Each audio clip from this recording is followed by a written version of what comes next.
grade 8 students and their teachers from Cocolands Primary School in the Abao district, grade 8 students and their teachers from Sogeri Primary School in the Hiri Koeri district, Central Province, grade 6 students and their teachers from Ororo Primary School, grade 8 students and their teachers from St. John's Catholic Primary School, and the Evada na Seventh-day Adventist youth in the Port Moresby Northeast Electorate, National Capital District. H, like also to acknowledge Seyano Bello and say Nabuka Mara, the two prominent leaders of this country who are also in the gallery. On behalf of the National Parliament, I extend a warm welcome to you all.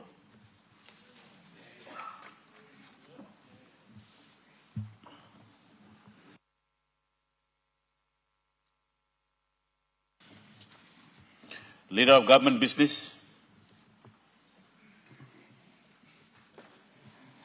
Acting Speaker, I ask leave of Parliament to move a motion without notice. Explain your motion.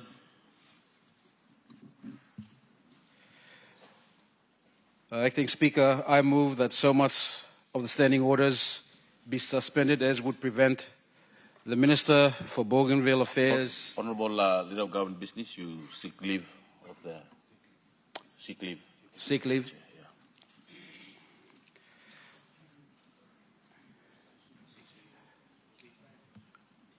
You seek leave. Your chair asked seeking leave. Seek leave of Acting Speaker. Leave granted. Make your motion.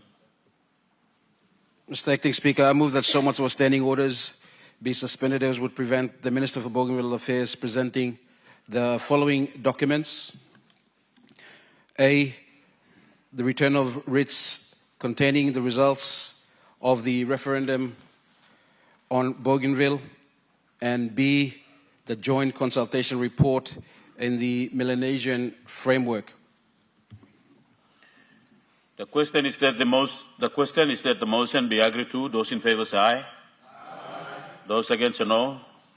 Ayes have it.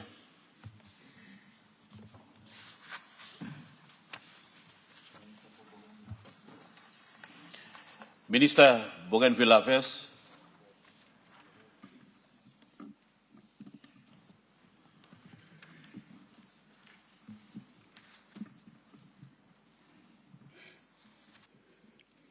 Thank you, Acting Speaker. Before I make my presentation, I'd like to take this opportunity to acknowledge the presence of the Vice President of the Autonomous Bougainville Government, Honorable Ezekiel Masset, and the members of the ABG who are present up in the gallery to witness this momentous occasion for Bougainville as well as Papua New Guinea as a whole.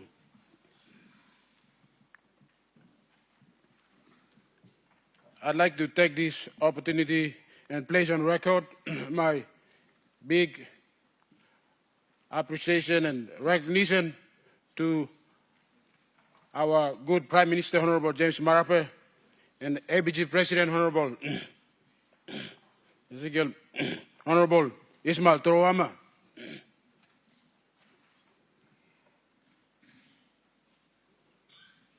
for providing an exceptional and a distinguished joint leadership in successfully completing the Bougainville referendum process, which is the last process under the Bougainville Peace Agreement and Part 14 of the National Constitution.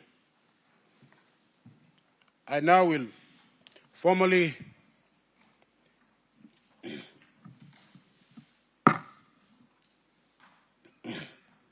move to tabling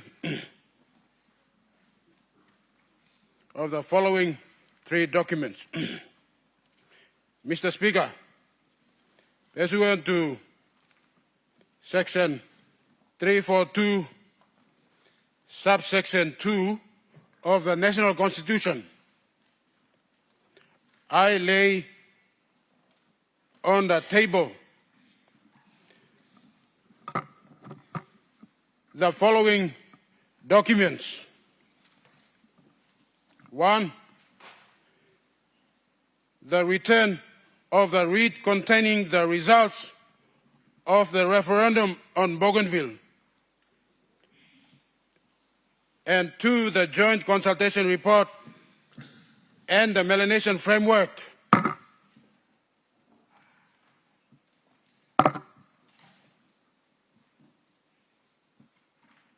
Mr. Speaker, I ask leave of Parliament to make a statement.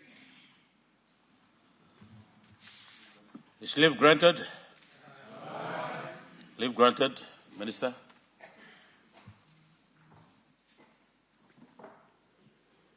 Mr. Acting Speaker, I stand before the House today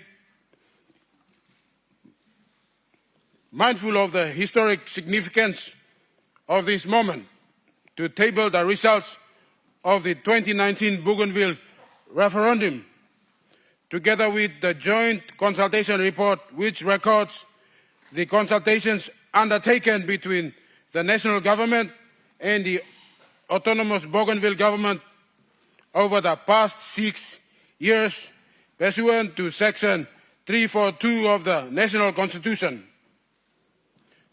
Today marks the culmination of a process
I am also tabling 2 other documents. Firstly, the joint consultation report that records the consultations undertaken between the 2 governments following the 2019 referendum. Secondly, I am also tabling the Melanesian framework, which has been jointly developed by the national government and the ABG to provide Parliament with a proposed way forward should this House decide to affirm the referendum results. Before I speak in more details about the joint consultation report, the Melanesian framework, I believe it is important to acknowledge the manner in which these consultations have been conducted. While the national government and the ABG have not always agreed on every issue and indeed have at times held fundamentally different views on certain aspects of the process, discussions have consistently been undertaken in good faith and in the spirit of the Melanesian way.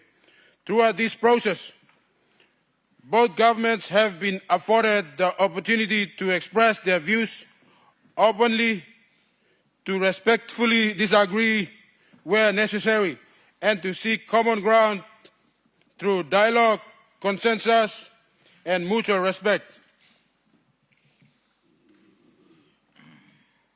It is this commitment to consultation and peaceful engagement that has allowed us to reach this point today. Mr. Acting Speaker, as members of this House, we recall on the 9th of June this year, I provided a statement updating Parliament on the status of the post-referendum consultations and the proposed mechanism for bringing the referendum results before the House. On that occasion, I outlined the constitutional pathway established under Section 342 of the Constitution. The outcome of the consultations undertaken to that point and the proposal that Parliament adopt a sessional order to govern Parliament's consideration of the referendum results. Following debate, this House resolved to adopt the sessional order establishing the process through which the referendum results would be brought before the members for consideration.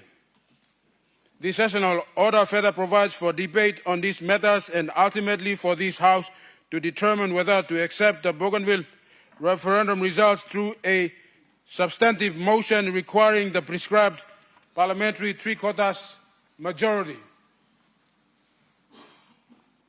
Mr. Acting Speaker, before I formally invoke that process and table the referendum results for consideration by the House, I wish to speak in more detail about the matters that now accompany the results. In particular, I intend to address three issues. First, the consultation process undertaken jointly by the national government and the ABG, pursuant to Section 342 of the Constitution. Second, the Melanesian framework that has emerged from those consultations that outlines a pathway forward that would be followed in the event of a decision to accept the referendum results. And finally, the position of the national government based on our understanding of the constitutional responsibilities of this House and in taking into account the implications of the decisions that members will in due course be called upon to make. Mr. Acting Speaker, members will recall that in my previous statement I outlined the post-referendum consultation process, including the series of consultations between the national government and the autonomous Bougainville government that culminated in Burnham, New Zealand last year. One of the most significant outcomes of those discussions was the signing of the Melanesian Agreement, through which both governments committed to the joint development of a Melanesian framework to guide the next phase of the process to achieve a mutually acceptable political settlement option for Bougainville. The record of these consultations is contained in the joint consultation report that I am tabling today. The report serves as the formal record of the consultations undertaken pursuant to Section 342, subsection 1 of the Constitution and represents the fulfillment of those consultation obligations. It provides members with the historical context of the Bougainville crisis, the peace process, the 2019 referendum, and the consultations that have followed. It is an important reference document, and I strongly encourage all members to review it carefully. Regardless of the position members may ultimately take, our deliberations should be informed by a full appreciation of the history, agreements, and sacrifices that have brought us to this moment. Mr. Acting Speaker, let me now talk more about the Melanesian framework. Should the National Parliament decide to accept the referendum results, the Melanesian framework provides a structured pathway for implementing the outcome of the Bougainville referendum in a manner that is consistent with constitutional process and Melanesian values of dialogue, consensus, and stability. It is designed to support an orderly transition by establishing agreed arrangements through which Bougainville can progressively assume greater powers and responsibilities. At the heart of the framework is the concept of a transitional phase that is being termed as self-government. Under the Melanesian framework, an affirmative decision by the National Parliament would not result in the immediate independence of Bougainville. Rather, it would initiate a transitional period during which additional powers and responsibilities would progressively be exercised by Bougainville through agreed arrangements between the two governments. The Melanesian framework envisaged the accelerated assumption of outstanding Section 290 powers together with the progressive delegation or sharing of agreed sovereign powers under Section 289 of the Constitution. The objective is to ensure that any transition occurs in a measured and responsible manner that maintains stability, protects services, and preserves confidence in the process. It is important to note that the elements of the framework regarding sovereign Section 289 powers are discussed on the premise that powers may be shared or delegated within the limits of the national constitution, and that it is for Parliament alone to decide to make changes to law to make additional provisions to implement this specific aspect of the Melanesian framework. Section 289 powers. A full transfer of these powers can only take place once full independence is realized, and the necessary changes to the Constitution are made to give full effect to independence. Mr. Acting Speaker, the framework further proposes detailed arrangements for assessing readiness, monitoring, implementation, and guiding cooperation between the two governments throughout the transition. It establishes a range of mechanisms, including oversight, review, and implementation bodies, to ensure that progress is guided by agreed benchmarks relating to institutional capability, legal preparedness, governance, and financial sustainability. Ultimately, the Melanesian framework proposes a pathway that would see Bougainville move from its current autonomous status through a period of self-government and eventually towards independence, while at the same time maintaining a close, peaceful, and enduring relationship with Papua New Guinea. Mr. Acting Speaker, on this point I need to be clear. In the event that members of this House decide to accept the referendum results, the Melanesian framework is the proposed pathway to implement that decision, subject, of course, to the constitutional, legislative, and administrative measures that would be required to give effect to the various stages of implementation. Whilst the framework caters for an affirmative decision by the National Parliament, it is not intended to usurp the unfettered decision-making authority of this Honourable House, consistent with Section 342, subsection 2 of the National Constitution. Parliament retains the discretion to make any decision on the referendum results as it considers appropriate. Mr. Acting Speaker, as part of the consultation process, there was an attempt to provide some clarity on a possible pathway that would follow a negative vote. However,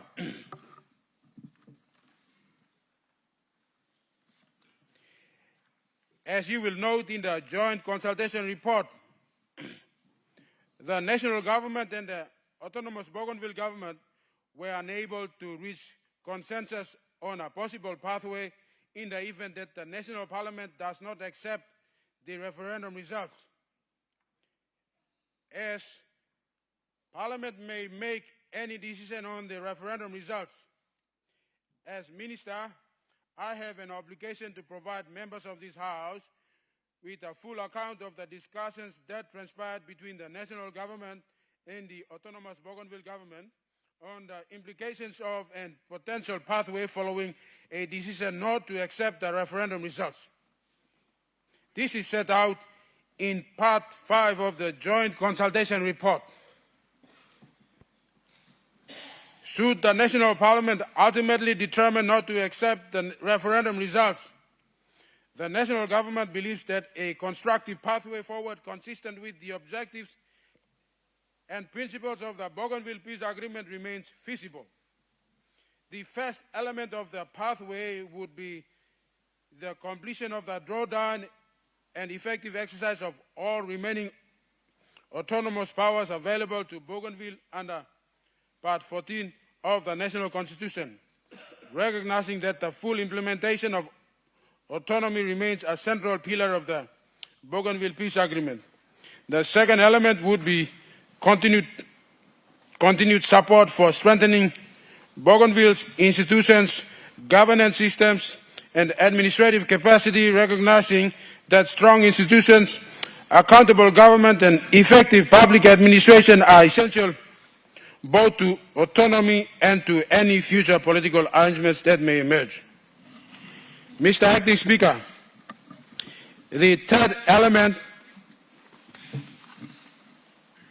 would be a sustained focus on economic growth, fiscal sustainability, and the progressive development of Bougainville's capacity for financial self-reliance, ensuring that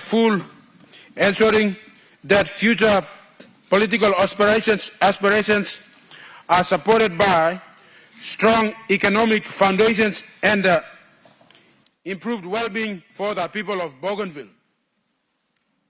And the fourth element would be the continuation of consultations in good faith through the existing constitutional mechanisms, including the Joint Supervisory Body and other agreed forums, accompanied by periodic reviews of progress against mutually agreed objectives. When sufficient progress is achieved, a future national parliament may then be invited to reconsider its decision regarding the referendum results. In this way, the aspirations of the people of Bougainville remains alive. The door to future consideration of Bougainville's political status remains open, and both governments remain committed to a pathway grounded in dialogue, consultation, peace, and mutual respect. National Parliament in that instance would need to consider a constitutional basis to revisit a decision that is not in support of the referendum results, including through amendments to Part 14 of the National Constitution. Mr. Acting Speaker, given that Parliament will have fulfilled the requirements of Division 7 of Part 14 of the National Constitution, any consideration of Bougainville's future political status would likely require the development of a new legal or constitutional processes to provide a lawful basis for such action. This could include, through the appropriate means, seeking a definitive interpretation from the Supreme Court on the constitutional process by which a future national parliament may revisit the decision of the 11th National Parliament on the referendum results. As Minister, I believe this would represent a responsible, balanced, and practical course should the National Parliament ultimately determine not to accept the referendum results. The simple fact is that regardless of how this House votes, we have a collective obligation to consider a responsible way forward. It is in the national interest that we pursue measures that preserve and advance Bougainville's long-held aspirations for self-determination while providing a constitutional basis for continued cooperation, dialogue, and peaceful engagement between the two governments without foreclosing the possibility for an independent Bougainville in the future. Mr. Acting Speaker, this House carries a significant mandate on Bougainville of all our people, on behalf of all our people, including the people of Bougainville, and that mandate must be exercised in their best interest. The deliberations that follow should therefore be fully informed and conducted with a clear understanding of the matters explored and debated throughout the consultation process. Anything not addressed in the documents that are presented before the House will ultimately be left to the wisdom and judgment of the members of this House to consider.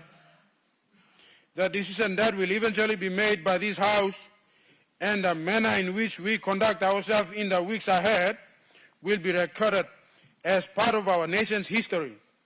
Future generations will look back on this period and consider whether we approach this question with wisdom, patience, respect, and a genuine commitment to the principles that have guided the peace process for more than 2 decades.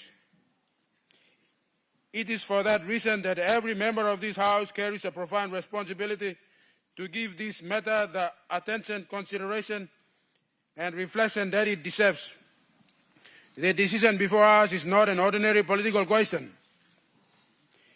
Mr. Speaker, it is one that touches upon our Constitution, our national unity, the express will of the people of Bougainville, and the legacy we leave for future generations. Mr. Acting Speaker, we must equally recognize the aspirations of the people of Bougainville.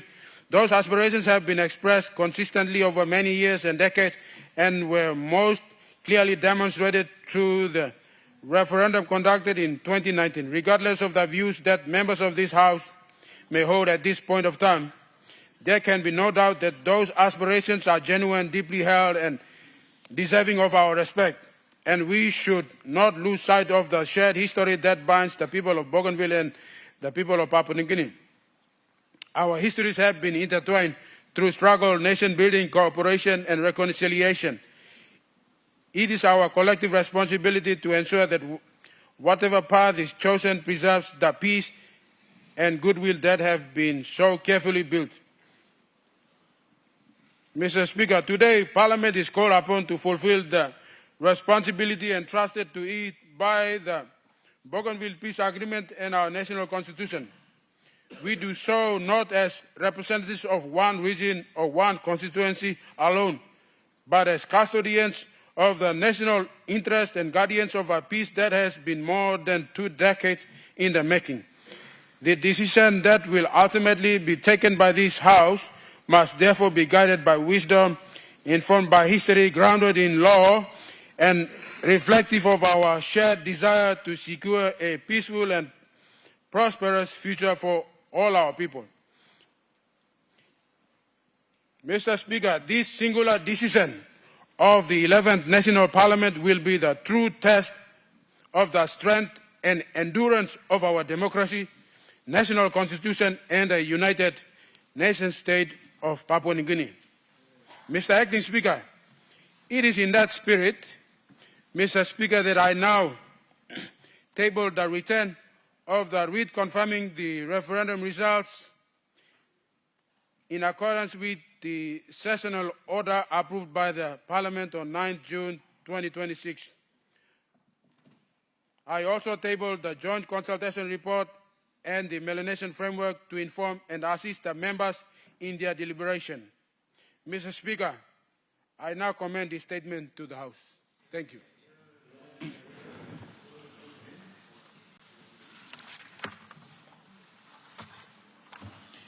The Honourable Member for Rabaul. Thank you, Mr. Acting Speaker. I move that Parliament takes note of the statement by the Honourable Minister for Bougainville Affairs in today's tabling of the Bougainville referendum results, and also the tabling of the consultation report, joint consultation report, and the Melanesian framework. Statement. Mr. Speaker, my written debate is a very long one, and I will ask Mr. Acting Speaker that I read only some of the the parts that I consider to be important for our information purposes of the members of parliament, and that the rest of my speech be made available to all members of parliament at the later sittings during the debate on the Bougainville issue. Honourable Member, you have 20 minutes to make your speech, and if it is I'll go for 20 minutes beyond and then 20 I'll minutes, ask. you can table your Yes. paper. Thank you. Thank you, Mr. Acting Speaker. Mr. Acting Speaker, my brief contribution to this debate is that as a representative of my people in the Rabaul Open Electorate, and not necessarily just as chairman of the Parliamentary Bipartisan Committee on Bougainville Matters. Committee members, I believe, will make their own contribution during the debate. The debate, especially separately, in respect of this national importance of democracy in the referendum result. Mr. Acting Speaker, my contribution is constitutionally enabled and of very brief facts that I believe can or might help our thinking about the entire process of acculturation and the particular political mindset of the Bougainville people developed from a Paleolithic period during the last Ice Age period, the early European explorers, the missionaries, the colonial period leading up to independence and on to the 10 years of armed conflict, and eventually the peace process and the referendum until today.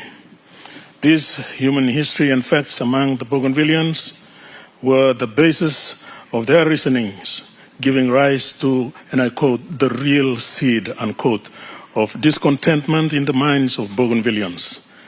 This exploded into the armed conflict, resulting in thousands of deaths, culminating in the conducting of the referendum and achievement of the referendum results. Consultations between Papua New Guinea and Bougainville mainly, and with outsiders keen on the well-being of Papua New Guineans and Bougainvilleans, have permeated the entire process from the period of conflict until today. This in turn has attracted considerable debate, and especially on the sovereignty issue of Papua New Guinea, that if we vote in favor of the 97.7% and grant Bougainville independence, then some of the other provinces might want to leave Papua New Guinea as well. I want to express my personal belief, Mr. Acting Speaker, that this fear is an uninformed knee-jerk reaction and lacks human understanding. Mr. Speaker, let us first consider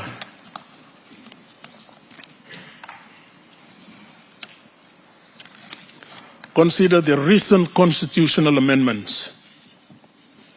The Constitution of the Independent State of Papua New Guinea was recently amended early last year, 2025, by this Parliament, when it passed the Constitutional Amendment number 49, Declaration of Papua New Guinea as a Christian Country Law of 2025.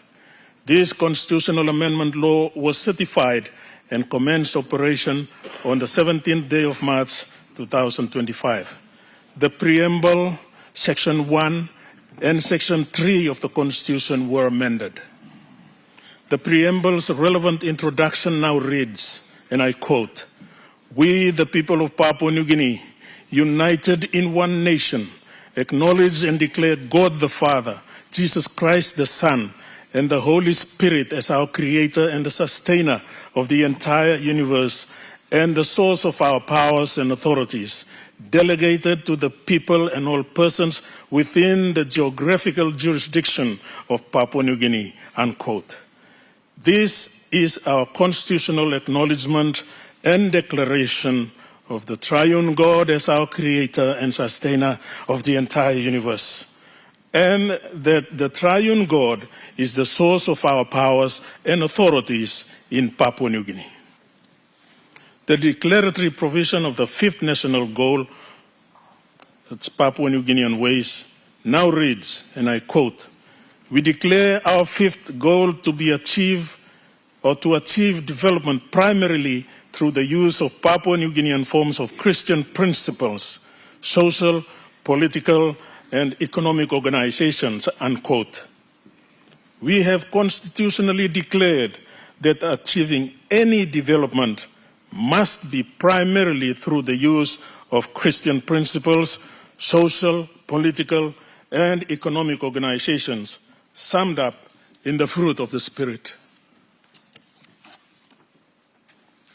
Directive principle in subsection 4 of the 5th national goal now calls for, and I quote, traditional villages and communities to remain as viable units of Papua New Guinean society, and for active steps to be taken to improve their Christian, cultural, social, economic, and ethical quality, unquote. We are constitutionally directed to improve our Christian, cultural, social, economic, and ethical qualities in all activities that we undertake. Paragraph G of the Basic Social Obligations now reads, and I quote, "We hereby declare that all persons in our country have the following basic obligations to themselves and their descendants, to each other, and to the nation." G, paragraph G, to contribute as required by law, according to their means, to the revenues required for the advancement of the nation and the purposes of Papua New Guinea. And paragraph GA, to respect, observe, and protect Christian principles, unquote.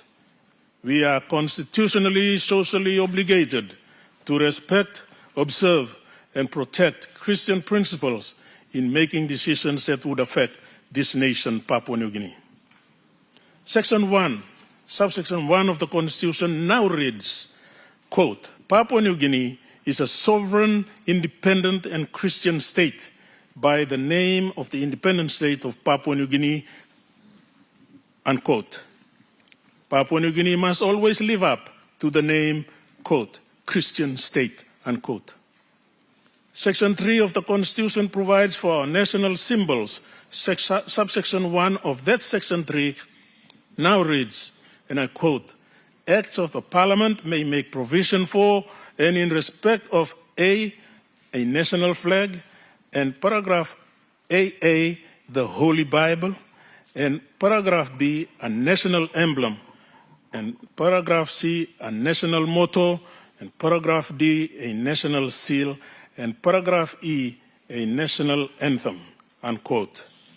Papua New Guinea recognizes as a national symbol the Bible that contains the holy and righteous words of the omnipotent triune God.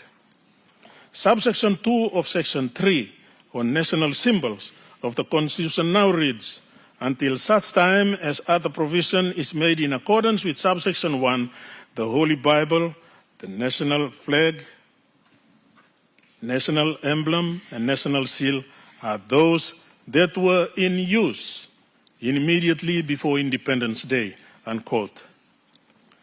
Priority recognition is given to the Holy Bible. Mr. Speaker, since I'm given only 20 minutes, I will now skip so much of history and I'll go straight to the Melanesian Agreement.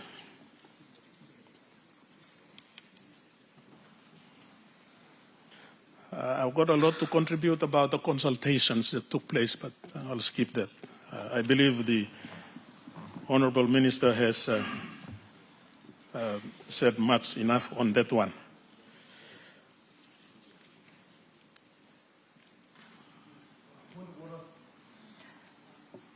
Honorable Member, we have a point of order from Governor. Mr. Acting Speaker, this is a very important issue. And for the chairman to present requires more than just 20 minutes. He should not be constrained. These presentations that are going to be given by the speakers on this matter today should not be confined or constrained to a mere 20 minutes. My point of order is that we should allow the chairman to be given more time to elaborate on this. This will allow us to also help educate our people. The masses are not familiar with the details, and they are making their own conclusions and suppositions based on the scant information that they have. This information, this important information, needs to be presented in its entirety, not just be summarized in 20 minutes. Thank you. Honorable Governor, your point of order is in order. Like I've said earlier, according to the standing order, the debates are on for 20 minutes, and it's upon the discretion of the Speaker, seeing the importance of this matter. After the 20 minutes, I'll make a decision to extend time for him to finish the paper that he's been presented. So, Honorable Member and Chairman, you go ahead with your speeches. I will use my discretion on the chair to allow for you to complete your statement. As like the Governor requested for the importance of this matter. Thank you, Mr. Acting Chairman, and I appreciate very much the timely intervention of Governor for Oro. Mr. Acting Speaker, now a very short but relevant history of Bougainville. Before the beginning of the last Ice Age period, that is before 115,000 years ago, Bougainville Island was uninhabited by human beings, but God was there. 50,000 to 30,000 years ago, Paleolithic Stone Age people reached the Sahul continent and started island hopping. Stone Age men could literally walk from New Guinea to Australia and on to Tasmania without getting wet. However, one had to cross about 60 kilometers of seawater to reach Bougainville Island. Bougainville Island was never a part of the big continent Sahul. During Paleolithic age, between 30,000 years to 29,000 years ago, Bougainville was first inhabited by human beings. God enabled and placed a blessed group of human beings with sovereignty on an uninhabited Bougainville Island he'd already created and blessed. Just like when he planted and blessed the Garden of Eden with his holy and sovereign presence before Adam and Eve were placed in there to inhabit, to work it, and to care for it, and have fellowship with God himself. Likewise, the sovereignty of Bougainville was designed by God, and God blessed the Bougainville people with that inalienable sovereignty. I will ask the Prime Minister to move a motion to suspend the standing order on the time that we allocated for speeches, and then it can allow for us to speak more than the 20 minutes given. Honourable Prime Minister. Mr. Speaker, with greatest of all respect to Chairman of the Parliamentary Committee, and I want to follow on from Governor Jufa's session. This is an important national issue, and we need to have a handle on this properly. The Honourable Dr. Marat is presenting from a perspective of a Parliamentary Committee report. They're similar in subject, but two distinct sources. And so, Mr. Speaker, with this, I want to move that we adjourn debate from the Minister for Bougainville to come right after the Chairman has presented his speech, so that we could pick up more debate after the Chairman's speech. So we will reorder this so that you are consistent with your standing orders and is able to have the freedom of time. So if I could have, through you, the Acting Speaker, that Parliament adjourned Minister Makiba's speech to come right after Chairman of the Parliamentary Committee has delivered his speech. Thank you, Mr. Speaker. We have a point of order. The Honourable Member for Abao. Very simple point of order, Acting Speaker. I think the government really should advise the Parliament on their plan for the processing of the report. Are we going to start debating today, or will debate be deferred because this Melanesian Framework final report, no member of Parliament has seen it yet? we have to study this before we come back and debate. To me, this Melanesian Framework Final Report is the most important document that this Parliament has been presented with, and no member of Parliament has had a chance to read through it. Thank you, Acting Speaker. What is it?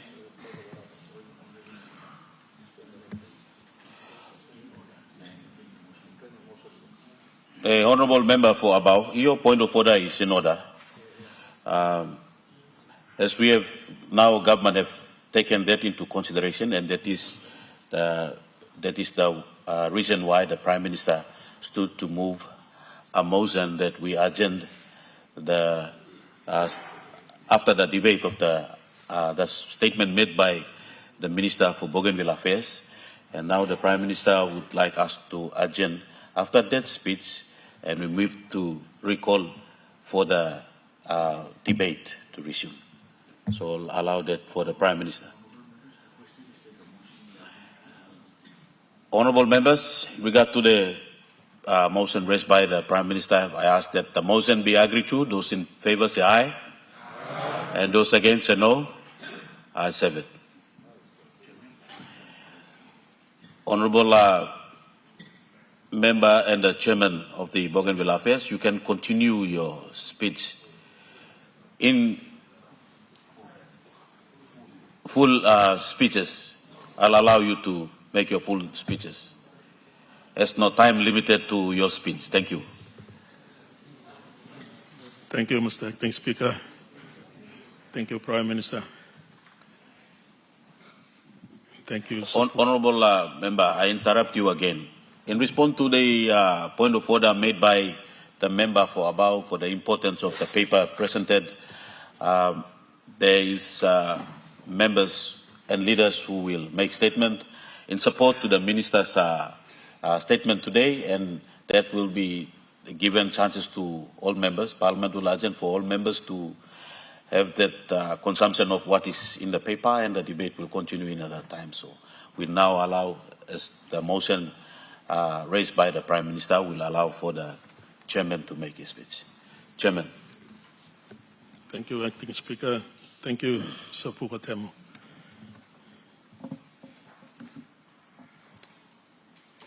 "30,000 years ago, the first people reached Bougainville, Buka, and lived in Kilu Cave. They had to cross open ocean to get there because Bougainville was never connected with Sahul, nor with New Guinea. And this is a very important factor to remember when considering the culture and mindset of the Bougainville people. Those first Bougainville people were expert sailors. Bougainville was isolated. It was naturally cut off by ocean, and this led to the people of Bougainville developing very distinct cultures and more than 20 different languages, even though it's a small island. Bougainville was seen by its own people then as an island, separate from everybody else. As Paleolithic Stone Age people then, Bougainvillians were hunter-gatherers. No farming yet, no lapita culture yet.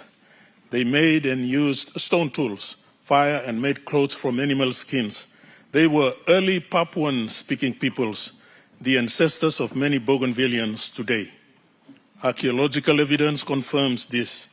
How they made tools was by chipping volcanic stones, flakes, hand axes, scrapers. Their lifestyle was hunter-gatherers. They hunted animals, fished and gathered plants, nuts, shellfish. They lived on wild foods and early taro.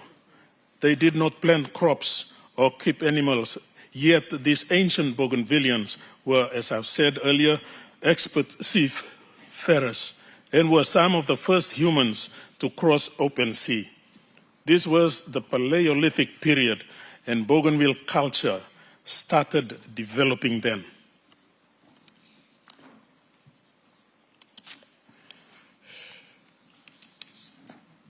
Mr. Acting Speaker, after the Paleolithic period came the Neolithic or the New Stone Age period.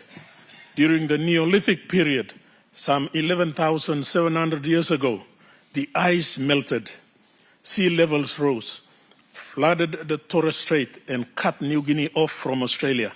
There was no more Sahul, but there was still Bougainville Island, and forests spread again. We then entered the warm period we are in now, the Holocene.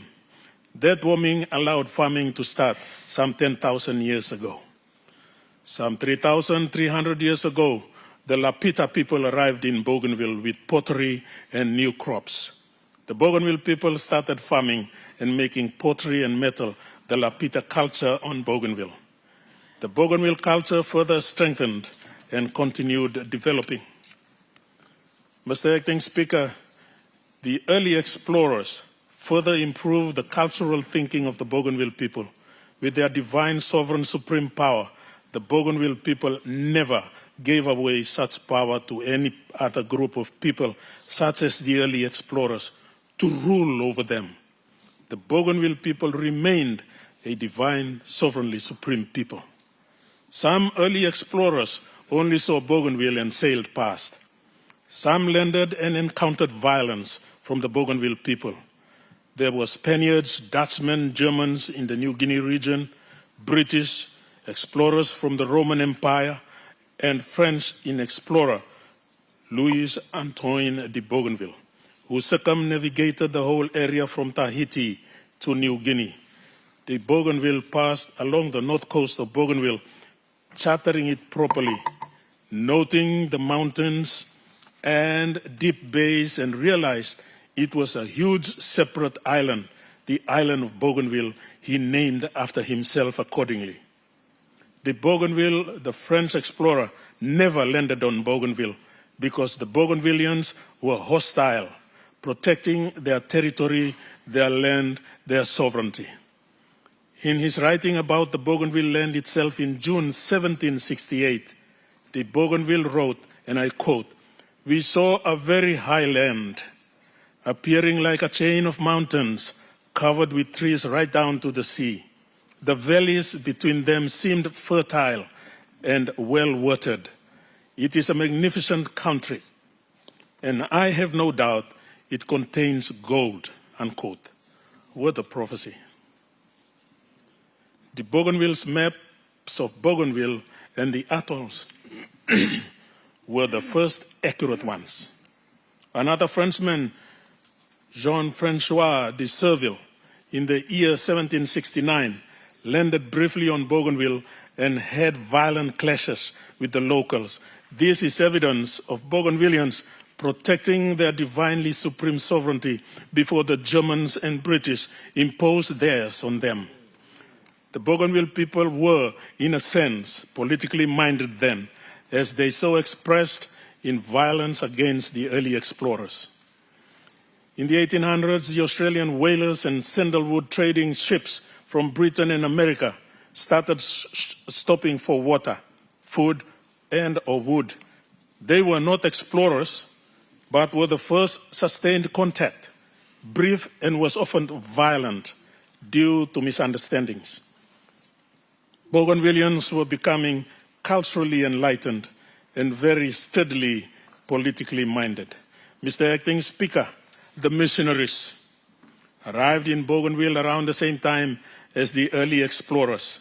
The Bougainville people, with their divine, sovereign, supreme power, never gave away such power to any other group of people, such as the early missionaries, to rule over them. The Bougainville people remained a divine, sovereignly supreme people. In the 1840s to 1890s, missionaries came to Bougainville. In 1875, the Methodists came but were in the wider region. In 1901, the Catholic Marist missionaries arrived. They were actually the first Catholics in Bougainville. They established a mission station at Kieta on Bougainville Island. In the 1930s, the Seventh-day Adventists came to Bougainville from the Solomons. The missionaries did so much more than just preaching the word of God. They built schools, clinics, hospitals, and many more public facilities. Their approach was holistic evangelization. They taught the people godly Christian principles. they mapped villages and wrote down languages. They were not empire builders, but people character builders. They felt and lived through pain and suffering together with the Bougainville people until today. The Bougainville political culture and mindset began to further develop, civilized, and strengthened.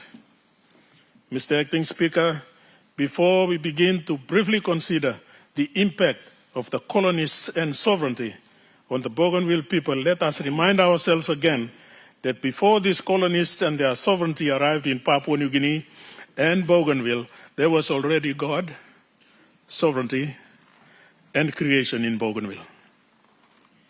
They are one and inseparable. They are all in the one triune God, and that is how they relate to Bougainville and its people from the beginning until now and forever. Colonists never created, but corrupted sovereignty in Papua New Guinea and Bougainville. The main colonizing powers in PNG, including Bougainville, were Germany, Britain, and Australia.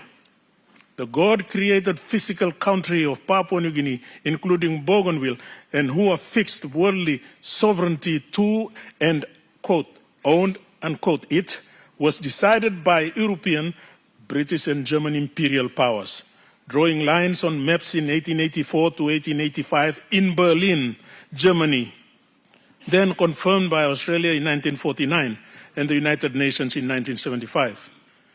Germany and Britain were the colonizing powers that determined, established, and exchanged sovereignty over Bougainville according to their wishes and processes that never took into account the wishes of the original inhabitants of Bougainville. Bougainville was the pawn in the German and British struggles for colonies. Bougainvilleans had divine sovereignty prior to the coming of the Germans and British.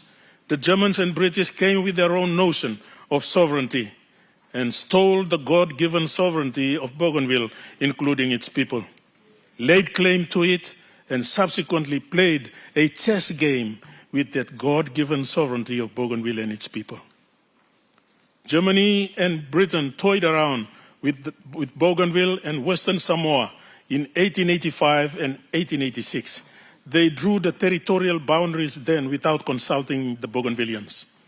The sovereignty boundaries were not from and for PNG and the Bougainvilleans, but from and for the Germans and British to rule. Foreigners drew up the territorial boundaries of Papua New Guinea, including Bougainville, without any input from us.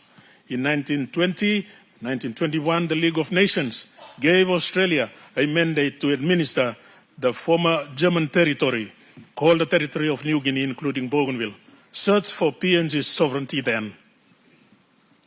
After World War II in 1946, a trusteeship over Papua and New Guinea combined was given to Australia to administer pursuant to the Foreign Papua New Guinea Provisional Administration Act.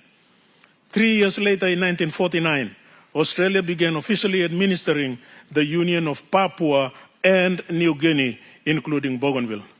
With that UN trusteeship, pursuant to the Foreign Papua New Guinea Act 1949, which officially created the territory of Papua and New Guinea, including Bougainville, was also placed under UN trusteeship.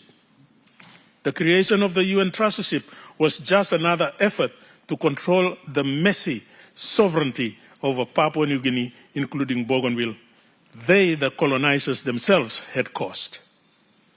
There are key points on sovereignty in relation to Papua New Guinea and Bougainville and its people that we need to know about. First key point is that no single person was involved in the removal of God's sovereignty from Bougainville and its people. It was Berlin, Germany, London, Britain, and The Hague, Netherlands, Dutch, competing with their own selfish political and economic interests. Then the League of Nations and Australia later. They did it for their own different reasons that questioned God's supreme sovereign power over Bougainville and its people. Or was it under the disguise of civilizing purposes? Number two, key point, sovereignty for Papua New Guinea, including Bougainville was made in Europe. From 1884 to 1975, sovereignty over Bougainville was British, then toyed around with and passed on to Germany, then passed on to Australia. Papua New Guineans had no say, no vote in all these transfers of sovereignty until the 1964 House of Assembly opened and Bougainville and its people were partially relieved that their voices about their own God-given divine sovereignty would be heard at the highest political level in Papua New Guinea. Third key point, the borders were arbitrary. When we look at the border between West and Papua New Guinea, West Irian, 141 degrees east line cuts through the same Fly River tribes in PNG. Bougainville was grouped with German New Guinea, not British Solomons, just because of the 1885 colonial deals between Germany and Britain. Yet Bougainville's culture is closer to Solomon Islands, but its border is with PNG. If the true meaning of sovereignty is to be understood as a state of things unmitigated and unquestionable, then God is the only being who is truly sovereign. No human being has any sovereignty, let alone a group of them or a professed independent nation. There is always an eternal difference of opinion about anything, including the concept of sovereignty. If we do not believe that God alone is sovereign, then we will forever remain lost, believing wrongly that we have always been and are sovereign human beings in a sovereign nation. Only God, who is the source and giver of life, is also the only source, being, and giver of sovereignty. Mr. Acting Speaker, as a matter of respect for fellow human beings, I wonder whether Germany ever obtained permission from God and the Bougainville chiefs and leaders for its declarations and assertions of sovereignty over Bougainville and its people. Did the Bougainville people voluntarily surrender their divine, sovereign, supreme power to Germany? The quote, might is right, unquote, philosophy was seen at play then by Germany. We all wonder what the justification for such ruthless grabbing of the sovereignty of Bougainville and its people Germany had. So it seems Papua New Guinea's rather blind acceptance of the colonists' hollow, baseless, and greedy declarations of sovereignty, because they had never consulted the Bougainville people about it, seems null and void. Never mind what everyone else may have said as justifying the then German declaration of sovereignty over Papua New Guinea, including Bougainville and its people. There were cultural tensions. Bougainvilleans felt different and objected to being separated from the Solomons back in 1899. This was a sovereignty imposed by foreigners on a completely different people who had their own God-given divine supreme sovereignty. When Papua New Guinea does what it is told by other individual human beings or independent countries or organizations through the world, such as the United Nations, through its treaties, Papua New Guinea has acceded to, such as the UNCLOS, United Nations Convention on the Law of the Seas, and other conventions or treaties. That, quote, absoluteness, unquote, in sovereignty is lost. And PNG can no longer say that its sovereignty is absolute. It is compromised and weakened, no matter how else we might want to justify that colonially imposed absolute sovereignty. No human being determines sovereignty for another human being. No country determines sovereignty for another country. No international organization determines sovereignty for a country. Absolute sovereignty is all artificial, man-made, for selfish reasons. God is the only source and giver of absolute sovereignty. There is no longer any genuine absoluteness of sovereignty in the world today. Just consider what Donald Trump, President of the United States of America, recently did to the sovereignty of the independent country of Venezuela. and what he and the USA are now doing with the sovereignty of Iran and other Arab nations.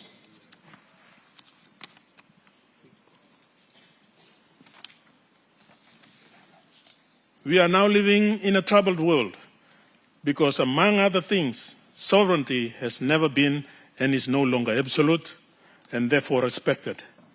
To preserve sovereignty of independent nations, there must be respect for the divine and cultural evolution of the concept of sovereignty in its independent nation. If the absoluteness of sovereignty of Papua New Guinea is to be subject only to such obligations at international law as are freely accepted by Papua New Guinea in accordance with the Constitution, and the Constitution has provided for Christian principles as being an intrinsic part of our Papua New Guinean ways, what are we now thinking about our Constitution? It is interesting why and how the Bougainville Peace Agreement made its way into the Constitution of the independent state of Papua New Guinea. Definitely, the National Executive Council made a decision compromising the area of Papua New Guinea spelled out in subsection 1 of section 2 of the National Constitution. This NEC decision was approved by the head of state, acting with the advice of the NEC. And this is the same spirit in which we all should be thinking about the referendum results today and until we take a vote on it. Mr. Speaker, World War II involved the Japanese. Japan was at that time another imperial power, involved in expansion exercises also. But Japan failed to secure the sovereignty of Bougainville, nor of Papua New Guinea. World War II ended on the 2nd September 1945. The principle was ut possidetis. You keep what you colonized. In today's geopolitics and in search for a new world order, and in keeping with the word of God, this principle no longer exists as the basis of any nation of people divinely and supremely ordained by the sovereign triune God. Such is the case with Papua New Guinea and Bougainville and its people. How does one reconcile the principle of ut possidetis with absoluteness of sovereignty in section 2, subsection 2 of the introductory part 1 of our Constitution? Colonial sovereignty hangover is still lurking in the threads of diplomacy today, in the threads of the global economy today, and in the threads of geopolitics today. Let's not kid ourselves with the absoluteness of Papua New Guinea's sovereignty. The Bougainvilleans thought foreign governments would continue to have their ways in their lives regardless of them being different in race and culture. We know some of the racist laws the colonists imposed on PNG that showed very clearly that the colonists were no respecters of the divine sovereign supreme power of Papua New Guineans, including Bougainvilleans. Colonial policy focused on so-called, and I quote, uniform development, unquote, and, quote, protecting native welfare, unquote. Bougainville felt neglected, limited infrastructure and economic development compared to other areas in the territory of Papua and New Guinea. During the period of colonial administration, Bougainville's Panguna mine commenced. The negative consequences of Panguna mining affecting the lives of Bougainvilleans led to the 10 years of civil war in Bougainville. Mr. Acting Speaker, the Bougainville conflict was from 1988 to 1999. More than 20,000 people died. In terms of the sovereignty of Papua New Guinea, the conflict proved that between human beings there will always be long-lasting conflict regardless of sovereignty unless there is Melanesian understanding, Melanesian love, Melanesian respect, and Melanesian peace, which can be achieved through the Christian principles we have declared in our 5th national goal of the Constitution of the independent state of Papua New Guinea. So much more can be debated about the 10 years of conflict, but suffice it to say that the happenings each day of the 10 years of conflict had serious ramifications on the mindsets of Bougainvilleans, leading to peace and referendum and the results thereof. Then we have the Bougainville Peace Agreement. I'm trying to cut short now. I'm just conscious of although the Parliament has approved. Okay, Mr. Speaker, Bougainville Peace Agreement on the 30th August 2001 was signed between Papua New Guinea and Bougainville, witnessed by New Zealand, Australia, Fiji, Vanuatu, Solomon Islands, and the United Nations. Seriously, where was the sovereignty of Papua New Guinea? Bougainville and its people had just displayed their sovereignty during the 10 years of conflict with bloodshed. Life is in the blood. No blood, no sovereignty, no life. God, the giver of life, is the only sovereign being in the entire universe. Autonomy and sovereignty is not appealing to the Bougainville people. As we all know, they want separate political independence.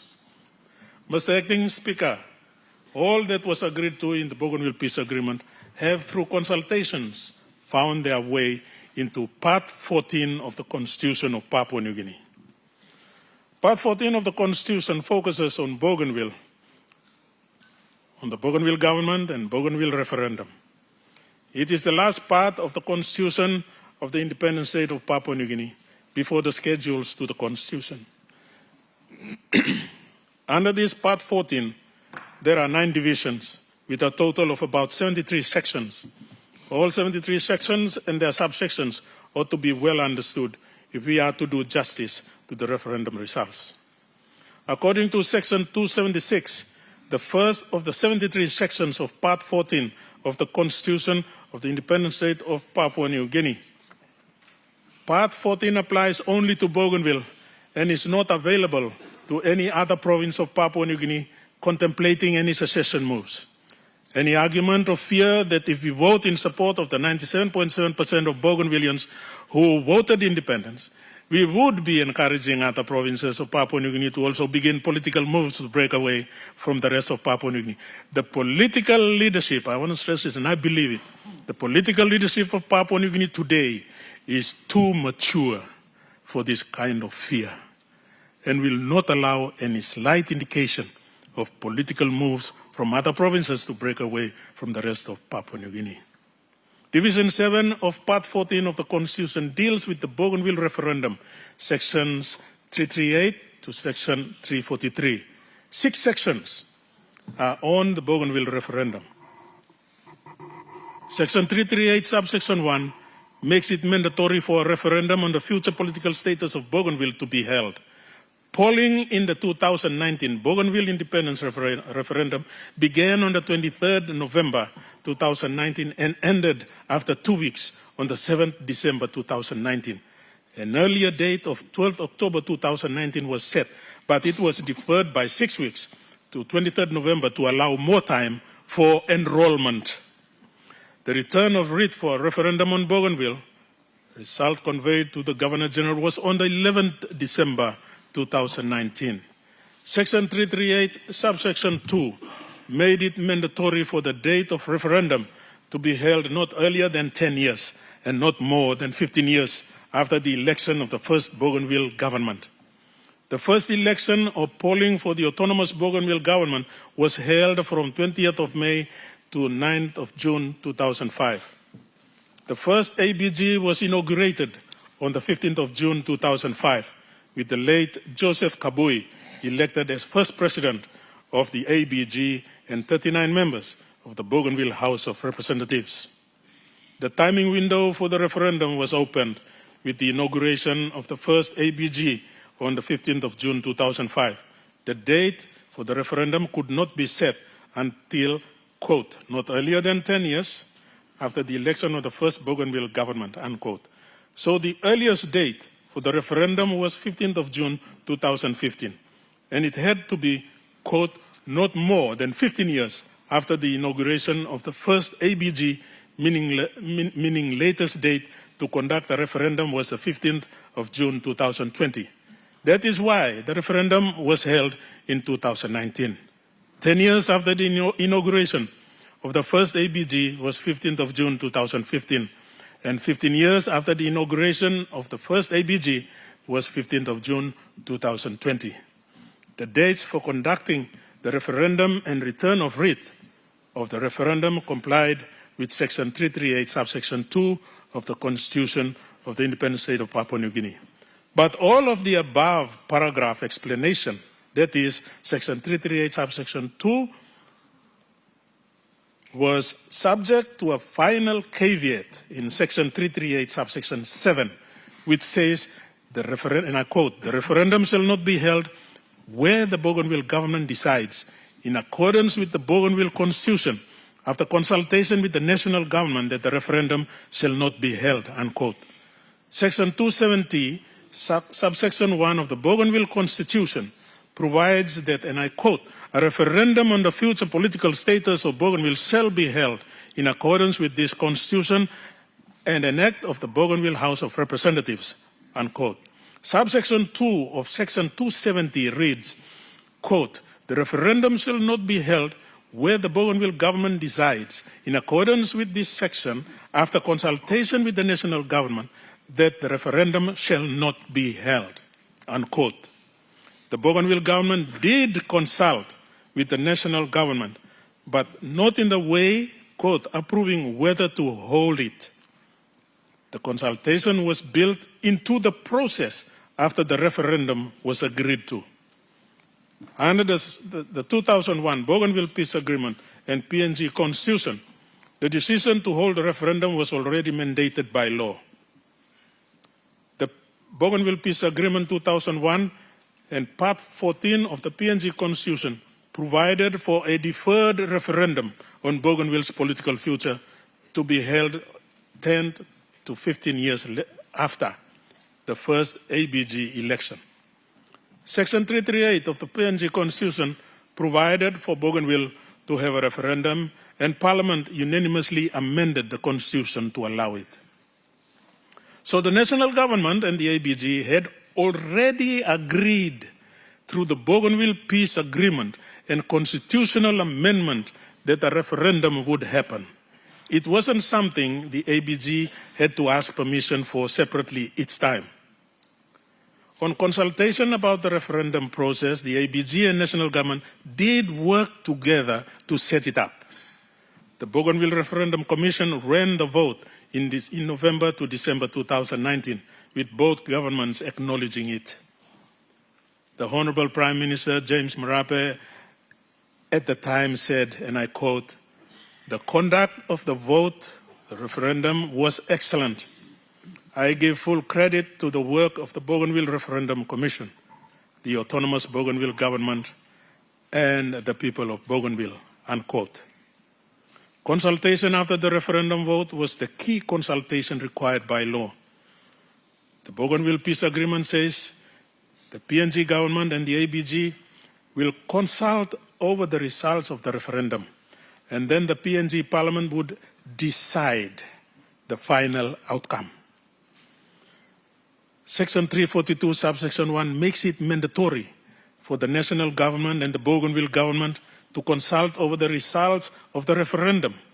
Section 342, subsection 2 says, subject to these consultations referred to in subsection 1 between PNG and the ABG, PNG Parliament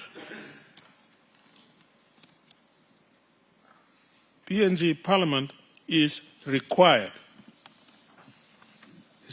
to ratify the referendum results. Only God knows what was hidden in the hearts and minds of the leaders, why they deliberately elected to go against the spirit of the Bougainville Peace Agreement and did not use and left out the word, quote, ratification, unquote, in Section 342, subsection 2 of the PNG Constitution, and left a vacuum in there for the sessional orders. This post-referendum consultation is ongoing. The joint supervisory body with Prime Minister Marape and President Toroama just endorsed the joint consultation report this month, August 2026, paving the way for the PNG Parliament to deliberate today on the matter. Could the national government have stopped the holding of the referendum? According to the ABG website, the only way to stop the referendum was, and I quote, "The Bougainville government decides, in accordance with the Bougainville Constitution, after consultation with the national government, that the referendum shall not be held," unquote. That never happened. Both sides proceeded. In summarizing Section 270 of the Bougainville Constitution, one, before 2019, the referendum was agreed to in 2001 via the Bougainville Peace Agreement and the constitutional amendment in Part 14. No separate, quote, permission, unquote, was needed. During 2019, both governments cooperated to deliver the referendum. After 2019, formal consultation between the national government and the ABG on how to implement the 97.7% independence result is required before Parliament ratifies. That consultation has been happening through the joint supervisory body. So the ABG did not need to, quote, ask, unquote, Papua New Guinea if the referendum could be held. It was already guaranteed under the Bougainville Peace Agreement, clauses 317 to 322 on the referendum and consultation, and the PNG Constitution, Part 14 on the Bougainville government and Bougainville referendum, sections 338 to 345 on autonomy and the referendum. But the two governments did consult throughout, and even after this parliament sitting, must consult on what happens next and continue consultation.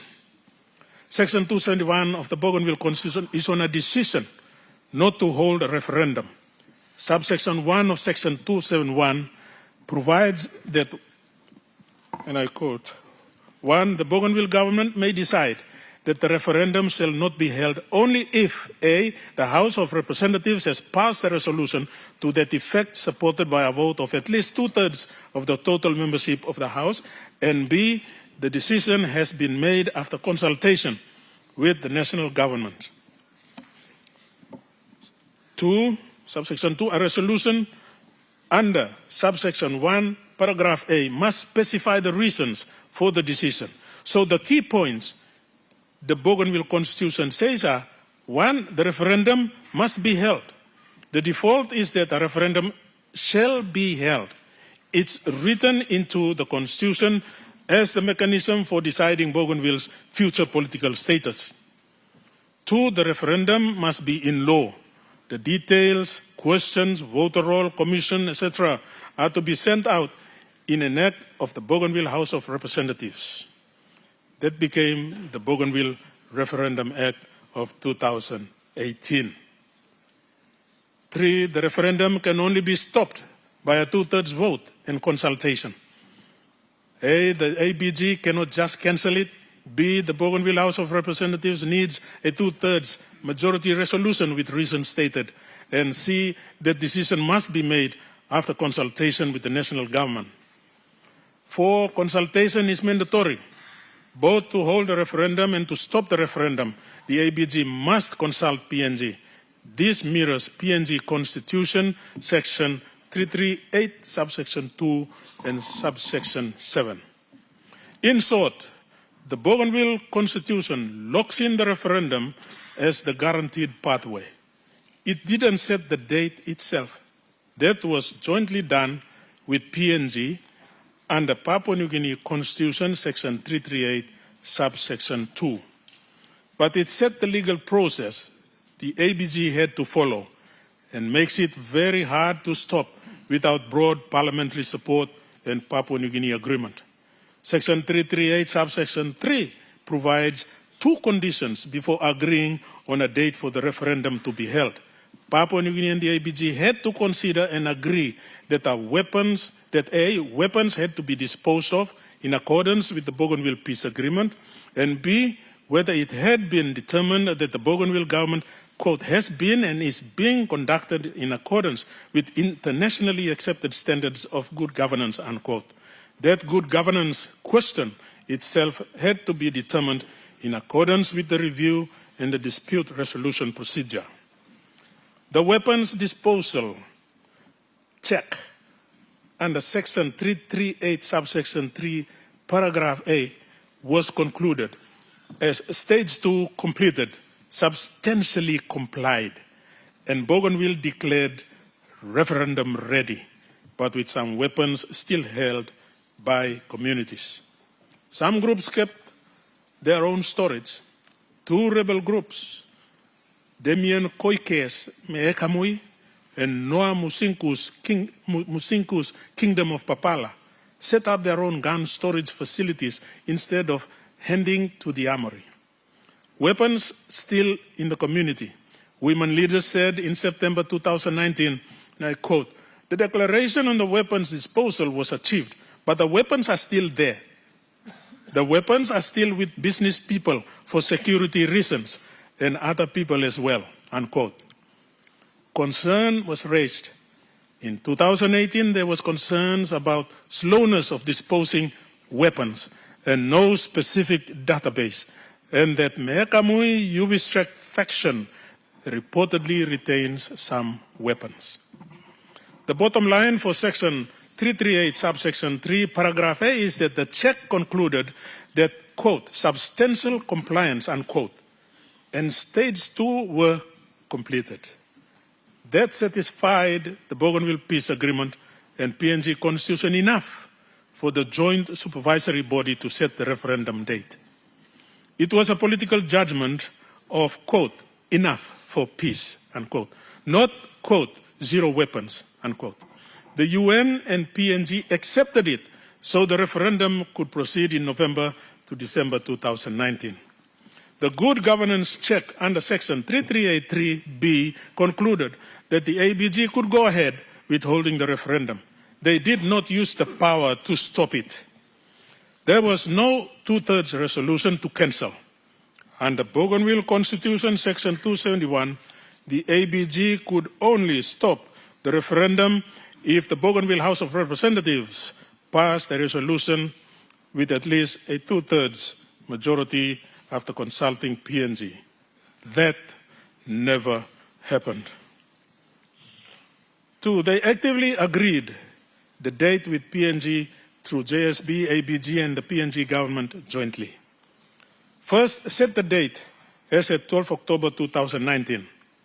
Then they jointly deferred it to 23rd November 2019 to allow more time for enrollment. Then they funded, planned, and ran the vote together.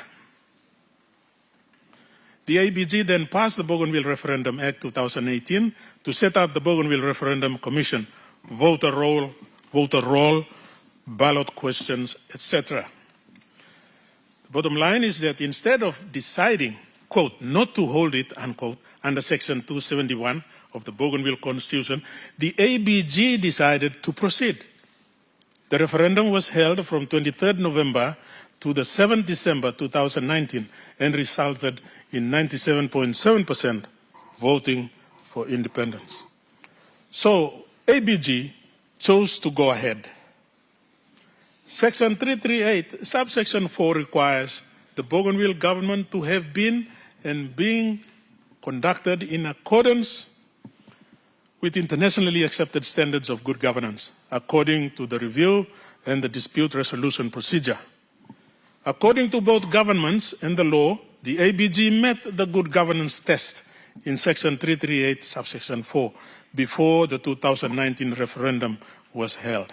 Section 338, subsection 5 of the PNG Constitution defines, and I quote, good governance, unquote, for Bougainville as, quote, democracy, the opportunity for participation by Bougainvilleans, transparency, accountability, and respect for human rights and the rule of law, including this Constitution. Section 338, subsection 6, provides that the national government and the Bougainville government shall cooperate in ensuring progress towards achieving and maintaining the internationally accepted standards of good governance. And yes, progress in internationally accepted standards of good governance was met before the referendum was held. This was a precondition to holding the referendum. In the 2020 joint communique signed by PM James Marape and President Ismail Toroama, both governments affirmed that, and I quote, "The constitutional guarantee for the referendum under Section 3381 of the National Constitution depended on the autonomous Bougainville government's fulfillment of conditions relating to weapons disposal and good governance, of which the ABG satisfactorily met," unquote. So the national government officially determined that the ABG had satisfied the good governance requirement, which allowed the referendum to proceed in November, December of 2019. Section 339A, B, and C were complied with. The question agreed to by both governments for the 2019 referendum was based on Section 339A and C of the PNG Constitution. The agreed referendum question, both the national government and ABG jointly agreed the ballot would ask was, quote, "Do you agree for Bougainville to have 1, greater autonomy, or 2, independence," unquote. This was confirmed by 1, the Bougainville Referendum Commission, which ran the vote in November, December 2019, and secondly, the joint communique signed by PM James Marape and President Ismail Toroama, which stated, and I quote, that the referendum question and the following 2 choices of option 1, greater autonomy, and option 2, independence, was presented to Bougainvilleans in the referendum and were intended to facilitate a clear result, unquote. So Section 339 required the referendum to offer choices, including A, greater autonomy, defined by both governments as a negotiated political settlement that provides for a form of autonomy with greater powers than those currently available under constitutional arrangements, or B, and it's a formulated question, or questions to avoid a disputed or uncertain result, was not used as a separate option. And C, independence, defined by both governments as an independent nation state with sovereign powers and laws recognized under international law and by other sovereign states, to be an independent state separate from the state of Papua New Guinea, unquote. Can I just skip some pages? The joint communique also affirmed, quote, that the choice for separate independence was guaranteed under Section 339C of the National Constitution as one of a number of possible choices available to Bougainvilleans in the referendum. We need to note that Section 339B was not put as a separate third option. Legal advice and agreement between both governments was that the 2-option ballot of greater autonomy versus independence satisfied Section 339A and C. These 3 subsections resulted in the 2 choices that were put to the Bougainvilleans in the referendum ballot paper. They were 1, greater autonomy, and 2, independence. The result of the referendum was 97.7% voted for independence. Section 340 provides for the manner of conducting the referendum. All the requirements in Section 340, 1, subsection 1, paragraphs A to K were met through the organic law on peace building in Bougainville, autonomous Bougainville government, and Bougainville referendum 2002, and the work of the Bougainville Referendum Commission 2019. Section 341 compelled both governments to cooperate to ensure the referendum was free and fair, and it was so. Both governments cooperated to ensure the referendum was free and fair, as required by Section 341 of the PNG Constitution. How did the Papua New Guinea government and the ABG cooperate? Firstly, they cooperated through the joint establishment of the BRC, the Bougainville Referendum Commission, that was set up as an important body with representatives from both the national government and the ABG. It was chaired by former Irish Prime Minister Bertie Ahern. Secondly, both governments jointly agreed on the question greater autonomy versus independence and to the definitions used.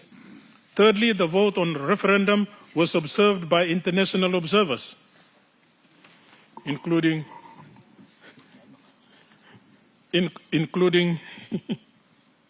sorry, was this right?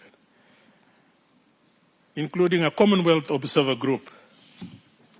Observers reported the referendum was, quote, free and fair, unquote, and credible, quote, credible, transparent, and inclusive, unquote.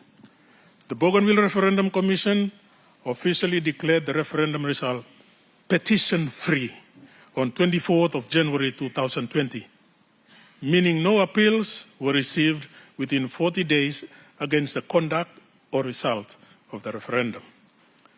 Prime Minister James Marape and President Ismail Toroama later affirmed in a joint communique the, quote, tremendous achievements of both governments on the Bougainville peace process, unquote, and the free and fair conduct of the referendum. The referendum was held from 23rd November to 7th December 2019 with 181,067 people voting and 97.7% choosing independence. No court challenges to the conduct were successful. The bottom line is that Section 341 of the Papua New Guinea Constitution was complied with. Both the national government and the ABG worked through the BRC and Joint Supervisory Body, JSB, to deliver a referendum that international observers and both governments accepted as free and fair.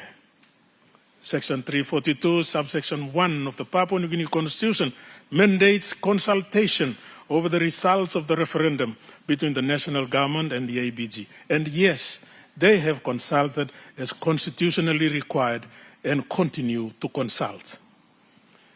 One, the JSB is the main forum, co-chaired by Prime Minister James Marape and ABG President Ismail Toroama. The JSB met multiple times after the 2019 vote to discuss the result. The most recent special JSB meeting was in Port Moresby, I understand, this month. Secondly, the JSB endorsed a, quote, joint consultation report, which has been presented, I believe, as an accurate and factual record of the post-referendum consultations that have taken place following the 2019 referendum. It includes historical context, principal matters considered, and key areas of agreement and disagreement. The JSB formally declared this report a fulfillment, I quote, fulfillment of the requirements under Section 342 of the Constitution, including the requirements to consult on the referendum results, unquote. 3, alongside the report, both governments jointly designed a Melanesian framework, as we've heard the Minister for Bougainville Affairs spoke about, as the agreed pathway to give effect to Parliament's decision. This was annexed to the joint consultation report. 4th, for the ministerial and technical consultations, the National Minister for Bougainville Affairs and the ABG Minister for Bougainville Independence Mission Implementation were directed to consult and agree on the sessional order, question to Parliament, voting majority, etc. Either consultations were also held in Kokopo.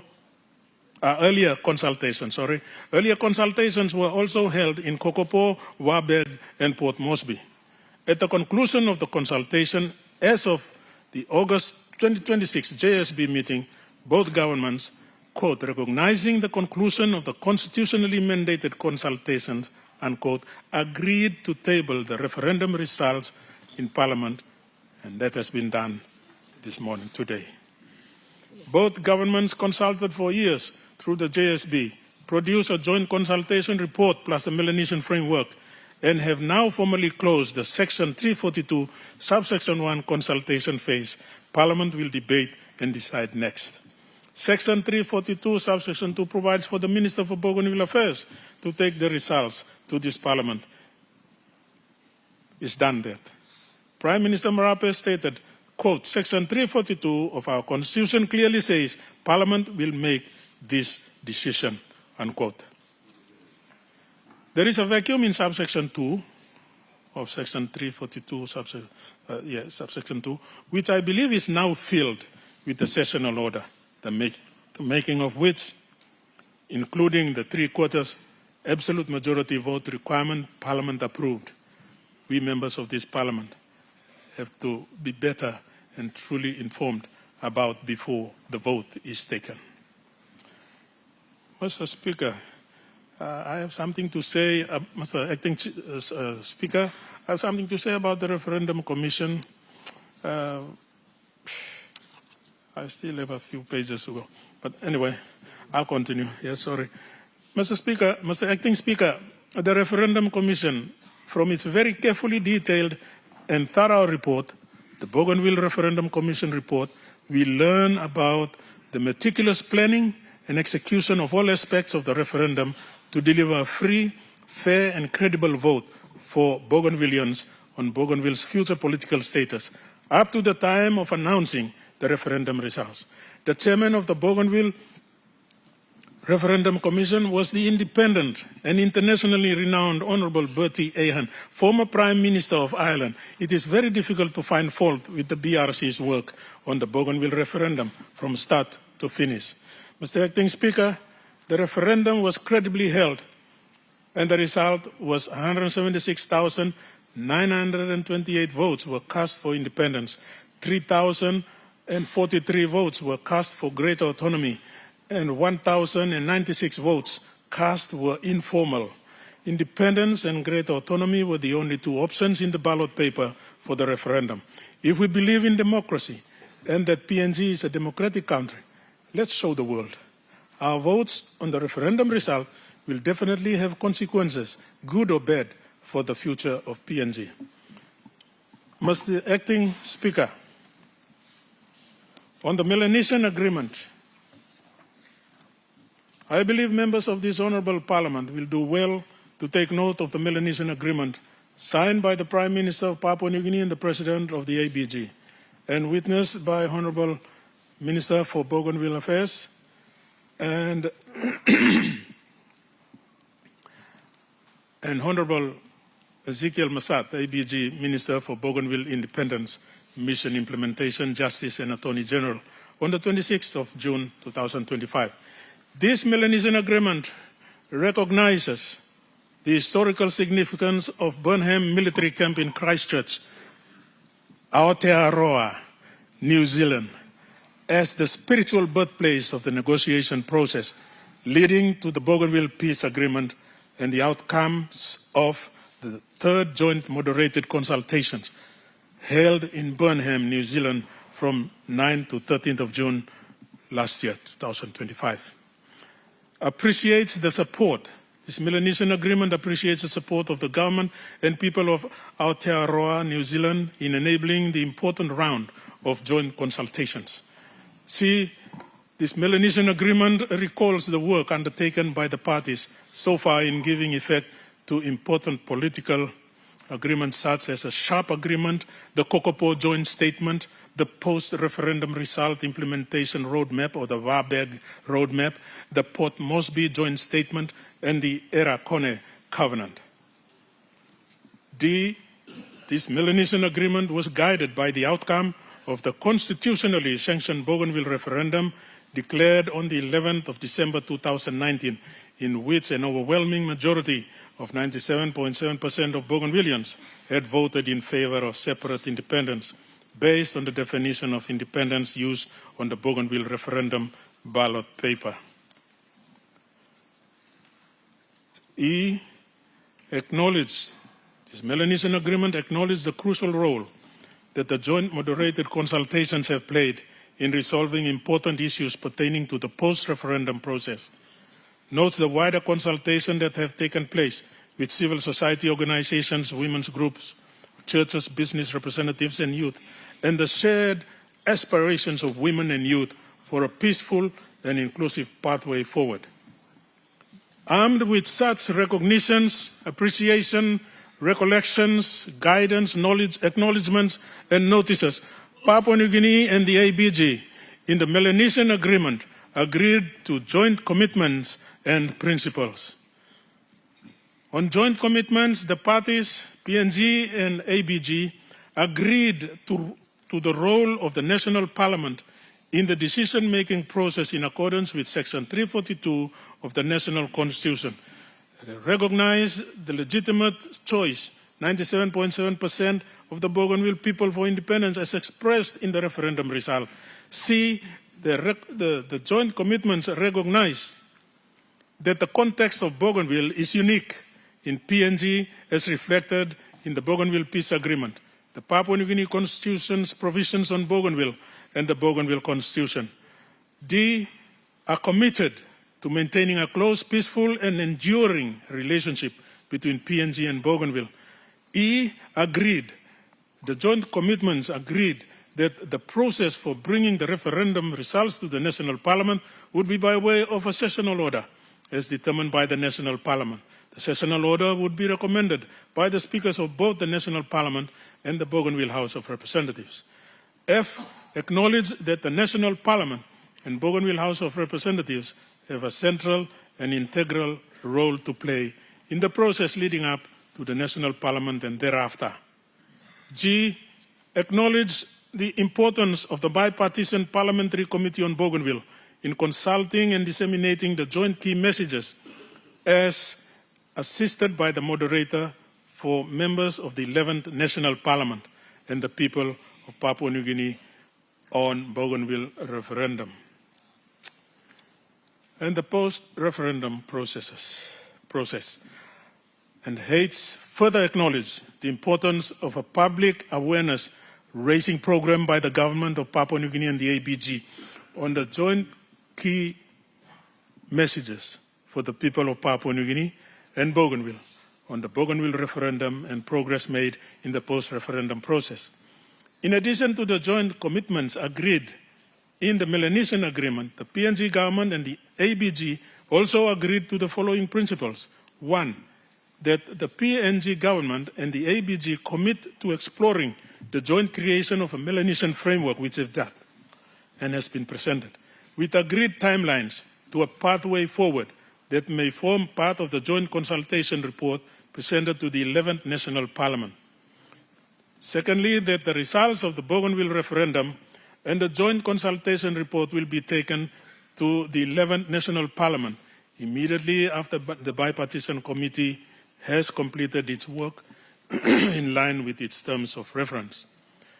Thirdly, that Papua New Guinea and the ABG shall accept the decision of the National Parliament in the first instance regarding the referendum results and commit to further consultations if required and agreed according to an agreed timeline. D, that PNG and the ABG would jointly commit to institutional strengthening and institutional building of the ABG administration as per the SHARP agreement. E, that both parties will ensure progress is made and political commitment is sustained. Monitoring of the Melanesian Agreement could include an international component, a parliamentary component, and the Bipartisan Parliamentary Committee, all with UN support. Mr. Acting Speaker, before I sit down, I would like to conclude my debate with a fitting analogy of a pregnant woman about to give birth. No insult to all our women is intended at all.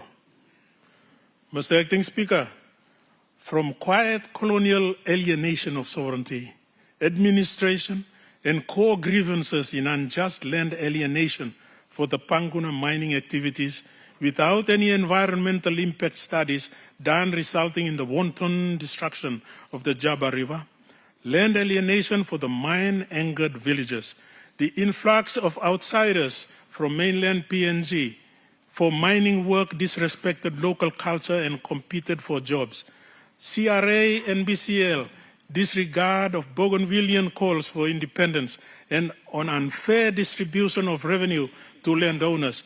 Revenue split felt unfair. The Panguna mine made 45% of PNG's export earnings by 1972 to 1986. But Bougainville got a disrespectful 1%. 1% was a joke, and other landowners' issues to early nationalism and separatism through the Napidakoe Navitu movement during the Australian colonial administration of Papua New Guinea, into the 1964 House of Assembly, and political statements by renowned Bougainvilleans like Dr. Alexis Sarre and now Sir John Momis, and demands for referendums to be set free and independent from the rest of Papua New Guinea, and the persistent rebuttals, rubbishing and refusals of Australia and PNG, whose sovereignty was dependent on Australia, and therefore not absolute. Absoluteness of sovereignty is created and given by God alone, not by any human beings or by a few individuals from another country with questionable interests. There were many other negative political decisions by PNG on Bougainville's request and demands for independence. The Catholic Church backed much of the separatist identity movement.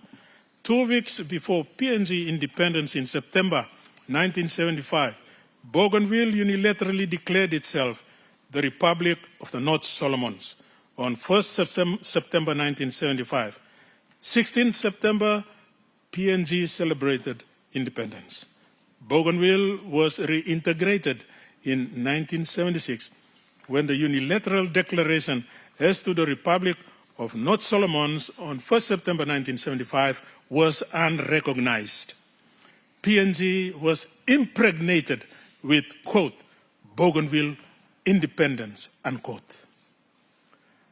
Papua New Guinea, through this parliament, is now in labor pains with the issue of Bougainville independence, and about to give birth through the actual casting of our votes for the referendum result of 97.7% for Bougainville independence, or against the 97.7% for Bougainville independence. The fetus or baby to be born is the 97.7% for Bougainville independence. PNG is pregnant with this. I will call this baby, quote, Bougainville independence, unquote. The outcome of the votes will be the birth and will tell us whether we will sever or cut the umbilical cord with a yes vote for the baby Bougainville independence, or no vote against the baby Bougainville independence, meaning do we have to somehow shove the baby Bougainville independence back into the PNG's womb, or let the umbilical cord unsevered or uncut, and we wait and see how baby Bougainville independence will survive with the umbilical cord remaining unsevered or uncut. Questions are, will the baby Bougainville independence, if shoved back into the womb of the mother PNG, live? Or if the umbilical cord is left unsevered or uncut, how will baby Bougainville independence survive and grow? It seems there is only one humane option for us members of this honorable house to do, and that is to sever or cut the umbilical cord connecting baby Bougainville independence to Papua New Guinea. Mother PNG, in loving care, has to nurture baby Bougainville independence pursuant to the agreed joint commitments and agreed principles set out in the Melanesian Agreement and Melanesian Framework until the baby gets older and reaches about 20 to 30 years old. Only then we can let Bougainville independence completely free. The future.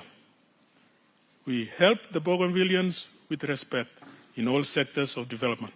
Sovereignty in the world has never been absolute. Let us not kid ourselves with insistence on sovereignty.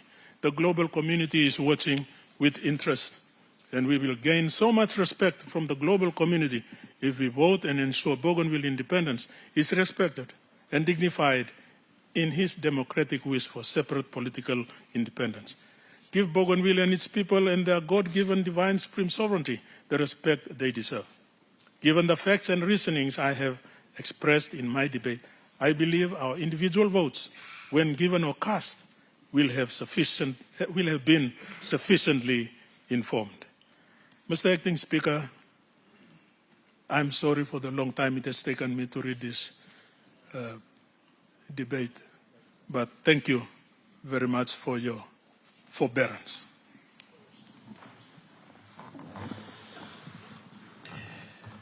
The Honourable Regional Member for Bougainville, Minister for Works and Leader of Government Business.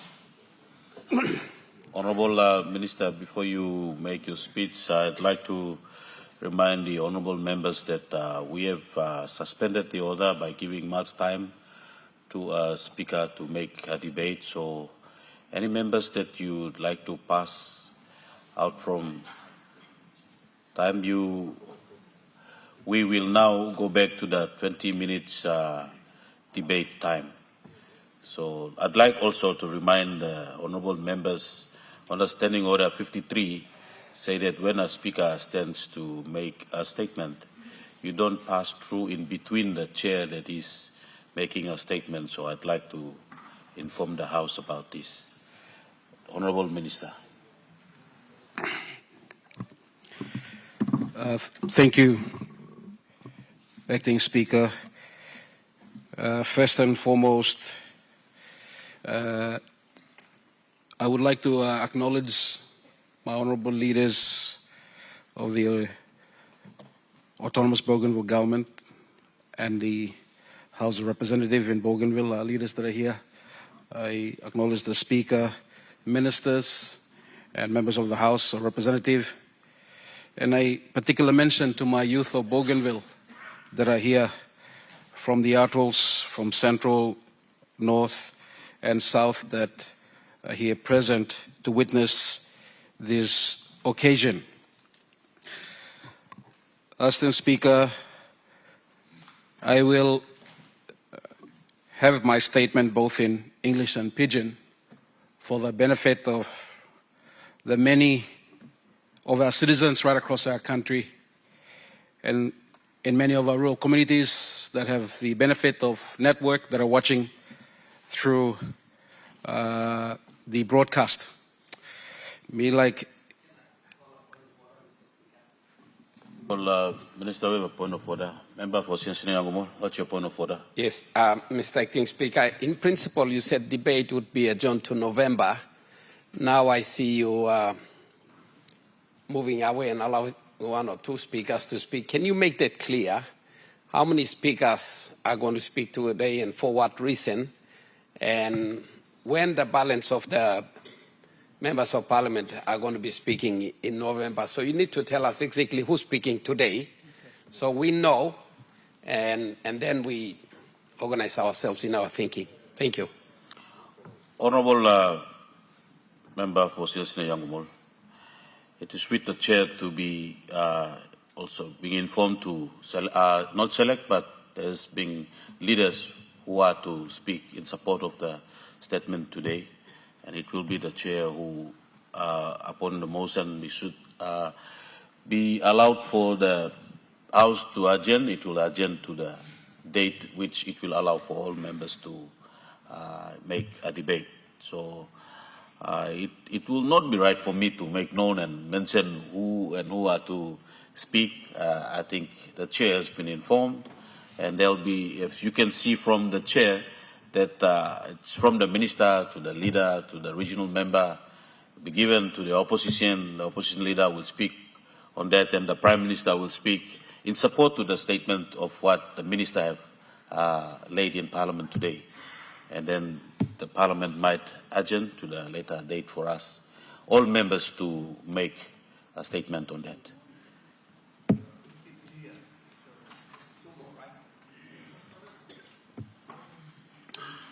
Honourable Minister.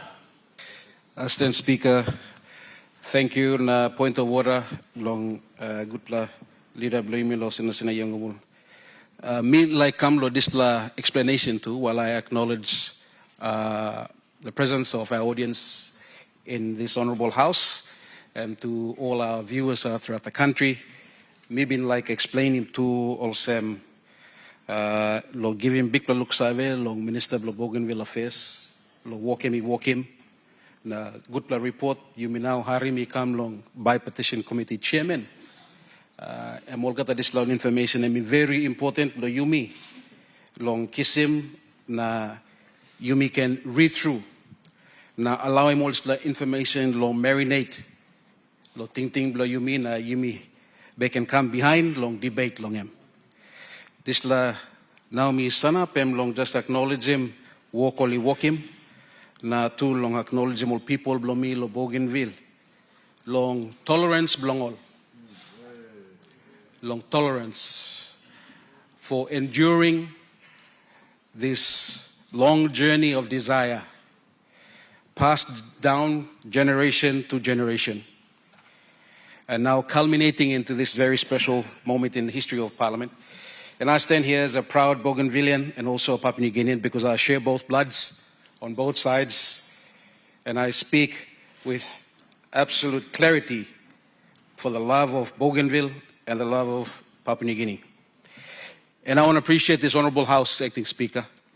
Thank you for suspending standing orders today and giving undivided attention to the agenda of Bougainville. Mitok, thank you. This Honourable House absolutely demonstrates the bipartisan respect for the solemnity, the gravity, and the national importance of the Bougainville agenda. Acting Speaker Somitok, thank you, Longolgata, honourable leaders. This is certainly an unprecedented time for this Parliament. Acting Speaker, I rise today with a profound sense of history, humility and responsibility. I stand here in this Honourable House as the regional member for Bougainville and as a son of Bougainville and as a member for the National Parliament of Papua New Guinea. And on this historic occasion, Acting Speaker, I also speak on behalf of my fellow national members from Bougainville. Our Honourable Francisca Semoso, member for North Bougainville, our Honourable member for Central Bougainville, Honourable Jimmy Miringtoro, our Honourable member for South Bougainville, Honourable Timothy Masiu. Today we stand united as Bougainville, the four of us representing the National Parliament. We carry into the chamber the democratically expressed voice, hopes and aspiration of the people of Bougainville. Today, Parliament formally received the Bougainville referendum results, and I must again place on record our utmost gratitude to the Minister for Bougainville Affairs for shouldering such a monumental task in managing and ushering the results finally into the floor of Parliament. As you all know, this is not an ordinary parliamentary proceeding. It is a defining moment in our long people's history. We heard today from the chairman a very detailed journey of our country from the very earliest we could record. That detailed report, my honourable leaders, it is worthy of us reading through again that report to get a full appreciation of our journey and how we have evolved through that journey together. And that would help with this final joint consultation report. Acting Speaker, the documents being placed before the Honourable House are not merely administrative papers. They carry the voices, sacrifices, and the aspirations of the people of Bougainville. They also represent the solemn commitments made by the government of Papua New Guinea and the autonomous government under the Bougainville Peace Agreement and our national constitution. As we know, in 2019, the people of Bougainville participated peacefully and democratically in a constitutionally guaranteed referendum on their future political status, one in which, quite articulately expressed in its analogy of a mother about to give birth to a new life.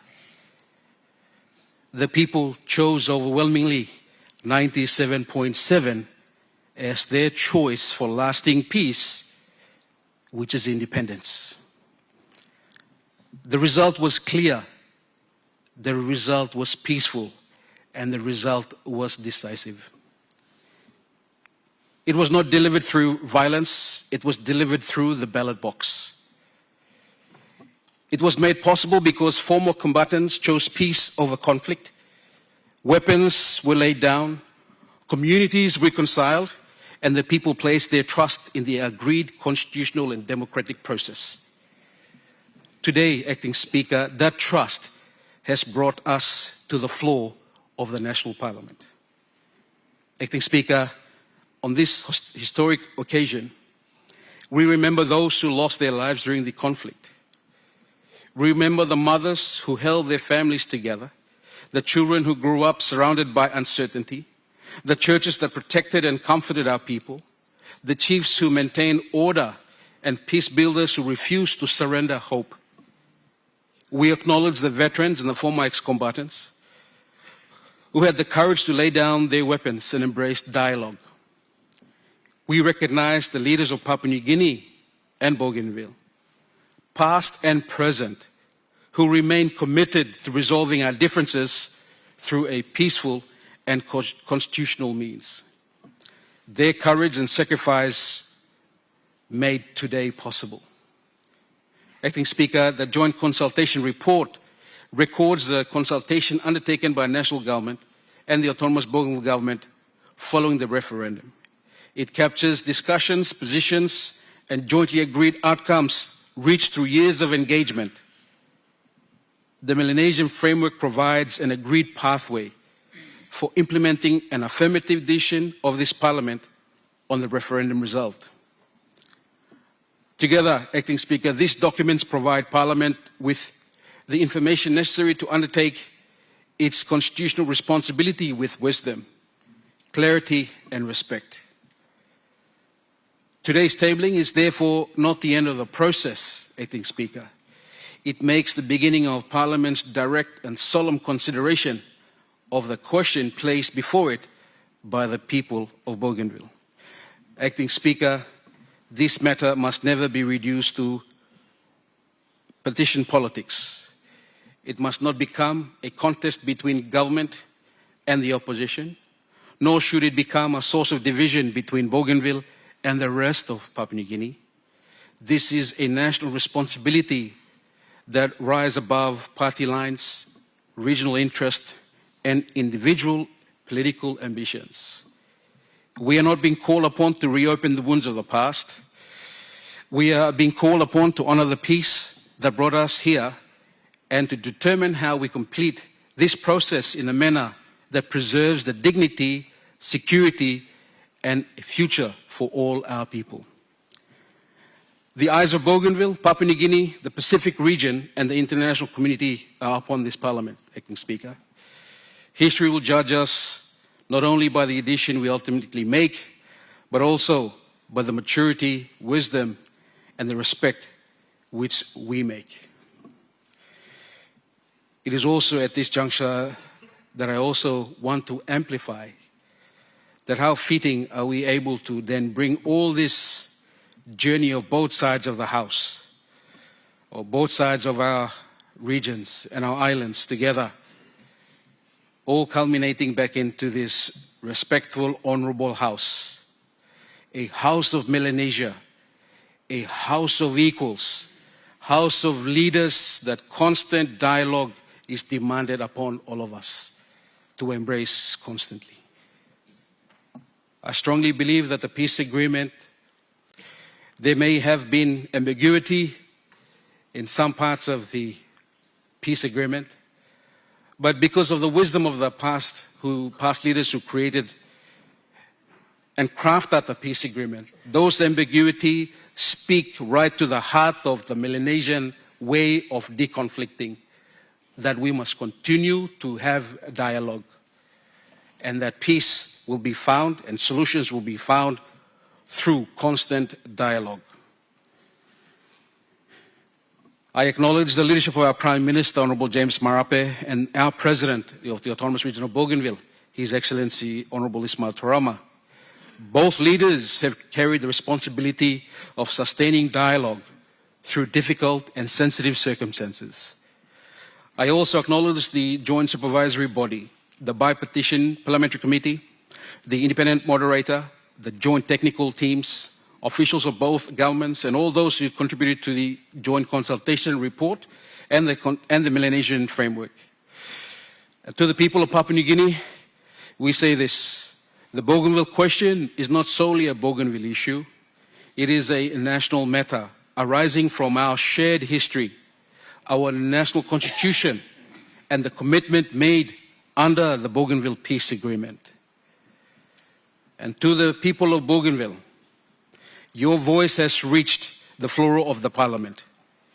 Your vote has not been forgotten. Your sacrifice have not been forgotten. Your patience, discipline, and commitment to peace have brought us to this historical day. And I must emphasize again, I want to appreciate my people of Bougainville, past and present, for always embracing peace, for always enduring the commitment to stay on course and follow the process. It is the process, in my strongest view, that will see us through to our final aspiration.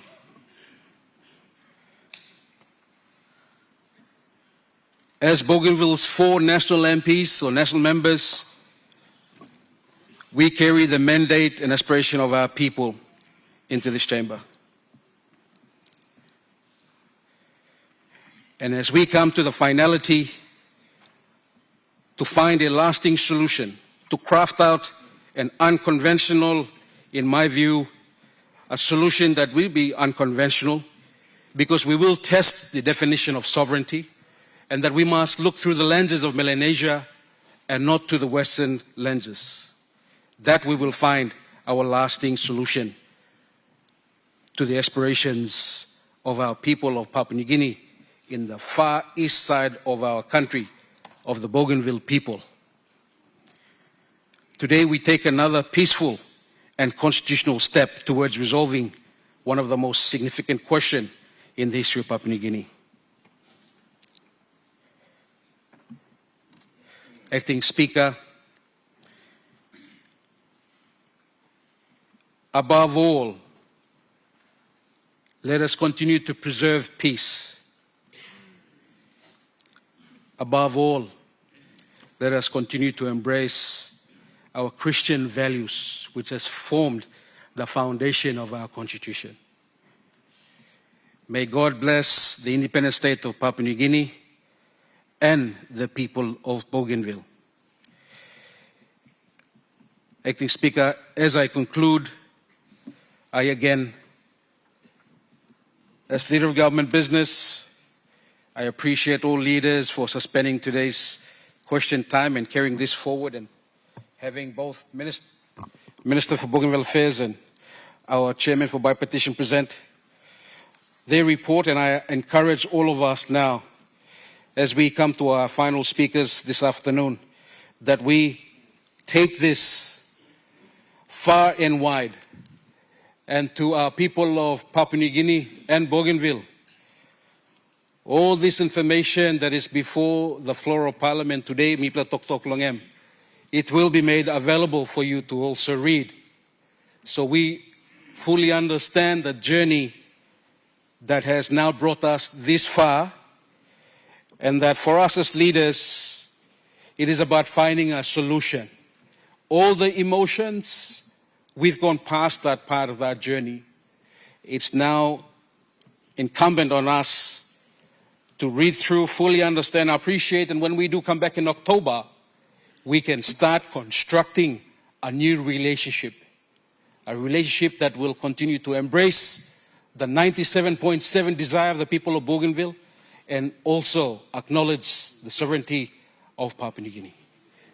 Thank you, Acting Speaker.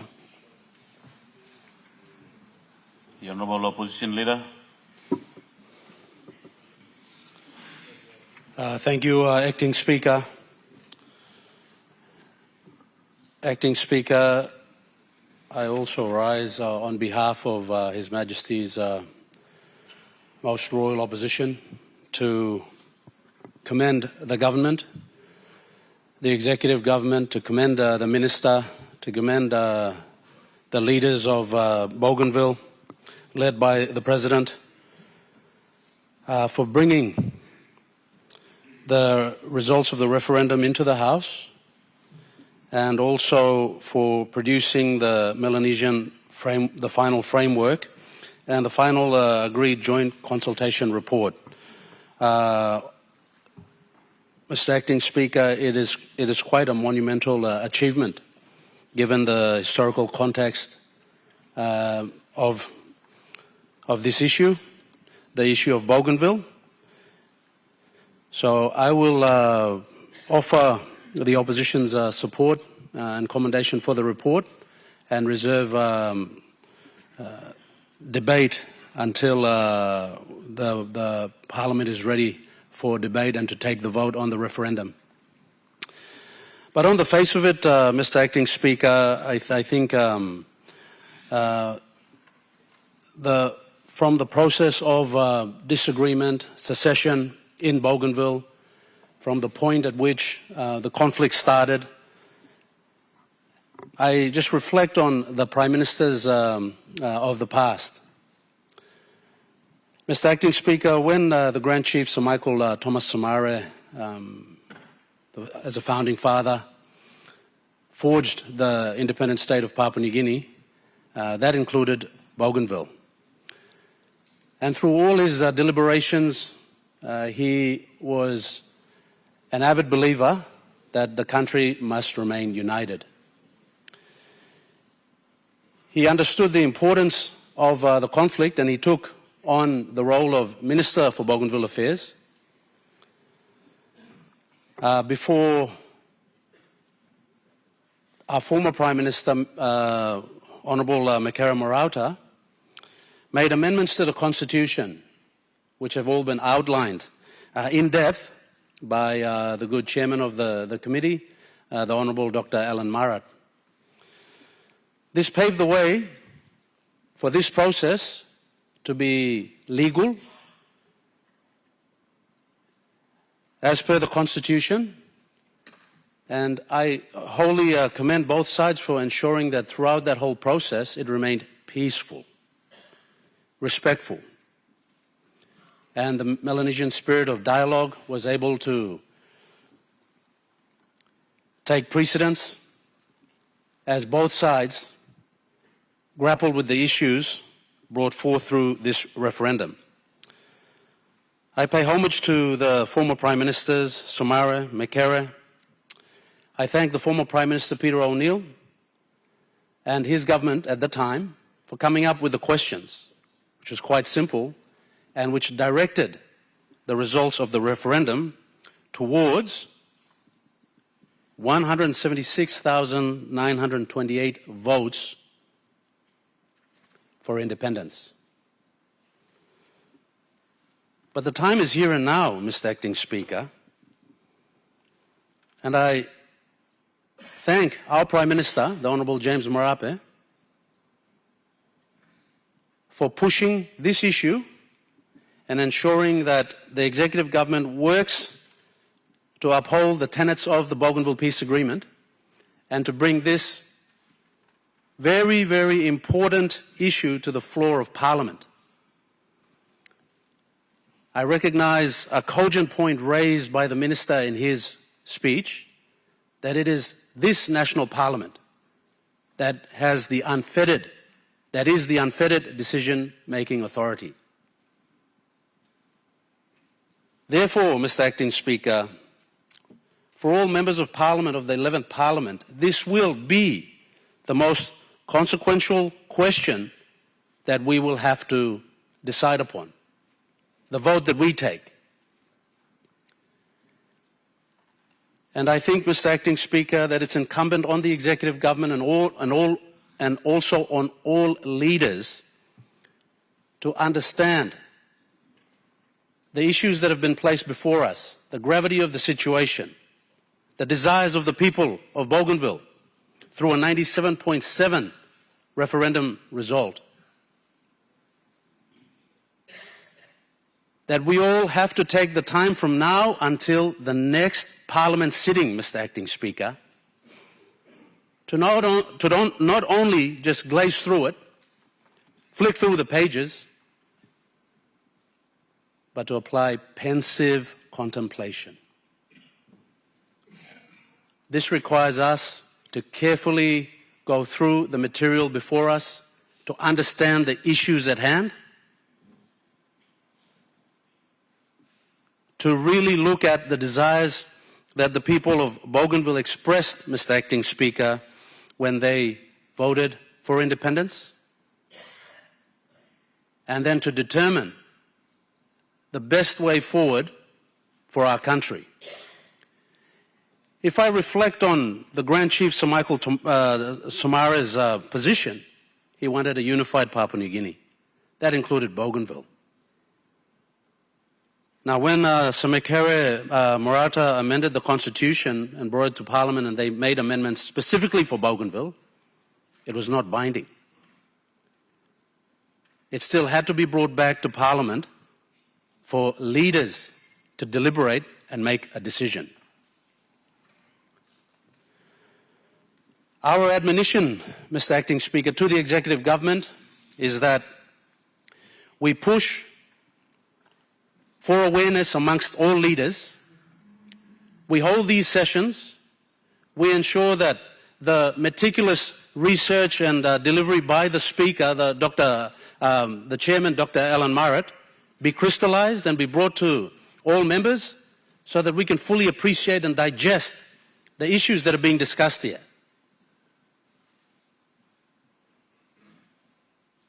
Now, time you may look in, Mr. Acting Speaker. Bougainville will talk, or like him independence, or la Buruk, lo Papua New Guinea. Now, this Honourable House, Mr. Acting Speaker, I can kirab na talk yes, mibla one bell, you bla can go.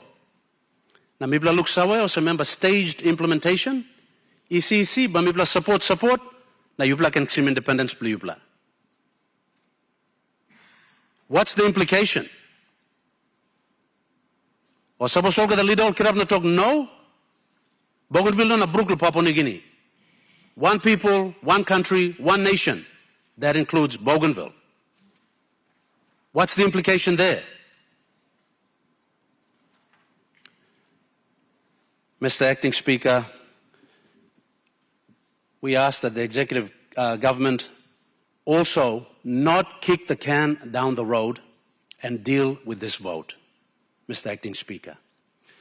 All must confirm, all the members of Parliament, all honourable leaders in the House, that the next Parliament sitting, we will deal with the vote. This issue has created a lot of anxiety, a lot of ambiguity, a lot of confusion, Mr. Acting Speaker. Awesome na you look him. Now we're going to remember all Noxim talk sawa na House 2M no pull up, Mr. Acting Speaker. For an issue that is so consequential to Papua New Guinea and to our future. So this is what we ask, Mr. Acting Speaker. Mibla talk, thank you, Law. All got to walk where Minister you make him, Prime Minister you make him, the leadership of Bougainville. Our only call, Mr. Acting Speaker, is the way forward.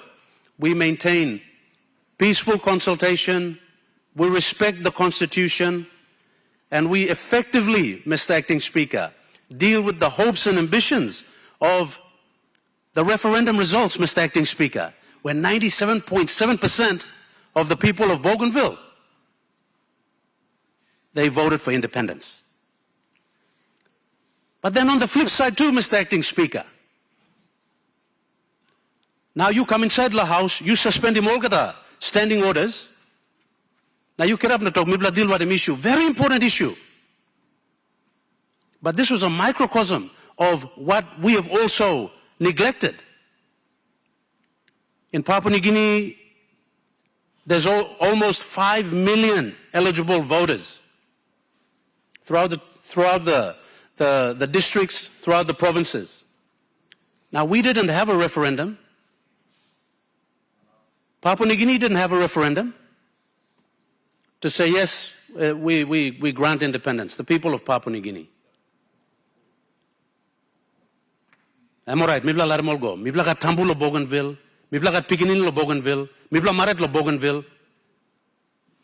Am I line blo Mibla too, all blood blo Mibla. But Mibla not asking Bougainville. Mibla not asking people of Papua New Guinea. Mibla not running referendum, Mr. Acting Speaker. One-side referendum. Now you suspend him all gonna walk lo Papua New Guinea. Heavyweight, Mibla all gonna face him all gonna leader come lila talk. Now you talk, put in Bougainville. Which you are right, Mr. Acting Speaker. But what about the rest of the country? What about the majority? So in this time, are you also gonna demand that all governors go back to your respective provincial assemblies and run this question about Bougainville independence, about the referendum results? All members of parliament, go back, Bungimol Councillor Blubla, go back to DDA. So that we capture the collective voice of the people of Papua New Guinea when we're making this call on the floor of parliament. It's so serious. It's consequential.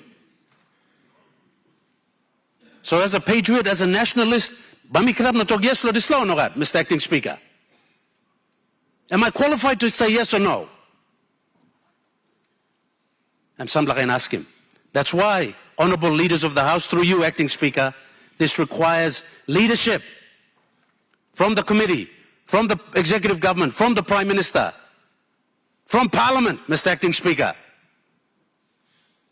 So honorable leaders must come and deal with the issue with confidence, with empathy, with respect, promoting peace, the Melanesian way, now consultation.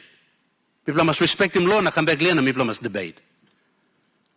So, Mr. Acting Speaker, in conclusion, I ask that the government be very, very clear about when this vote will take place and make all effort, Mr. Acting Speaker, to inform all leaders of the House about yes, what happens, no, what happens. People must clear, Mr. Acting Speaker. But with that, Mr. Acting Speaker, on behalf of the people of Trave, I wholeheartedly commend the executive government, the leadership of the Prime Minister, Honourable James Marape, the Minister, Honourable Makiba, and the leadership and the leaders of the Autonomous Region of Bougainville for peaceful consultation, for respecting the Constitution, and for bringing this most important referendum result to the floor of Parliament. Whatever happens, Mr. Acting Speaker, God bless Papua New Guinea. Thank you, Acting Speaker. The Honourable Minister for State Enterprise. Thank you, Mr. Acting Speaker. I first would like to take this opportunity to commend our Prime Minister, the Honourable James Marape, for leading this country in trying its very best to resolve this very, very, very important matter affecting our lives. For most of us who are fortunate enough to represent our people in this Parliament, we will be soon making one of those very important decisions in our lives, which will remain with us until we die. I want to commend our Prime Minister for producing a conducive environment and for leading this country in terms of trying our best to manage this long overdue, emotional and important issue. I also want to acknowledge and thank the Minister for Bougainville Affairs for his hard work and for making sure that the referendum results are produced before this Parliament. I also take this opportunity to acknowledge our team of our brothers and sisters from Bougainville, led by the Speaker of the Bougainville Assembly, the Honourable Simon Pentano, who was a former long-serving clerk of this Parliament. And there's a long, long relationship with this country, Papua New Guinea. Mr. Acting or Assistant Acting Speaker, my speech will only set the framework for the way we think for the next couple of weeks before we make our decision in Parliament. Mr. Speaker, When I entered this parliament many years ago, in July 2022, as an independent member, I met one very important person who later shaped the way I thought about Bougainville. His name was the Honorable Sam Akotai, who was the leader of the United Resources Party at that time. He was the member for Central Bougainville, and he was also the Minister for Mining in the Somali government. Mr. Acting Speaker, or Assistant Speaker, Deputy Speaker, I then became the Deputy Party Leader of the party which I lead now.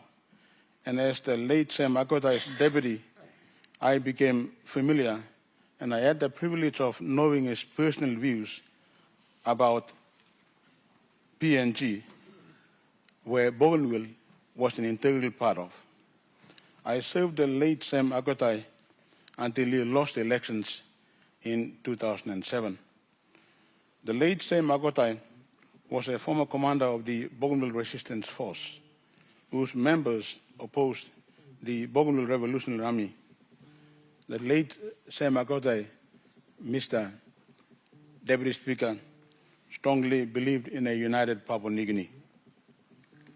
After the late Sam Akotai, two more leaders from Bougainville joined the United Resource Party. They were the late Stephen Pirika Kama, who was the member for South Bougainville, while Joe Lera was the regional member for Bougainville for 2 terms from 2012 to 2022. I was fortunate to have met and worked together with the late Sam Akotai, the late Stephen Pirika Kama, and Mr. Joe Lera as national leaders, and I gained some understanding of the many complex issues relating to our people of Bougainville. I was privileged also, Mr. Acting Speaker, to become a member of the Ministerial Committee on Bougainville, chaired by the late Minister Sir Peter Bata under the Somali government. As a member of this committee, I made a number of trips to Bougainville.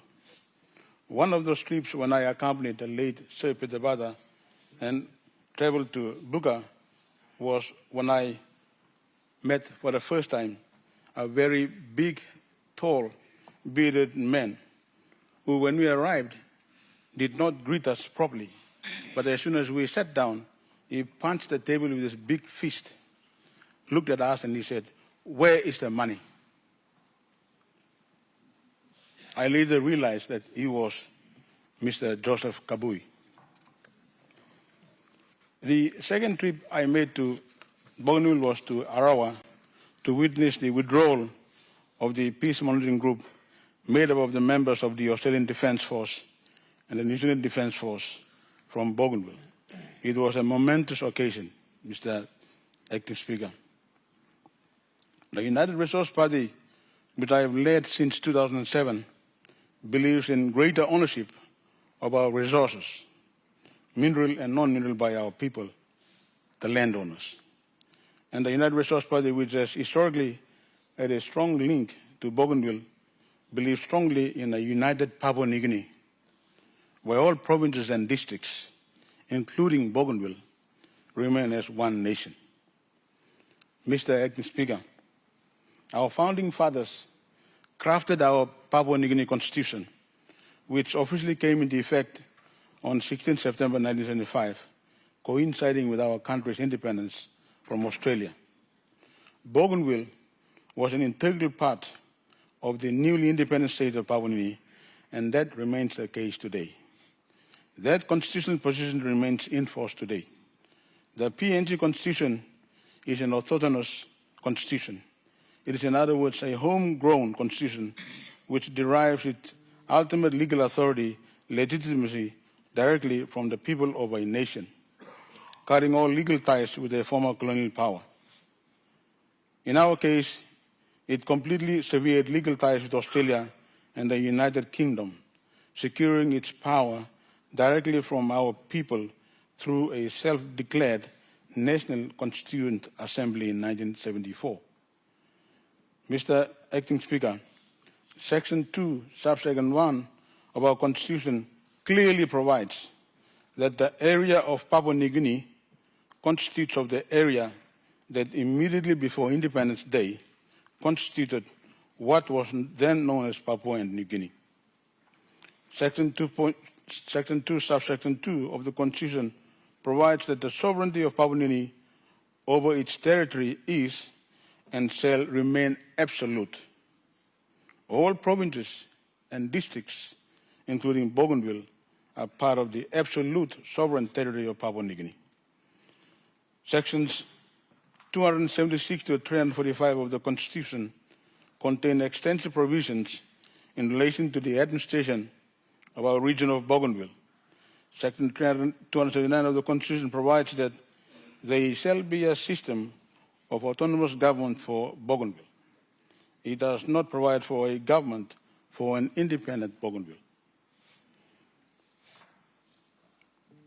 The peace agreement clearly contemplated two critical pillars of weapons disposal and good governance. These are not mere considerations.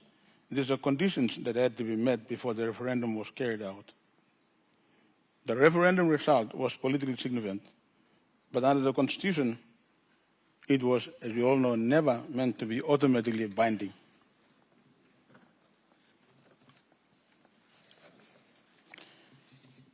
There is, Mr. Acting Speaker, there I say, no independent evidence showing that all weapons were fully disposed of in Bougainville. The peace agreement did not envision a referendum occurring under conditions where weapons concerns remain unresolved. But again, Mr. Speaker, that is not for us to determine here. What is before us is the referendum results. There are many other issues there, but Mr. Speaker, now is not the time for us to debate. We've been told, among other things, that, and according to the results, 97.7% of our people voted in favor of independence during the referendum. We may have our own views, whether they were carried out thoroughly, fairly, and independently or not. But again, Mr. Acting Speaker, now is not the time to debate. We can assume one way or the other according to how we assess things, but again, now is not the time. We've gone past that stage. We have the referendum results to consider. As we know, this referendum occurred after decades of conflict, political messaging, and many other things which the chairman of the committee, Dr. Marat, adequately outlined for all of us. Many of our people on Bougainville understandably carry historical grievances. We cannot ignore them. But there are also many Bougainvilles out there who also proudly identify themselves as Papua New Guineans. During the Bougainville crisis, many stood side by side with those from the rest of the country, including my former party leader, the late Sam Akoitai. There may be questions, Mr. Acting Speaker, which remain regarding governance standards, strong institutions, effective rule of law, accountability, financial integrity, stable security arrangements, all the list goes on. But again, they will take time to be implemented and to be dealt with under whatever regime they operate under later on, depending upon the outcome of the decision this Parliament makes. Again, that is not for me to dwell on. But we must understand that those standards, even if they are not met now, must be met in the future, as they will remain relevant for our people of Bougainville, regardless of which direction this Parliament votes. When we consider the effect of sections 276 to 345 of the Constitution, all the powers have been decentralized and given to our people of Bougainville. And they have received funding, and they've had years to build systems and make things work on the island for themselves. Whether real progress has been made or not, our Bougainville leaders know. Now again is not really the time to debate. The Bougainville crisis, Mr. Acting Speaker, dare I say, was not mainly only about independence. It was also about unequal and unfair treatment of spin-off benefits from the huge copper and gold mine, and the environment damage to the Jaba River. Many people died as a result of confrontation between our Bougainvilleans and security forces, and between the BRA and the resistance force.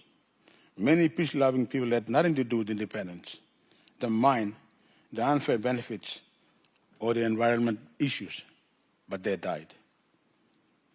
Mr. Acting Speaker, if it were not for the Bougainville Resistance Force, it is doubtful whether many members of the Papua New Defense Force and the police force would have survived and returned from Bougainville. Prior to and even when independence for our country was being considered by the Australians, Mr. Acting Speaker, there were also noises made by people from our country, such as the Papua Besena movement and the Matangan Association in Eastern Britain for self-determination. There are still some currently who have similar views here. When, Mr. Acting Speaker, when our founding fathers debated and contributed to the specific contents of our national constitution, they were mindful of the expressions made by people from some parts of our country, such as the Matangan Association of Eastern Britain, Papua Besena, and Bougainville, and some smaller sections from the highlands. Yet, Mr. Acting Speaker, our founding fathers were determined, and they made sure that Papua New Guinea remained one country. And the Constitution, which was adopted by the Constituent Assembly in August 1974, and then in September 1975, contained no provision empowering this Parliament to grant independence to a district, an ethnic group, a province, or a region of this country. Our founding fathers were cognizant, they were aware of those concerns, and yet they made sure that the Constitution did not contain any power for this Parliament to grant independence to a region, an ethnic group, a tribe, or a province, or even a district of this country. Mr. Acting Speaker, we must not overlook this very, very important fact. Section 100, subsection 1 of the Constitution provides that the legislative power of the people is vested in this Parliament, very obviously. The Constitution gives this power the power to enact laws and amend laws, but it does not give the power to grant independence. That is something we don't have. This Parliament, as dare I say, the power to enact laws and amend laws, but it does not give this Parliament the power to grant political independence to an ethnic group, a tribe, a district, or a province. You will need to amend the Constitution itself to grant this Parliament the power to do that. Mr. Acting Speaker, we will have our say when we meet next, but those are the views that I thought I had to express to this Parliament. Thank you, Mr. Acting Speaker. The Honourable Minister for Police.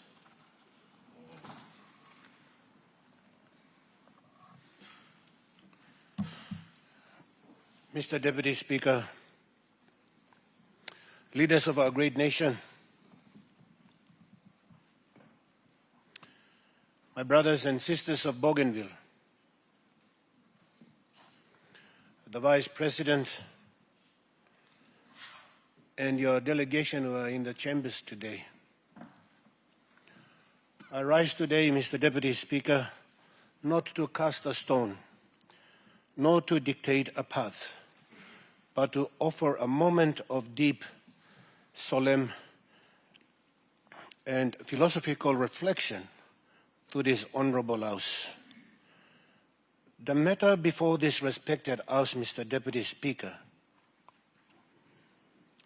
the ratification, resolution, and future of our brothers and sisters in Bougainville is perhaps the heaviest constitutional, moral, and security challenge this Parliament has faced since our independence in 1975. as one of the longest-serving members currently sitting on these benches, I have watched our young democracy grow, stumble, heal, and mature, Mr. Deputy Speaker. Today, we stand at the crossroads of history. We are called to deliberate on the Bougainville referendum, a momentous constitutional process born out of the 2001 Bougainville peace agreement that brought an end to a painful decade of civil war. 7 years ago, our brothers and sisters in Bougainville cast their ballots, and the result was loud and clear. 97.7% voted for independence over continued autonomy. Today, as a parliament, our constitutional duty is not to ignore that voice, but to consult, debate, and decide how we move forward as a Melanesian family. Mr. Speaker, the year 1992 was the year when the world literally was at the crossroads. For me, as a very young man, I first stepped into the halls of national politics. In 1992 was a year of seismic geopolitical shifts across the globe and a time of intense political, economic, and humanitarian trial for our young democracy. While the Western world was eagerly looking toward a globalized, tech-driven future and celebrating the end of the Cold War, marked by President George H.W. Bush and Boris Yeltsin declaring a new era, the signing of the Maastricht Treaty, which gave birth to the European Union, and Bill Clinton's rise to the US presidency. The global landscape was also breaking apart. The post-Soviet vacuum saw the outbreak of the Bosnian War, while cultural and environmental awakenings were erupting from the Los Angeles riot over the police beating of Rodney King to the historic UN Health Summit in Rio, and the Mabo decision just across the water in Australia, where a landmark ruling by the High Court of Australia completely rewrote the nation's legal relationship with its indigenous peoples. Mr. Speaker, or the Deputy Speaker, while the rest of the world navigated this new modern era, Papua New Guinea was blocked in a bitter struggle for its internal survival. 1992 was the peak of the Bougainville crisis. The conflict had escalated from local corporate sabotage into a full-scale bloody civil war. Mr. Deputy Speaker, by 1992, the strict military blockade of the mainland had triggered a catastrophic humanitarian crisis where a lack of medical supplies, clean water, and electricity led to thousands of civilian deaths from preventable diseases. On the home front, Mr. Deputy Speaker, we faced intense turbulence. The national elections of July 1992 saw Pius Quinty defeat Sarah Binamaliu by a single vote in this very parliament, immediately inheriting a huge financial and military burden. The closure of the Panguna mine had ripped away 45% of our export revenue, forcing a desperate scramble to develop the Kutubu oil project and accelerate mining in Porgera and Misima to keep our national economy afloat. The crisis even spilled over our borders, straining relations with the Solomon Islands. Mr. Deputy Speaker, I lived through that defining year. I saw how the crisis changed the course of our history, forcing us to reinvent our economy, reevaluate our military strategy, and navigate a rapidly changing post-Cold War world. It is that long, unbroken memory that guides my reflections today, Mr. Deputy Speaker. Mr. Deputy Speaker, we need to know and accept what were the root causes of the Bougainville conflict. And we need to understand the challenges confronting our shared history to be able to determine where we are going from here. Let us be honest, Mr. Deputy Speaker. Let us be honest with ourselves today. What we once called a simple law and order problem decades ago, Mr. Deputy Speaker, did not start in a vacuum. Mr. Deputy Speaker, in 1998, the government, in all sincerity, sent police first to deal with a law and order problem. 1988, Mr. Deputy Speaker. The government, in all its sincerity, sent police first to deal with a law and order problem. Just like today, Mr. Deputy Speaker, we send our army to help police in places like Pogara, Heights, and Oktedi. The defense was sent to help and assist our police in Bougainville. The situation aggravated when our brothers of Bougainville fought back in what they may have considered then was their right to do so, Mr. Deputy Speaker. Mr. Deputy Speaker, the conflict may have begun because the governments of the day were insensitive to the plight of the people. We may have been blinded by the love of money, allowing a selfish multinational corporation to exploit the Panguna land, line foreign pockets, and marginalize our own people. When the people of Bougainville stood up to complain about the destruction of the environment and the theft of their future, we sent in the mobile squads to protect a corporate entity, and maybe instead of protecting our citizens, we allowed our forces to victimize the very people we were sworn to defend. Mr. Speaker, let us speak the truth plainly. There are no heroes out of the Bougainville conflict. Blood is on everyone's hands. Over 15 to 20,000, maybe more of our brothers and sisters, as well as members of the disciplined forces, died during the dark crisis. Whilst no one is clean from the civil war, we are all children of this one land. The blood that was shed on both sides did not wash away who we are. It waters the ground. Mr. Deputy Speaker, it waters the ground where we can now choose to plant something new. Mr. Deputy Speaker, let us find the boldness to look each other in the eye and find the grace to forgive.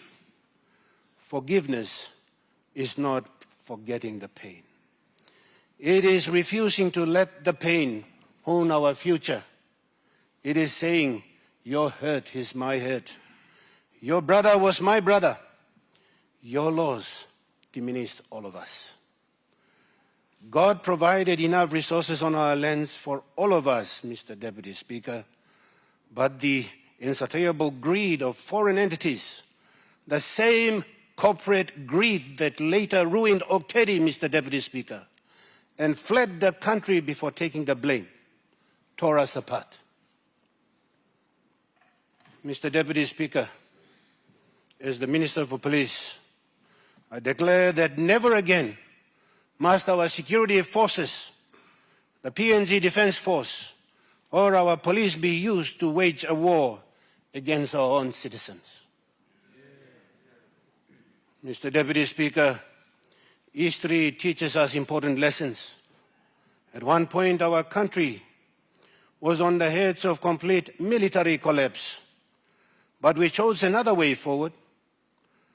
By early 1997, after years of failed peace talks and unsuccessful military campaigns, the government was desperate to end the civil war and reopen the mine.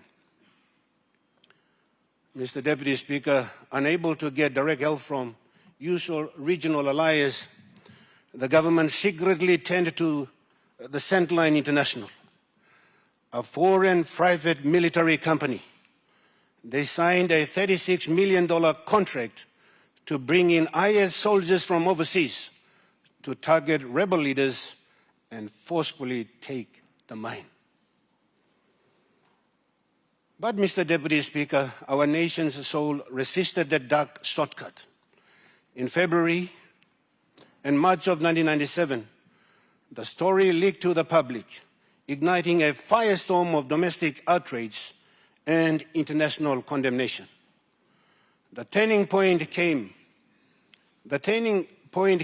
through Operation Rouse Him Quick, a secret operation executed under the direction of the then Papua New Guinea Defence Force Commander, Brigadier General Jerry Singarok, to get rid of the mercenaries. Mr. Deputy Speaker, on the ground, it was a small group of elite officers who carried the immense weight of this operational standoff. Mr. Deputy Speaker, General Singarok handpicked Major Walter Enuma to command the tactical operations on the ground, serving as the operational head of Operation Rouse Him Quick. Major Enuma was instrumental in coordinating the logistics and leading the soldiers who rounded up the mercenaries. Alongside him stood Belden Nama, then a captain in the Allied Special Forces Unit. Captain Nama was one of the core officers who directly executed the operations, personally arresting Sandline International founder Tim Spicer and detaining the foreign mercenaries at their hotel and to force their deportation, Mr. Deputy Speaker.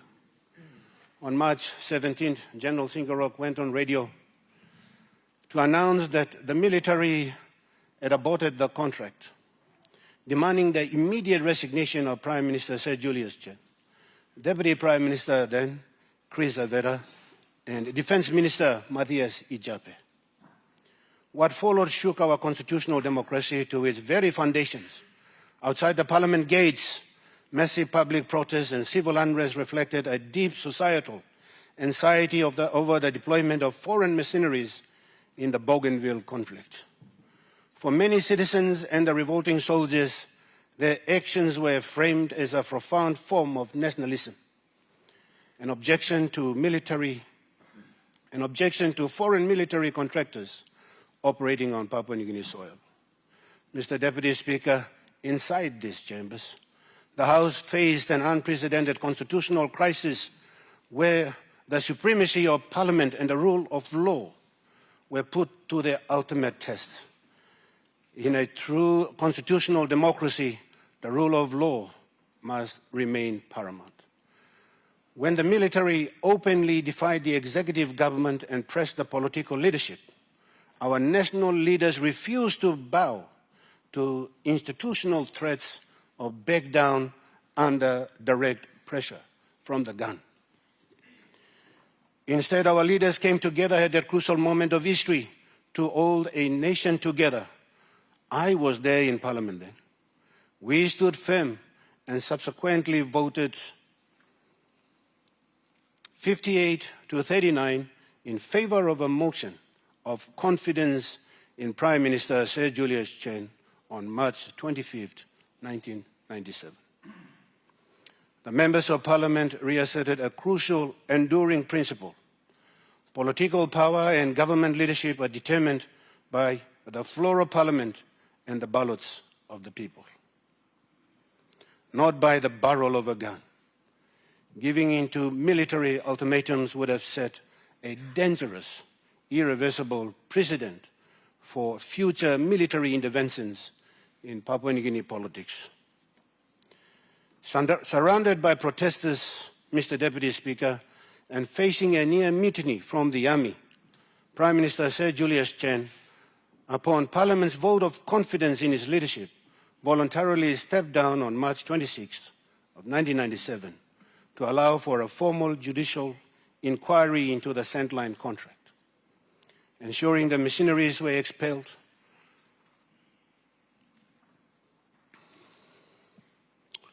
while the state viewed the operational defiance as a revolt, subsequently arresting, court-martialing, and convicting Walter Numa, Belden Nama, and several other officers of mutiny before they were later pardoned, Mr. Deputy Speaker.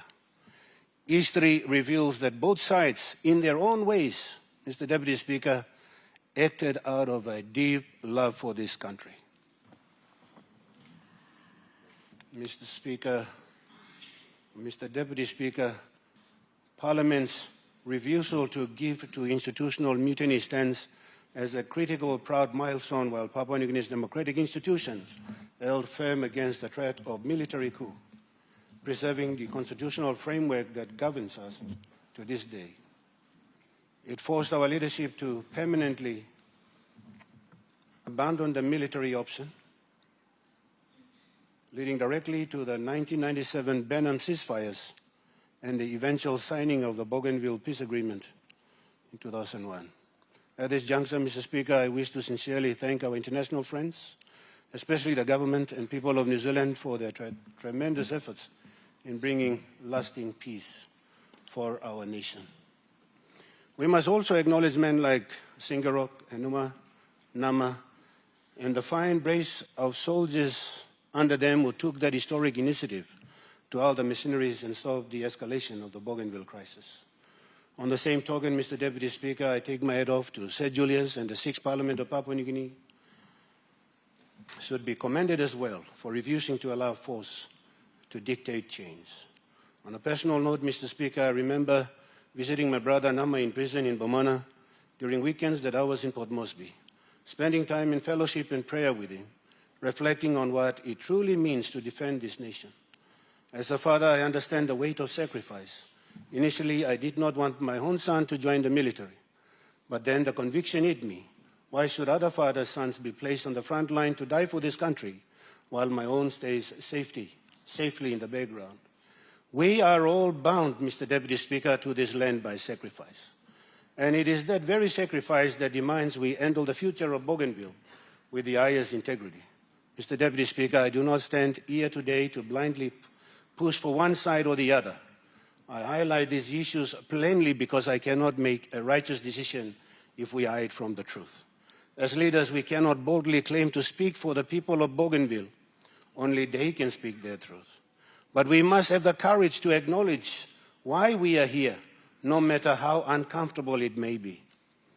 Mr. Deputy Speaker, there are two powerful competing narratives before us. Both are brought out of love for people, both carry profound weight, and both deserve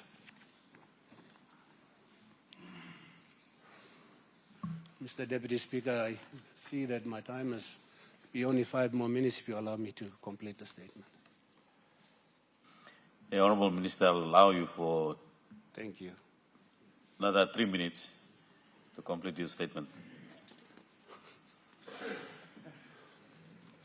The first argument put forward is the power or strength of a united house.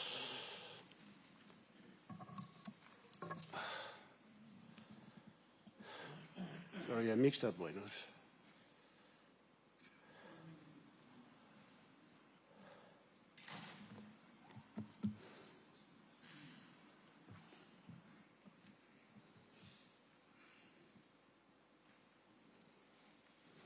Mr. Speaker, the first argument put forward is the power or strength of a united house. For 50 years, we have fought a singular identity from 1,000 tribes. The argument of unity states that we are fundamentally stronger together.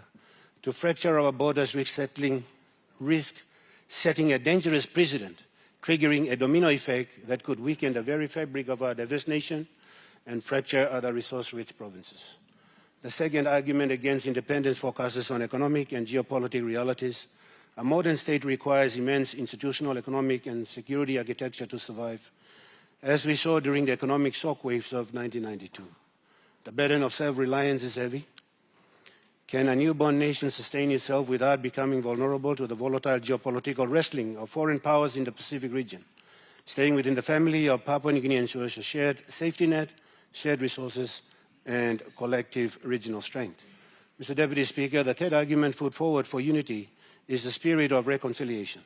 Proponents of this view argue that Bougainville peace agreement was meant to heal us within our common home, proving that true autonomy and decentralization can satisfy the longing for self-determination without the trauma of permanent separation. Mr. Speaker, three main points are also being put forward for those supporting independence for Bougainville. Proponents for independence have called upon us to open our hearts to the equally profound arguments coming from the people of Bougainville. We cannot ignore the voice of the referendum, where the people spoke with undeniable clarity. Mr. Speaker, the first point put forward for independence is the sacred right of self-determination. The argument for independence is built on the democratic right of a people to choose their own destiny. They have walked through a valley of tears since the dark days of 1992, suffered immense trauma, and earned the right to chart their own course to peaceful democratic expression. To deny it, many argue it is to reopen historical wounds. A second point for independence, Mr. Deputy Speaker, is a distinct identity and mandate. For decades, the people of Bougainville have maintained a distinct sense of cultural and political identity. Lasting peace in our region cannot be built by suppressing a definitive democratic mandate, but by honoring the promises made under the eyes of international observers. And the third point, Mr. Speaker, is the hope of new beginnings. Proponents of independence believe that only through full sovereignty can Bougainville truly unlock its own potential, manage its own rich resources, and heal the historic wounds of the past on its own terms. Mr. Speaker, this is a time for internal reflection and stewardship. I listen to the arguments for unity, and my heart says, yes, we must remain one family. I also listen to the arguments for independence, and my conscience says, yes, we must respect the democratic will of a suffering people. Both arguments are equally valid, both are deeply important. This is why, as leaders, we cannot simply look for political legalisms, rush solutions, or political grandstanding. This is a time for every member of this parliament and every citizen of our two lands to search within and to ask our heavenly Father, the God of Abraham, Isaac, and Jacob, as a Christian country, to convict our hearts as to the way forward for Bougainville and Papua New Guinea. Mr. Speaker, this internal reflection demands that we also look honestly at who stands across the table from us today. From the very beginning of this process, President Ismail Toroama has commanded my deepest respect. And it is no surprise to me that he now guides his people with such steady leadership during this historical hour. His presence reminds us that the choices we make here affect real people, real heritage, and real lands. That is why, under the Marape Rosso government, we remain fiercely committed to ensuring that landowners and our country maximize the benefits of our natural resources with absolute minimum damage to our environment. We have learned the hard way from bitter lessons of our past that wealth without stewardship is nothing but a curse. Sorry to interrupt you. Mr. Speaker, I only have 2 pages, but the time you have requested for has already been left. I requested for 5 minutes. You gave me 3 minutes. Honourable Minister, resume your seat. Thank you, Mr. Speaker. We will still have a debate on this in the future.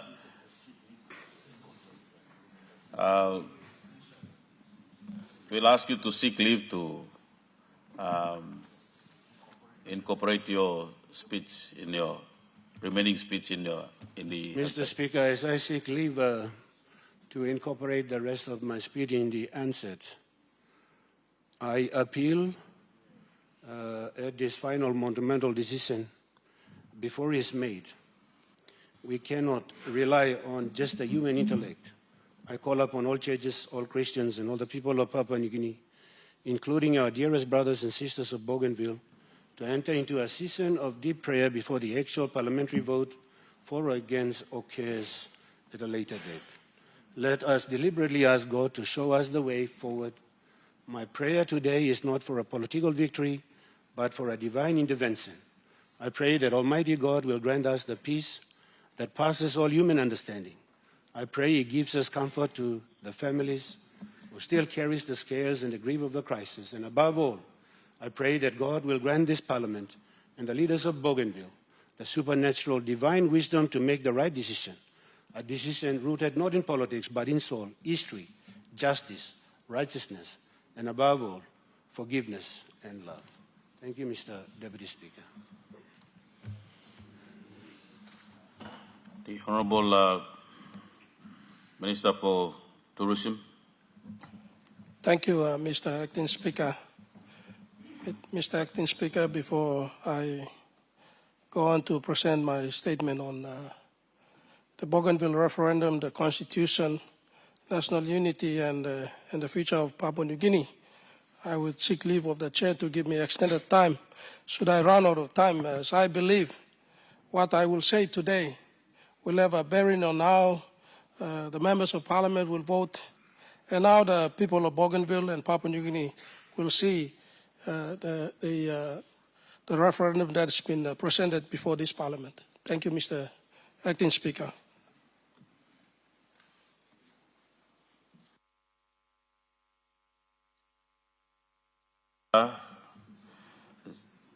I will allow you to present your speech for the first 20 minutes, and I'll use my discretion to give you an extra time if you still have a statement to. Thank you, Mr. Acting Speaker. My speech today is a prepared speech, Mr. Acting Speaker.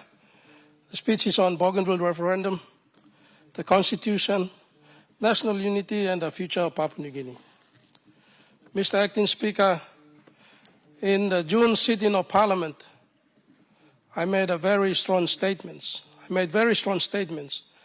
Based on Section 2 of the Constitution, which clearly spells out our absolute sovereignty and territorial sovereignty and integrity of Papua New Guinea as a country, and Part 14 of the Constitution concerning non-compliance with Section 338 and Section 342 on weapons disposal, good governance practices, and referendum.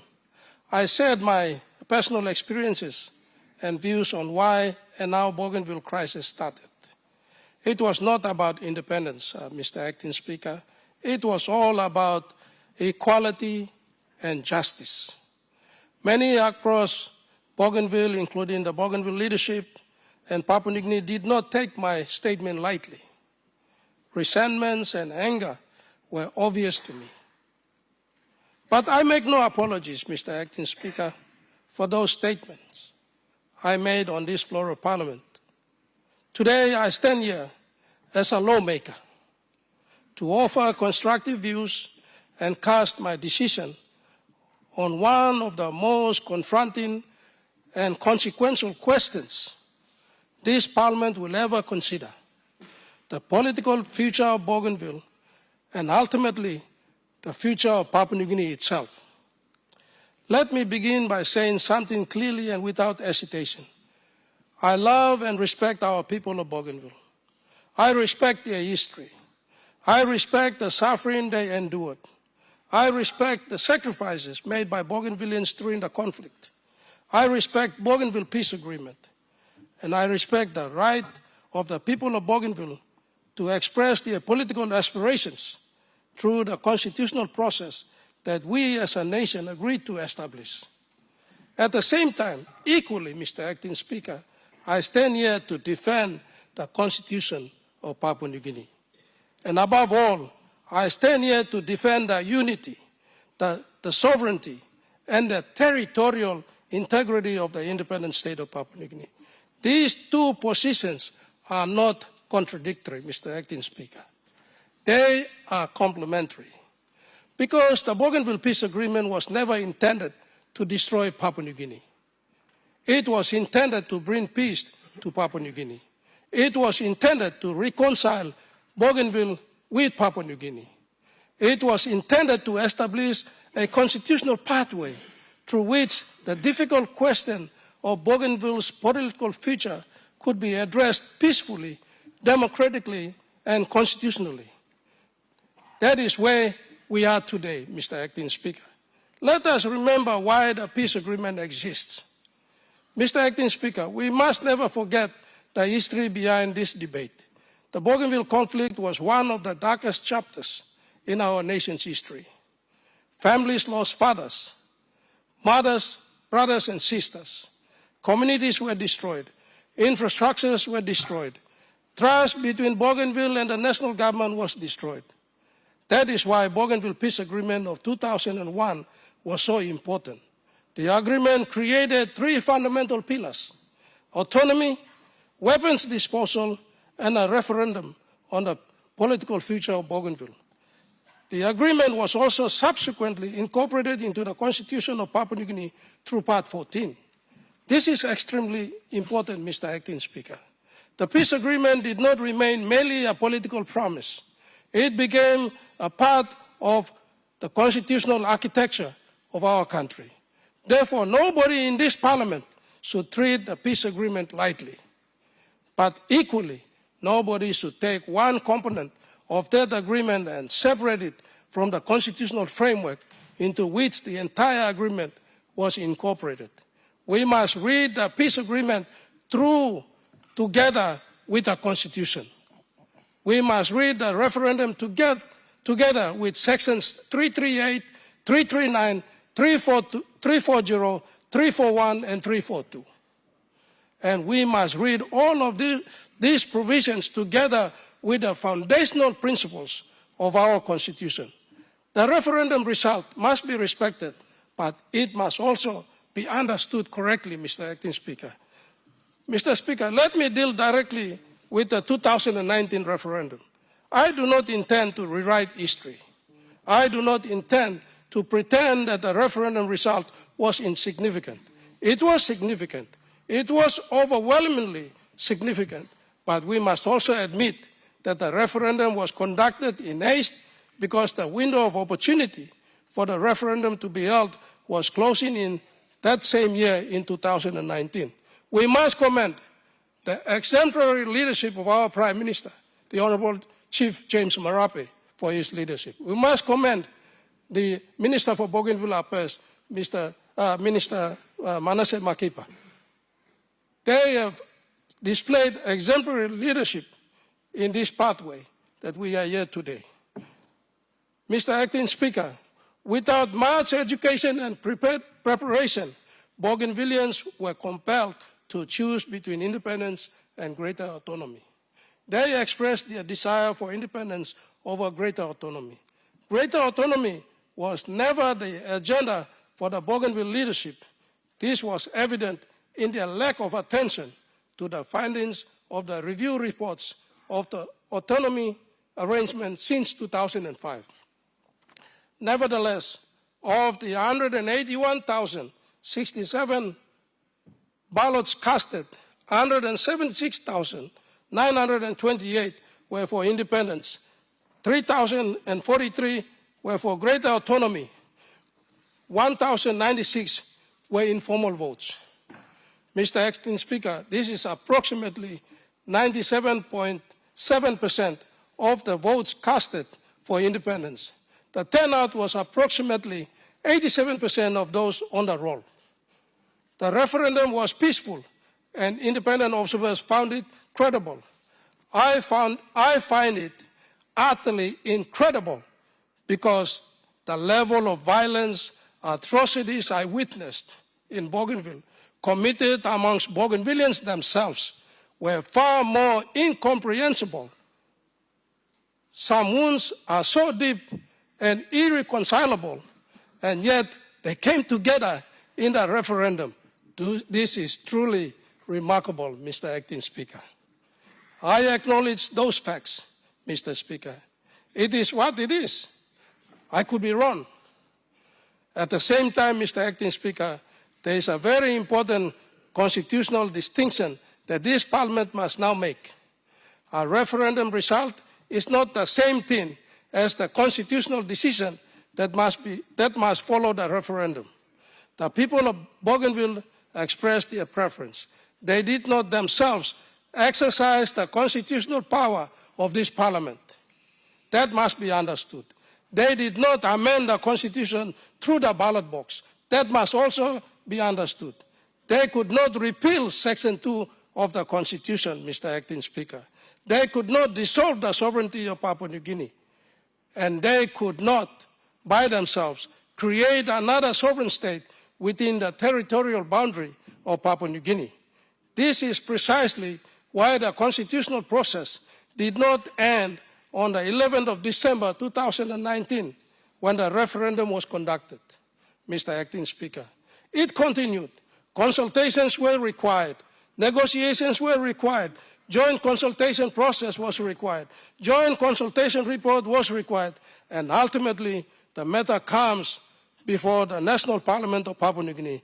It is therefore contingent on the Parliament's decision. That is not an insult to Bougainville. That is the constitutional settlement that both sides agreed from the beginning. The 97.7% result does not mean 97.7% of all Bougainvilleans voted for independence. Mr. Speaker, I will qualify my statement. I also believe we must be precise with our language. We frequently hear that statement, 97.7% of Bougainvilleans voted for independence. That is not technically correct, Mr. Acting Speaker. The correct statement is that approximately 97.7% of valid votes casted were for independence. The population of Bougainville is around 360,000 people. The official roll contained approximately 207,213 voters. 181,067 ballots were casted. Approximately 26,146 enrolled voters did not vote. Therefore, the independence vote represented approximately 87% of those on the referendum roll, not 97.7% of every eligible voter. That must be understood correctly, Mr. Acting Speaker. That distinction does not diminish the result, but it places the result in its proper democratic context. We must not diminish the people who voted, but neither should we exaggerate the result beyond what the actual numbers establish. Furthermore, it is also crucial to understand the age contribution of the eligible voters, Mr. Acting Speaker. More than 120,000 of the eligible voters are ages between 18 and 44. These are voters who were babies when the crisis started, or were born during the crisis, and before the peace agreement was signed in 2001. They represented over 37% of more than half of the eligible voter population. This group of voters knew nothing about the crisis or why the crisis happened. They came to learn about the crisis later as grown adults. For them, independence was an easier choice than greater autonomy. This is a very important observation this Parliament must pay careful attention to, because it explains why we see a high turnout of votes casted in favor of independence. Had the referendum was held in 2001 itself, the result would be very different, because the choice would have been made by Bougainvilleans who were directly impacted by the crisis from the beginning. Having said that, Mr. Acting Speaker, the referendum results before us today still does not tell us that every Bougainvillean wants independence. It does not tell us that every Bougainville community has the same political view. It certainly does not answer the constitutional question of whether Papua New Guinea should cease to exercise sovereignty over Bougainville. That question belongs to the constitutional process, and that is why we are in the Parliament today. Section 342 is not a rubber stamp, Mr. Acting Speaker. This is where I fundamentally disagree with any interpretation that suggests that Parliament's role is simply to rubber stamp the referendum result. Section 342 exists for a reason. The Constitution did not say that the referendum result automatically becomes law. It established consultation between the national government and the autonomous Bougainville government. And following those consultations, Mr. Acting Speaker, the matter comes to this Parliament. The constitutional responsibility, therefore, rests with us in this Parliament. We are not here merely to announce what somebody else has already decided. We are here to exercise our constitutional responsibility, Mr. Acting Speaker. Section 2 of the Constitution must be the constitutional anchor. Let me repeat that again. Section 2 of our national Constitution must be the constitutional anchor. Mr. Acting Speaker, this brings me to the most important constitutional principle in this debate. Section 2 of our Constitution. Section 2 provides that the sovereignty of Papua New Guinea over its territory and over its natural resources shall remain absolute. That provision is not decorative. It is not optional. It is not a political slogan. Section 2 of our Constitution is a prohibition. Let me repeat that again, Mr. Acting Speaker. Section 2 of our Constitution, of our national Constitution, is a prohibition. It prohibits any part of Papua New Guinea from becoming independent. This is part of the most fundamental constitution of the independent state of Papua New Guinea. And every member of this Parliament, including members of Parliament representing our people of Bougainville, takes an oath to uphold that constitution. Therefore, I cannot support any political pathway that treats the dismemberment of Papua New Guinea as though it were an automatic administrative consequence of the referendum. I cannot support the proposition that a referendum conducted under Part 14 automatically overrides Section 2 of the Constitution. I cannot support the argument that Parliament has no meaningful constitutional choice. Parliament must decide within the Constitution. This is my position, that is my position, and that is the position of the people of Vanimo Green River electorate and Greater Papua New Guinea Party that I lead. And that position is not anti-Bougainville. It is pro-Constitution. It is pro-Papua New Guinea, Mr. Acting Speaker. The question before us is bigger than Bougainville. I asked this Parliament to think beyond today's political argument, because the precedent we establish here will remain long after all of us have left this chamber. If we say that one part of Papua New Guinea can become a separate sovereign state through a political process that ultimately overrides the foundational constitutional principle of national sovereignty, then we must ask, what constitutional principle governs the next demand for separation? What happens when another region says, we are different? What happens when another province says, we have our own resources? We want our own government. We cannot build a stable nation by creating constitutional uncertainty. We must instead strengthen the constitutional structure that allows unity within diversity. The answer is not centralization, Mr. Acting Speaker. I believe the answer lies in the decentralization. But let me make another point here very clearly, Mr. Acting Speaker. Defending the unity of Papua New Guinea does not mean defending excessive centralization in Port Moresby or Waigani.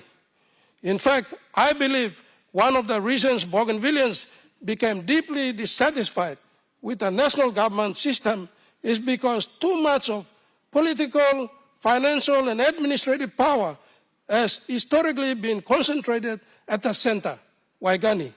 For far too long, Papua New Guineans have traveled to Port Moresby to ask for what should have been decided closer to their communities. For far too long, provinces have waited for decisions from Waigani. For far too long, development has been determined by the central government rather than driven by the people. If we want to preserve Papua New Guinea, then we must reform Papua New Guinea. Unity cannot simply mean keeping borders together. Unity must mean giving our people a genuine stake in the country. Let us build a decentralized Papua New Guinea. Mr. Acting Speaker, I therefore propose this Parliament should begin thinking beyond this traditional model of central government. We should build a stronger system of decentralization. We should give provinces greater autonomy over their economic development, infrastructure development, tourism, agriculture, fisheries, forestry, mining, oil and gas, land administration, local taxation and revenue generation, health and education delivery, cultural development, provincial investment, and management of their local economic resources. Honourable Minister, I interrupt you. Your 20 minutes have left. As you have asked the chair to give you an extra time, I give you extra 5 minutes. Mr. Acting Speaker, would you allow me 10 minutes, please? I think it's important.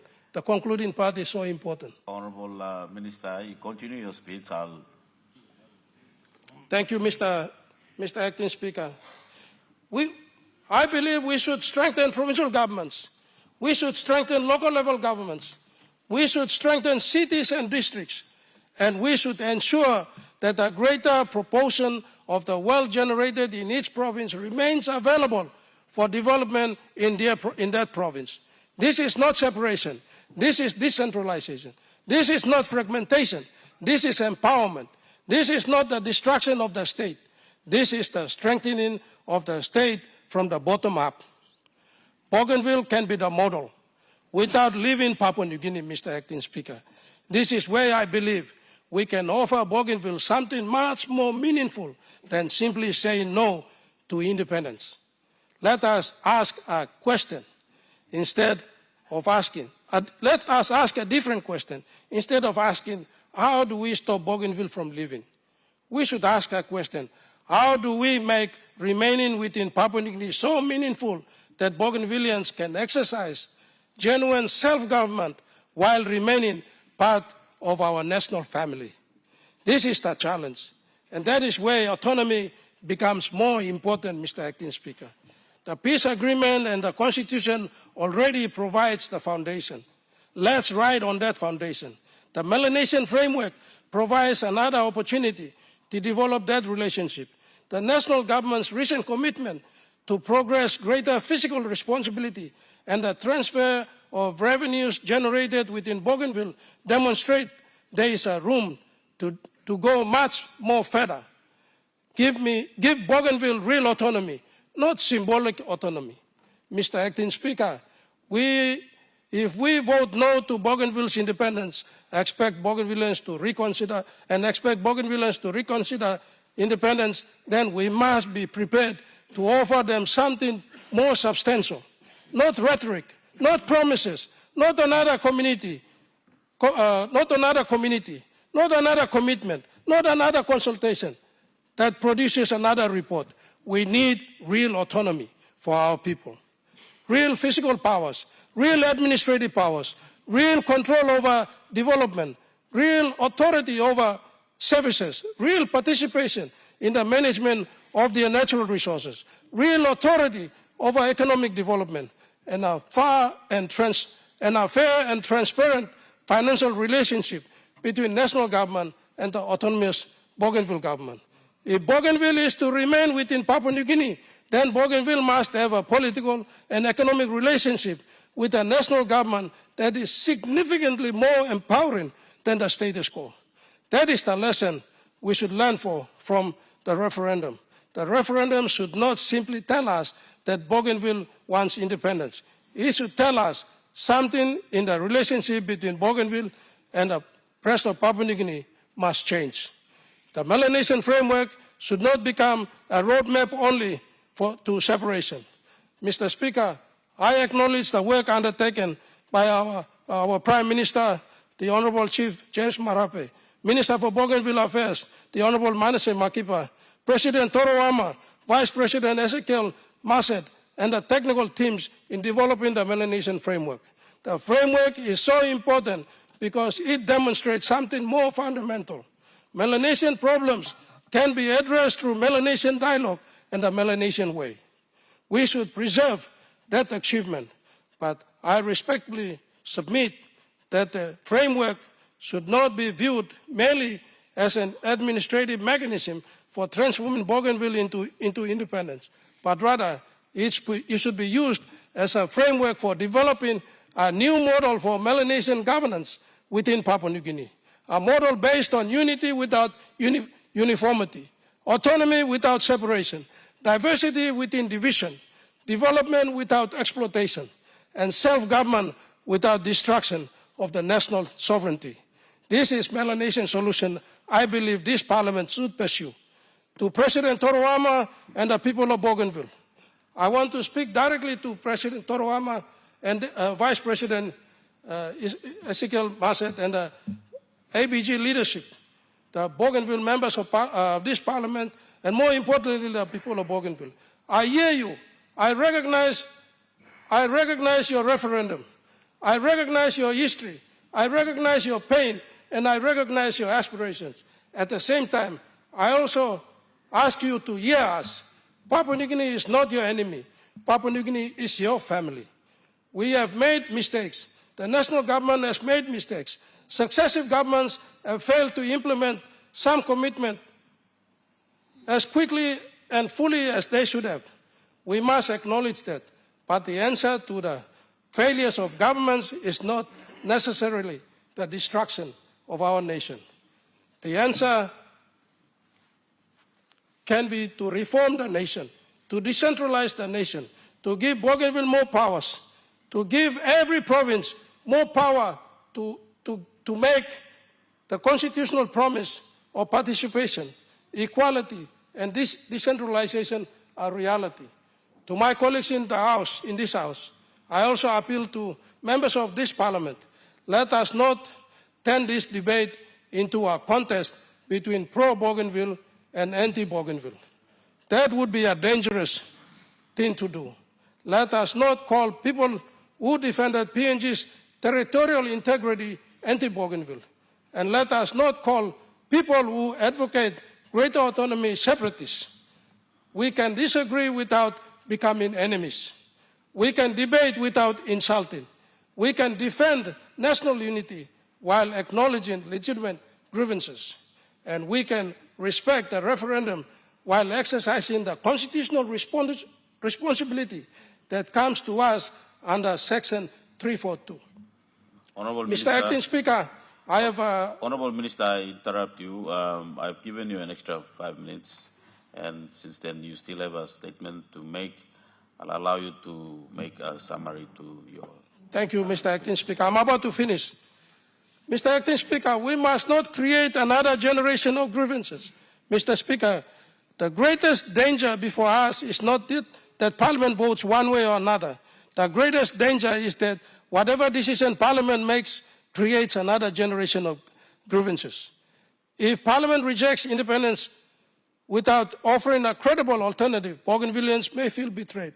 If Parliament approves independence without fully addressing the constitutional implications of Section 2 and the integrity of the independent state of Papua New Guinea, the rest of Papua New Guinea may feel betrayed. Either way, either extreme carries risks. Therefore, I believe our responsibility is to find a constitutional middle ground, a settlement that protects the sovereignty of Papua New Guinea while delivering the deepest and most meaningful autonomy possible for Bougainville. And beyond Bougainville, a settlement that reforms the relationship between Waigani and every province in this country. My position on the referendum, Mr. Acting Speaker, and I'm about to conclude, is this. Let me therefore put my position on the record. I do not dismiss the 2019 referendum. I do not dismiss its overwhelming result. I do not disrespect the people who voted, but I do reject the proposition that the referendum by itself created independent Bougainville. And it did not. the constitutional process did not end with a referendum. It continued into consultation. It continued into negotiation. It continued into the joint consultation report. It continued into the Melanesian framework. And now it comes to this parliament for the final decision. Therefore, the referendum should be treated as a powerful expression of political preference and aspiration, not as an automatic constitutional instrument of succession. That is the distinction we must preserve. At the same time, Mr. Acting Speaker, we must also acknowledge that once this Parliament decides on the referendum result, some sections of the peace agreement and Part 14 of the Constitution automatically ceases to have legal effect. Let me repeat it again. At the same time, we must also acknowledge that once this Parliament decides on the referendum results, some sections of the peace agreement and Part 14 of the Constitution automatically ceases to have legal effect. This includes sections 338 and 342. But the political aspiration and desire for independence remains and must be addressed through a new settlement pathway. My position on independence, Mr. Acting Speaker, I will be very equally clear. I do not support the independence for Bougainville from Papua New Guinea. I support Bougainville. I support Bougainvillean dignity. I support greater autonomy. I support greater physical powers. And I support greater control of Bougainville's economic resources for the benefit of Bougainville. But I do not support the fragmentation of the independent state of Papua New Guinea. My position is therefore, yes to a stronger Bougainville within a stronger Papua New Guinea. The future should be a decentralized Papua New Guinea. Mr. Acting Speaker, I want to go even further. Let Bougainville become the catalyst for a national decentralization settlement. Let us create a Papua New Guinea where Bougainville has greater autonomy. East New Britain has greater autonomy. West New Britain has greater autonomy. Western Province has greater authority over its resources. New Ireland has greater autonomy. Morobe Province, Medang Province, East Sepik Province, West Sepik Province, Enga, Milembe, Gulf Province, Southern Islands, Hela, and Western Islands Province all must have greater autonomy and greater control over their development priorities, Mr. Acting Speaker. That, I believe, is the solution. Future of Papua New Guinea should be dependent on the decentralized Papua New Guinea. And every province is given the institutional and physical capacity to govern effectively. That is how we keep Papua New Guinea together, not by concentrating power in Waigani or Port Moresby, but by distributing power throughout Papua New Guinea. Unity does not require uniformity, Mr. Acting Speaker. Our country was never created because every Papua New Guinean was the same. We are an ancient people with thousands of distinct independent tribes and communities. In September 16, 1975, these independent tribes and communities ended when we collectively called ourselves the independent state of Papua New Guinea. Bougainville is part of that collective consciousness to this day. We are essentially not the same. We have more than 850 plus different languages. We have different cultures, different histories, different customs, different geographic realities, different economic opportunities. Our strength is not uniformity. Our strength is diversity. Therefore, our constitutional model should reflect our diversity. One Papua New Guinea can contain many strong autonomous communities and provinces. That is the Papua New Guinea I believe we should build over the next 50 years and beyond. A call for a new national settlement, Mr. Acting Speaker, and I'm about to finish. I therefore call upon the national government and autonomous Bougainville government to use this moment to negotiate not simply the immediate consequences of the referendum, but a long-term settlement.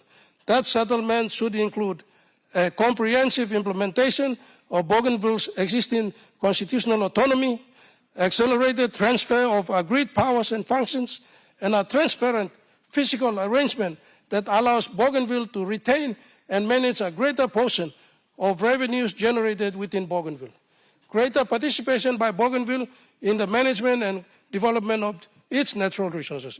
A strengthened intergovernmental intergovernmental mechanism between Waigani and Buka, guarantees for Bougainville's cultural and political identity, a national decentralization program extending beyond Bougainville to every province in our country, and a commitment that national constitutional reform will strengthen and not weaken the unity and the sovereignty of Papua New Guinea. Let us not waste the peace agreement. Mr. Acting Speaker, 25 years ago, our leaders made a decision. They chose peace, they chose dialogue, they chose compromise, they chose constitutionalism, and they chose to stop killing one another. We must not allow political disagreement today to undo that achievement. The greatest legacy we can give our people who died during the Bougainville conflict is not another argument. It is peace, it is reconciliation, it is prosperity, it is dignity, it is autonomy, and it is a Papua New Guinea in which every citizen feels that this country belongs to them.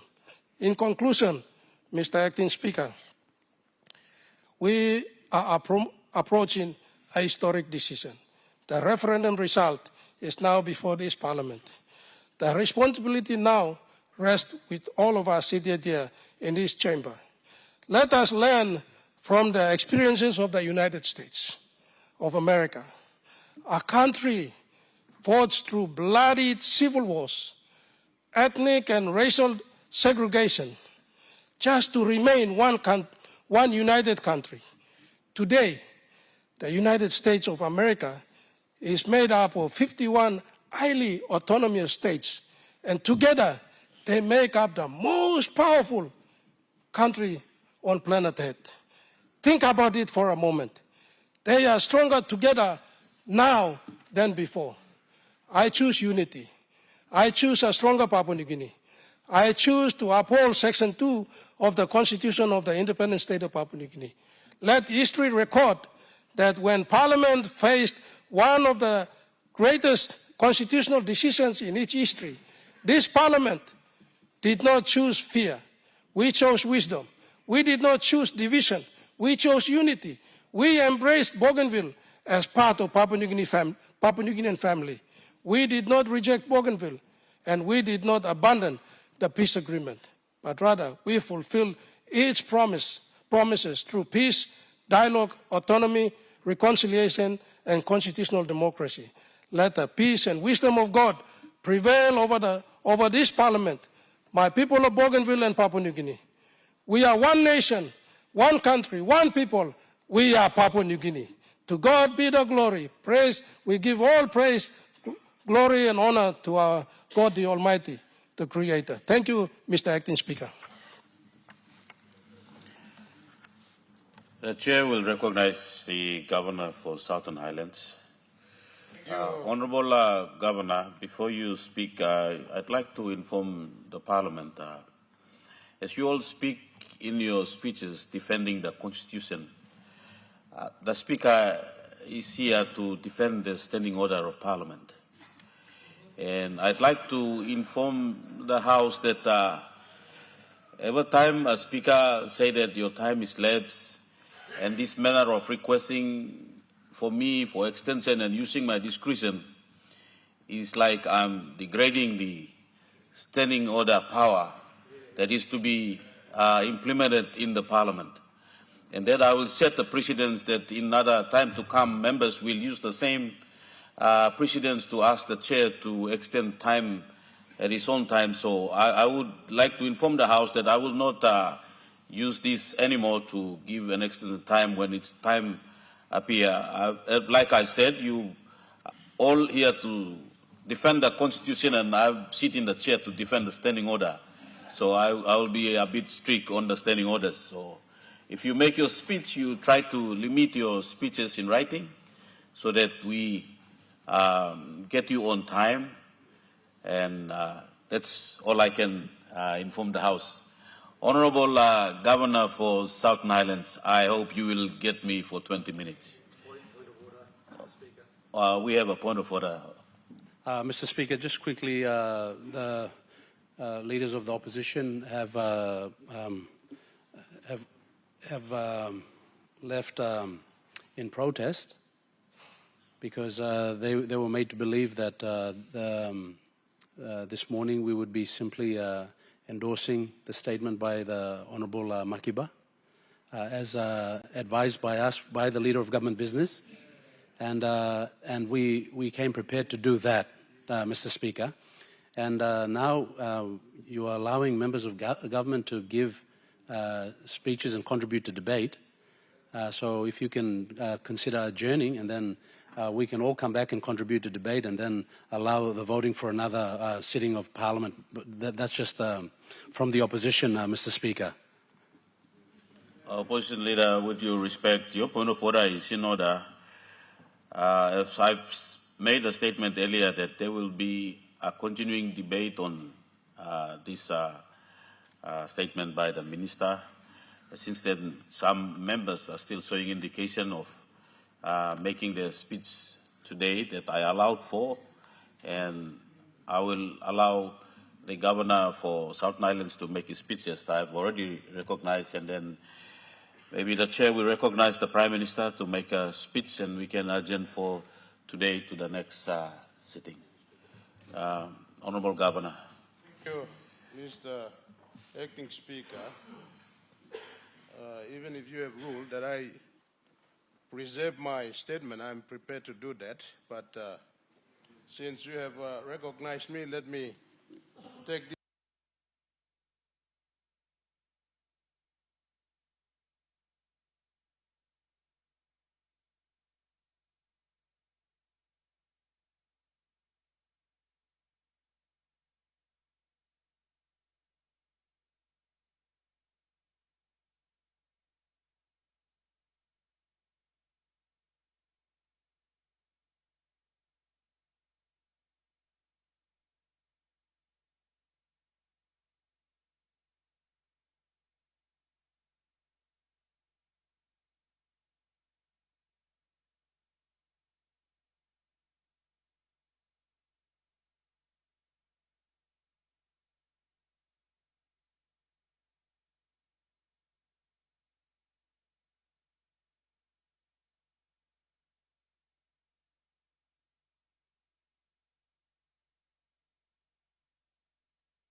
Agreement, autonomy, weapons disposal, and third one, the referendum. The referendum was part of a much broader peace process. So in the nutshell, Mr. Acting Speaker, from the way I understand, the conduct and results of the referendum completes the peace agreement process between the autonomous government of Bougainville and Papua New Guinea. So we must give credit and acknowledge this. We have achieved what the Bougainville Peace Agreement has agreed to. Although there may be instances of issues in the autonomy, in the weapons disposal, and the referendum results, but we have successfully completed the peace agreement between the people of Bougainville and Papua New Guinea, between the governments of the autonomous region of Bougainville and the government of the independent state of Papua New Guinea. We must therefore consider the implementation of the agreement as a whole, including governance capacity, fiscal sustainability, service delivery, institutional readiness, security, weapons disposal, natural resource management, and the transfer of powers. This is not about delaying the process. It is about ensuring that whatever decision Parliament makes is sustainable, constitutional, and capable of preserving the peace. Looking beyond independence or no independence, Mr. Acting Speaker, I believe we must broaden this debate. We should not allow ourselves to believe that there are only two choices: complete independence or a status quo.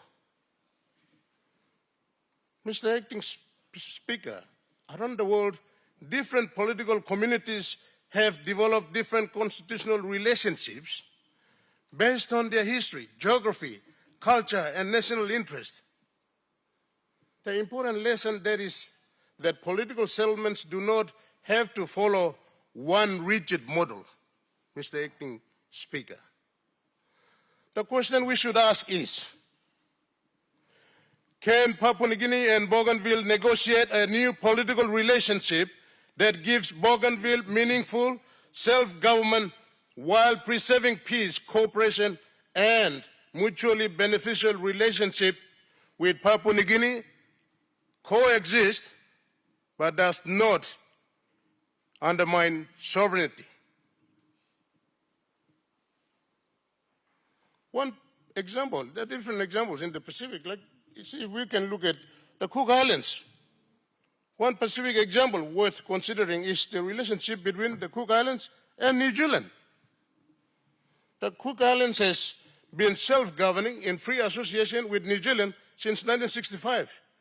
It has its own constitution, government, and authority over its internal affairs while maintaining a special relationship with New Zealand based on consultation, cooperation, and mutual interest.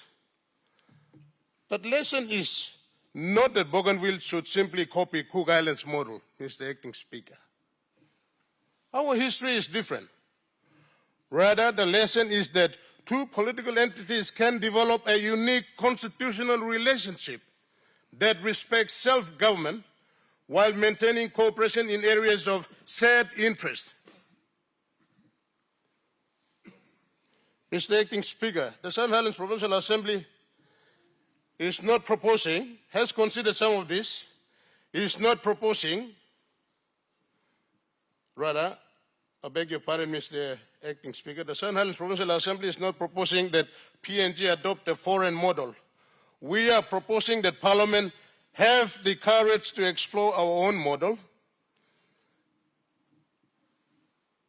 One option we have proposed, a negotiated PNG-Bougainville settlement could consider enhanced political autonomy, stronger fiscal and revenue arrangements, greater control over internal administration and services, clearly defined powers between the two governments, cooperation on security and defense, agreed arrangements, give Bougainville meaningful political dignity and self-government while protecting peace, stability, and the national interest of Papua New Guinea is maintained.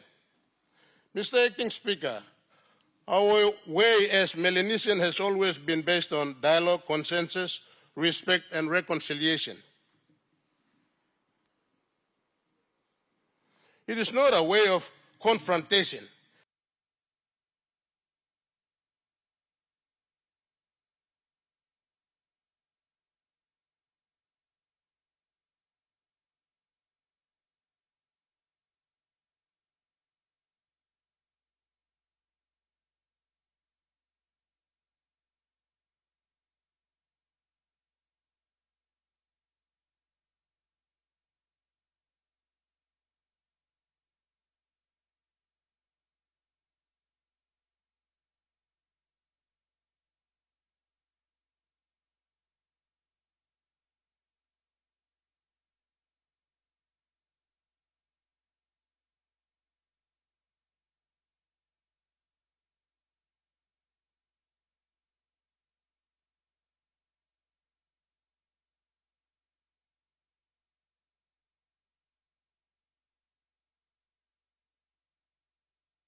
Therefore, Mr. Acting Speaker, let us look beyond the narrow question of independence or no independence.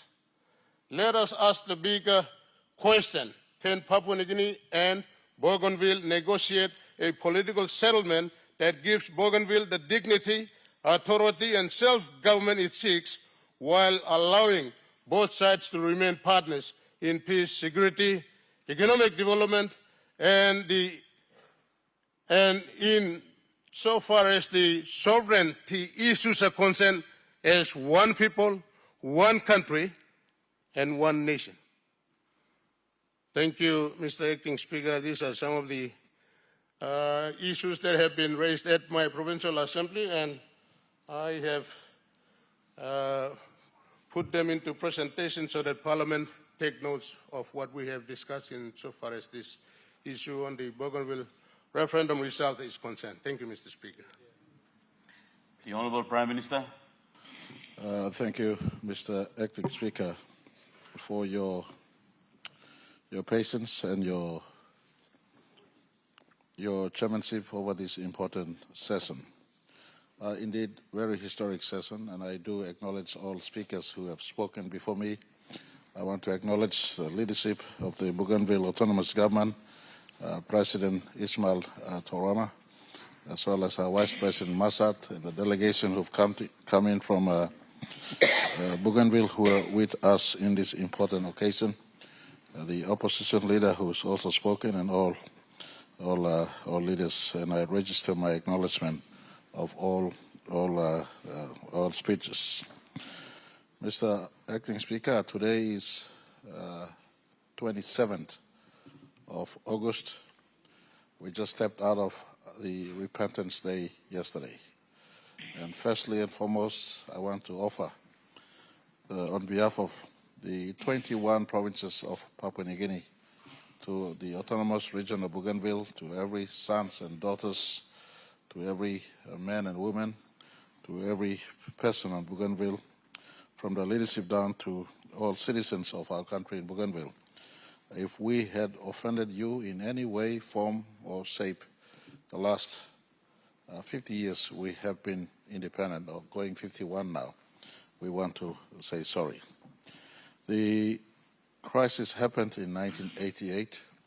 It was a law and order issue. The Prime Minister then of the day sent police to deal with law and order issue. The level of lawlessness required military interventions, and a call out on military was made, utilizing provisions of our constitution that allows for police and military joint operation. But we now have a blemish, a dark spot in our history from 1988 up till 1998. I want to register my appreciation to the leadership of our country, the 7 prime ministers before me. From 1988 to 2001, all 7 of them had a handle in this Bougainville peace processes or the crisis. I want to register in a special way my acknowledgement on the late Bill Skate. In 1998, he was a substantial mover of peace, actually being the first Prime Minister to step into Bougainville physically and also started the process. I want to also acknowledge Sir Julius Chain. It was not easy handling these processes. He may have meant well, but in the face of one of our darkest moments in our nation's history, in the Sunline crisis, it happened. Bougainville, its citizens of Bougainville today must know, in the Sunline crisis, whilst the executive government wanted to procure settlement of the crisis through the involvement of foreign mercenaries, it was PNG Defence Force soldiers who stood in the way of Sandline going into Bougainville. This is something that is also must be told in these sort of moments. It was PNG Defence Force soldiers who stood in front of bullets from what could have been foreign mercenaries to not to go into Bougainville. That's why when leaders like the Honorable Belenama speaks, he speaks with qualification. He went to jail. Most of us have not gone to jail. He went to jail because he stood in the way of the government of the day's instruction and said no to sandline. This is a reflection that whilst the crisis happened, on this side as well as that side, there were mutual respect, love, and forbearance for each other. If it weren't for love, then the Namas and the 3 or 4 others and those soldiers who participated in the revolt against government would not have stood in the way and would have allowed for the involvement of foreign mercenary to go into Bougainville. And so I want to say from the outset, we've come a lot. August is a special month. Apart from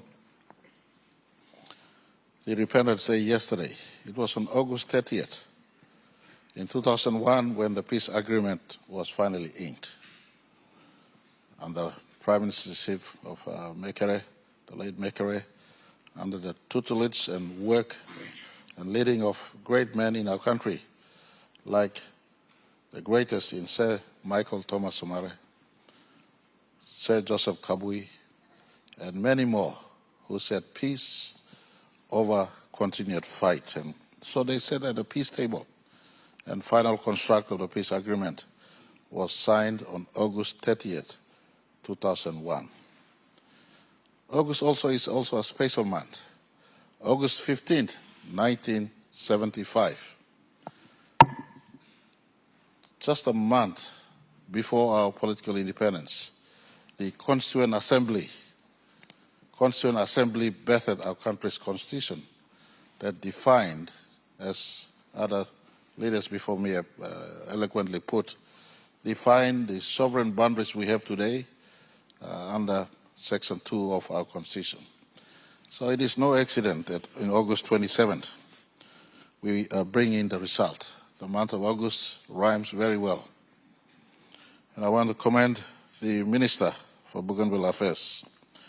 I want to sincerely appreciate, even at the peril of his own health, he said, let me shoulder this work and let me complete this work. And so to the people of Como, who have allowed him to be their member, he spent more time here in the national duties because this is, in my view, ranks the #1 task of this parliament, to making sure that the peace agreement is processed to its finality. And so a great commendation to Minister for Bougainville Affairs, the Honorable Manasseh Makiba, a commendation on your leadership for finally bringing this referendum result to be lodged into our nation's parliament. But it will be remiss of me not to thank other ministers before him. One of them, our own senior sitting amongst us, Minister then Sepu Katemu, and others who served in this important portfolio of Bougainville Ministry. It is never easy to speak and understand from Bougainville's perspective, as well as maintaining the sanctity of our national union and from the rest of our country's perspective. So commendations to all ministers who have served before. But also, peace agreement is a mutual agreement and process. I want to thank in a special way our seniors like the Honorable Ezekiel Massat, very consistent, constant in the peace process from 2001 up till today. And many of the Bougainville leaders who are at present still part of the process, and others who joined along the way. It will be remiss of me not to also mention President Ismail Toroma. He was not president when the referendum was held. It was President Momis, but he was amongst the key signatories in 2001. So he's got very fresh memory, not just of the crisis period, but fresh memory of the peace agreement itself, the spirit of it, the intent of it, and the construct of Part 14 of our Constitution, and the last 25 years we have been presiding over this matter. The 50 years of our nation's history has this indelible imprint, the Bougainville issue. It predates even 1975, September 16th. And for the records, I affirm that UDI, Unilateral Declaration of Independence, was made on September 1, 1975. It's a reference point that this issue in Bougainville is deep and far bigger than just the crisis period, an issue that has been recurring over many times, and I could not have said it better in as far as historical perspective is concerned. Mr. Speaker, the chairman of the Parliamentary Committee has done a wonderful job. The Honourable Dr. Alan Marad has captured the pre-1975 history of Bougainville and PNG and our own space here in this part of the world, and is also equally placed at the feet of those who have been responsible for the construct of what we have today. Mr. Deputy Speaker, the Minister has now tabled the results of the 2019 Bougainville referendum, together with the joint consultation report. The Melanesian framework developed through extensive consultations between the national government and the autonomous Bougainville government. And I did acknowledge the work of those leaders on both sides.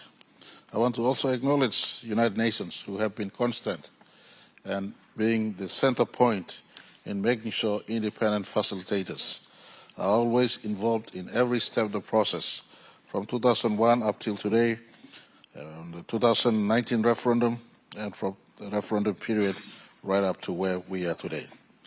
This process has demanded patience, dialogue, compromise, and above all, an unwavering commitment to the Bougainville Peace Agreement and our nation's constitution.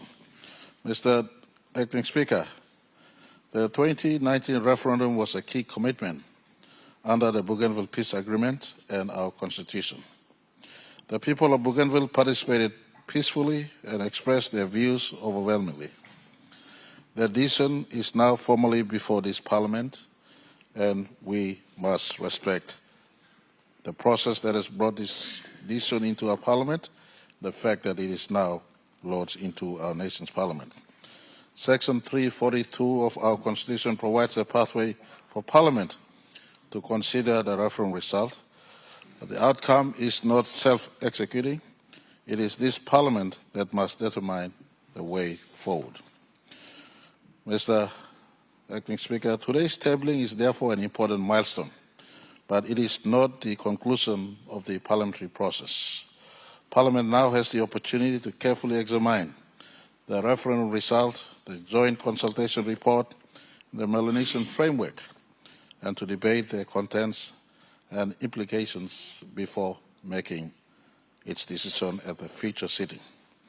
We will come back at a future sitting, possibly October, subject to the consultation and exchange between the two governments, the national government and the autonomous government.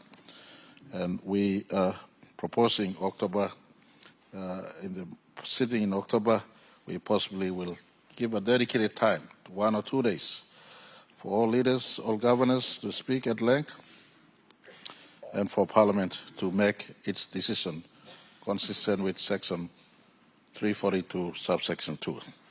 The government welcomes this scrutiny. Mr. Acting Speaker, the joint consultation report records the work undertaken by both the national government and the autonomous Bougainville government since the referendum. The Melanesian framework is an important product of those consultations. It provides a practical basis for considering the arrangements that may follow Parliament's eventual decision. I want to ask all leaders, pick a report and read. Someone else telling you may be far from the truth. Read through the Melanesian agreement. Read through the joint consultation report. Take it back to your assembly. Take it back to your DDAs. Process this. This is a serious matter. The Melanesian framework is an important product of these consultations. It provides the basics, practical basis for considering, as I repeat, the arrangements that may follow after the eventual decision. Right now, the decision the decision date will come when we all take a vote, and each of us cannot preempt the outcome of the decisions.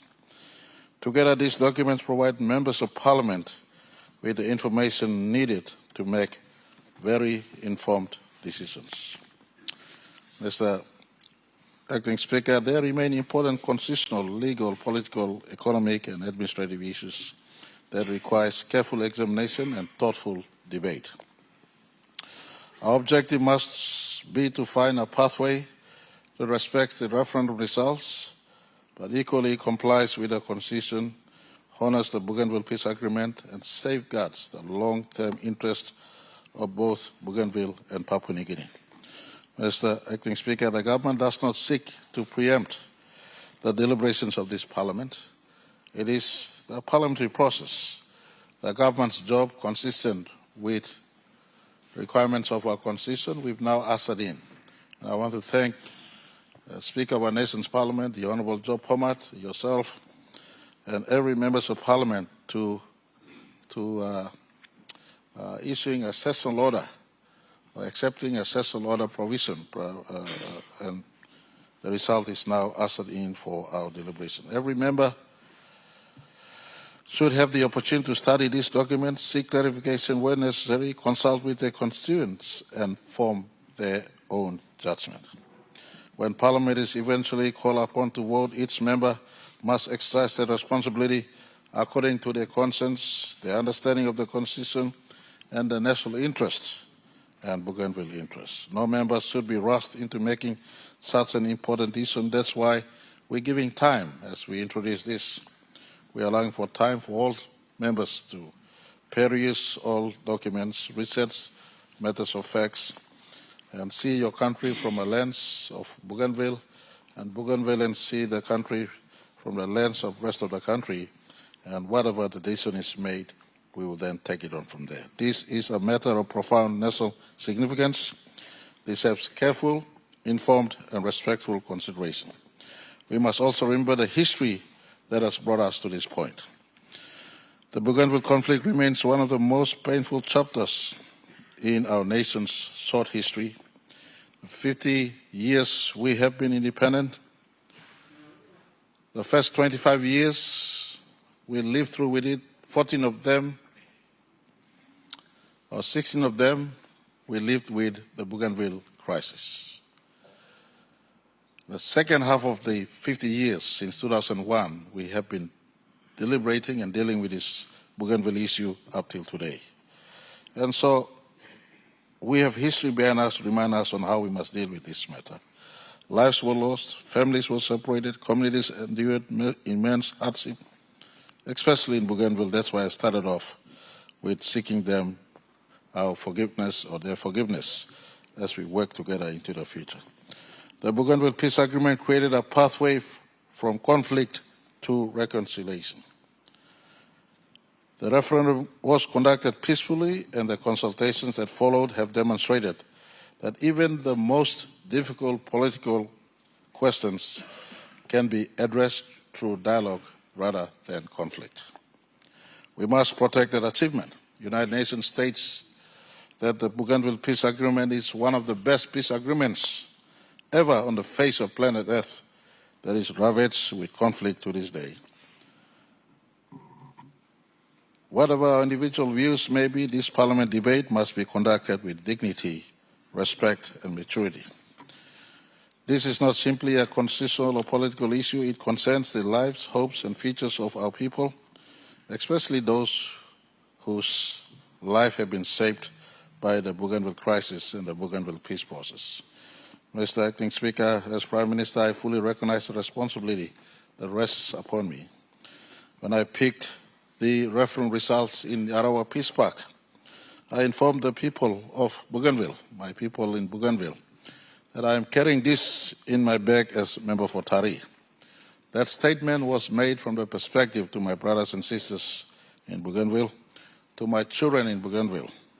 That statement was made from the perspective that when it actually comes to exercising my moment in as far as 342 subsection 2 is concerned, I will be casting my one vote. My standing as Prime Minister is reduced to just one vote on the floor of Parliament as member for Tari.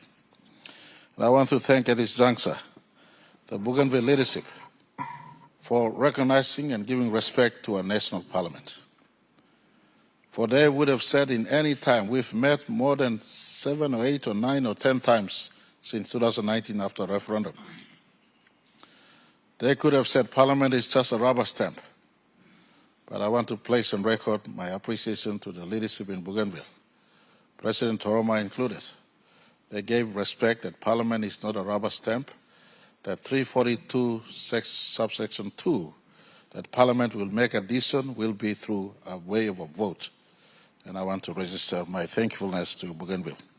And for this, to the Bougainville, my brothers and sisters in Bougainville, I've given you a statement in Kokopo when I said, as high as Mount William is, so will the result of Bougainville remain. Mount William is here to stay forever until Jesus comes. The result at 97.7%. Whatever happens when this parliament takes a vote, the result will stand tall forever into the future. As a reminder that on this date, I think it was 11th of December 2019, 97.7% was emerged through the ballot process. So to the people of Bougainville,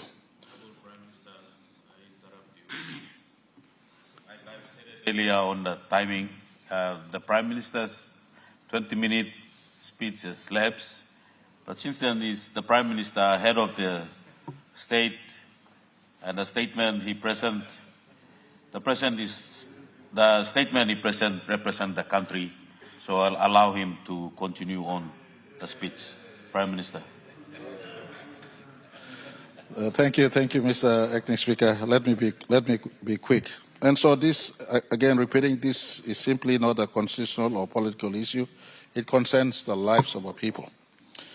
And we recognize the process that is running. Each of us will be exercising a vote. When I vote here, on the time to vote, we will not be running away or hiding away. In fact, I told the Bougainville leadership, you tell me how I should vote.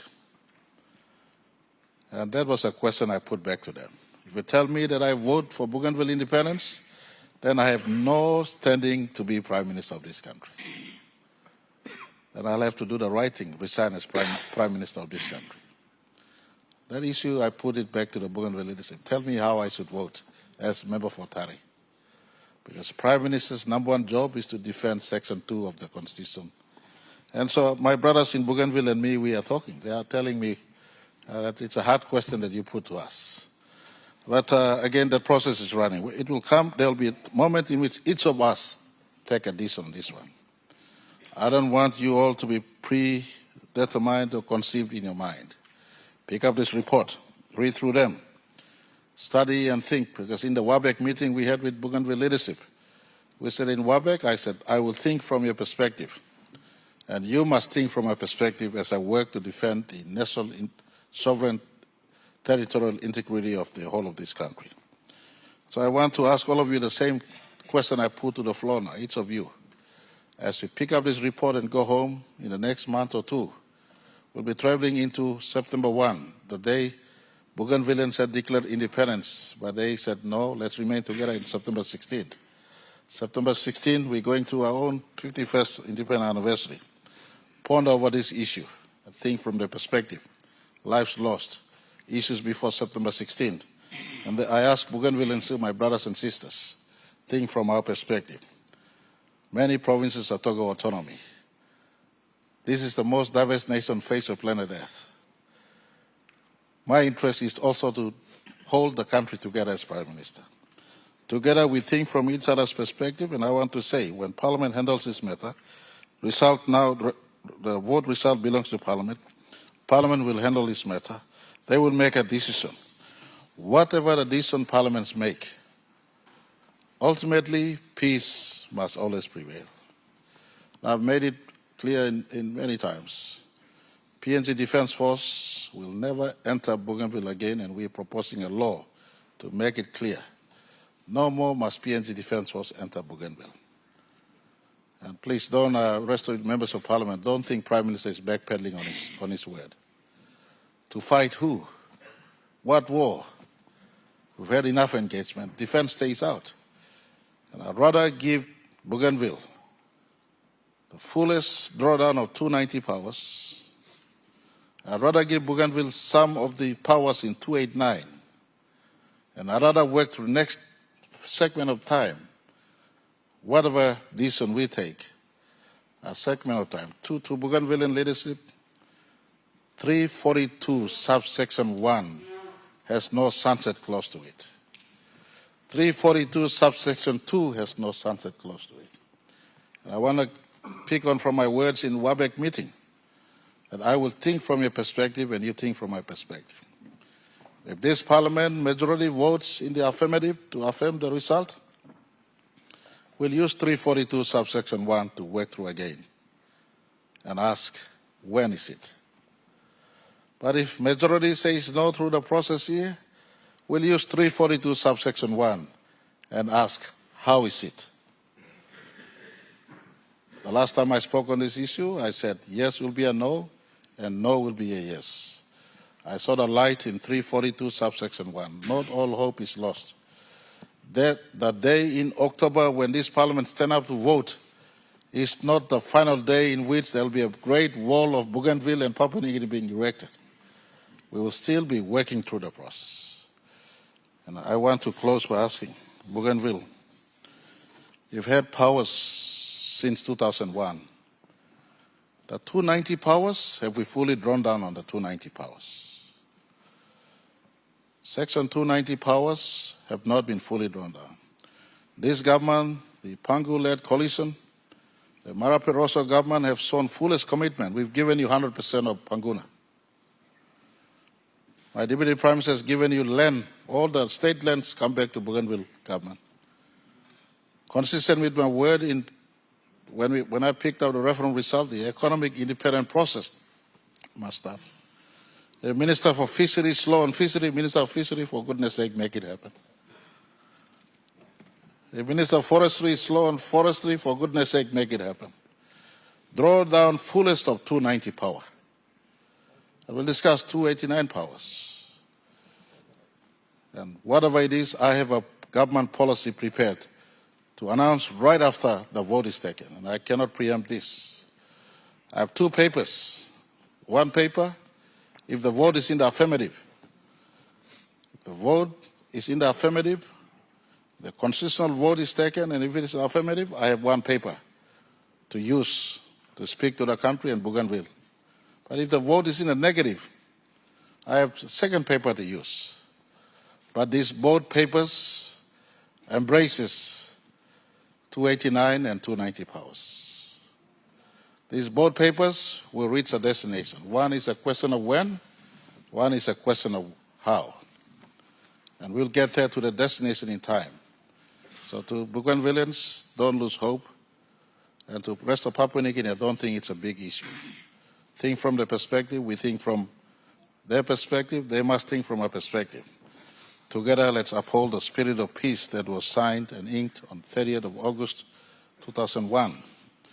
And without fear, construct something that is good for all of us going forward. Melanesia has been here before Papua New Guinea. I repeat, Melanesia has been here before Papua New Guinea. And Melanesia will live on. Let's construct something that truly upholds culture, tradition, people, religion, Jesus Christ, the great peacemaker, and find something that is win-win for all of us. The self-government proposal that has been proposed is something that I embrace. I want to live with an example of a region called Catalia. Catalia, if it was a country, it would be in the top 50 countries of the world. But Catalia has been aspiring to be a country since 1932. Catalia is the most powerful and richest region of Spain. Those who follow soccer, you know the team called Barcelona. I'm a rugby league guy, so Barcelona. That's from Catalia. They have their own soccer team. They have their own economy. An economy that is bigger than $100 billion economy without being independent from Spain since 1932. But that is not to put a dent to what is coming ahead. The vote will take place. Whatever it is, God has placed us here to find a win-win solution for all of us. And I want to put to all of us, be at peace. Matthew chapter 5, verses 8 or 9 says, "Blessed are the peacemakers, for they shall be called sons of God." And to my brothers and sisters in Bougainville, President Toroma, we know you have come through a long walk, but that long walk has been with us every step of the way. 1988, the fourth Prime Minister of our country sent the police and army in not to start a civil war to shoot you or kill you. It was to quell a law and order issue that started this crisis. Today, for me as Prime Minister, I do send police. And if police are short at work, we send defense again to places like Pogora or Mayontari, and they do go up there. So this has been a long time coming. We are in the process of completing this journey for this leg, and whatever it is, 342 subsection 1, in my view, has to breach into the future. Let's not be fearful of this process, and let's run it through. Mr. Speaker, I want to put to the members of this House, the opposition and government, in the month of October, subject to my meeting with President Toroma and his leadership team and our team, we agree we'll pick a joint date and we will inform all of us as to when we will handle this important matter. Thank you too much. Leader of Government Business. Adjourn debate. Mr. Speaker, sorry, I now want to adjourn debate to a later date in this important matter. Question is that the motion be agreed to. Those in favor say aye. Aye. Those against say no. Ayes have it. Leader of Government Business. Mr. Speaker, I seek leave of Parliament to move a motion without notice. The question is that, honourable members, is leave granted? Aye. Granted. Leader of Government Business. Acting Speaker, I move that some of our standing orders be suspended as would prevent the Parliament at its rising, adjourn until Tuesday, 1st September at 10 o'clock a.m. The question is that the motion be agreed to. Those in favor say aye. Aye. Those against say no. Ayes have it. Leader of Government Business. Acting Speaker, I move that Parliament do now adjourn until Tuesday, 1st September 2026 at 10 o'clock a.m. Question is that the motion be agreed to. Those in favor say aye. Aye. Those against say no. Ayes have it. Honourable members, I now adjourn Parliament to 10 o'clock a.m. 1st September, Tuesday.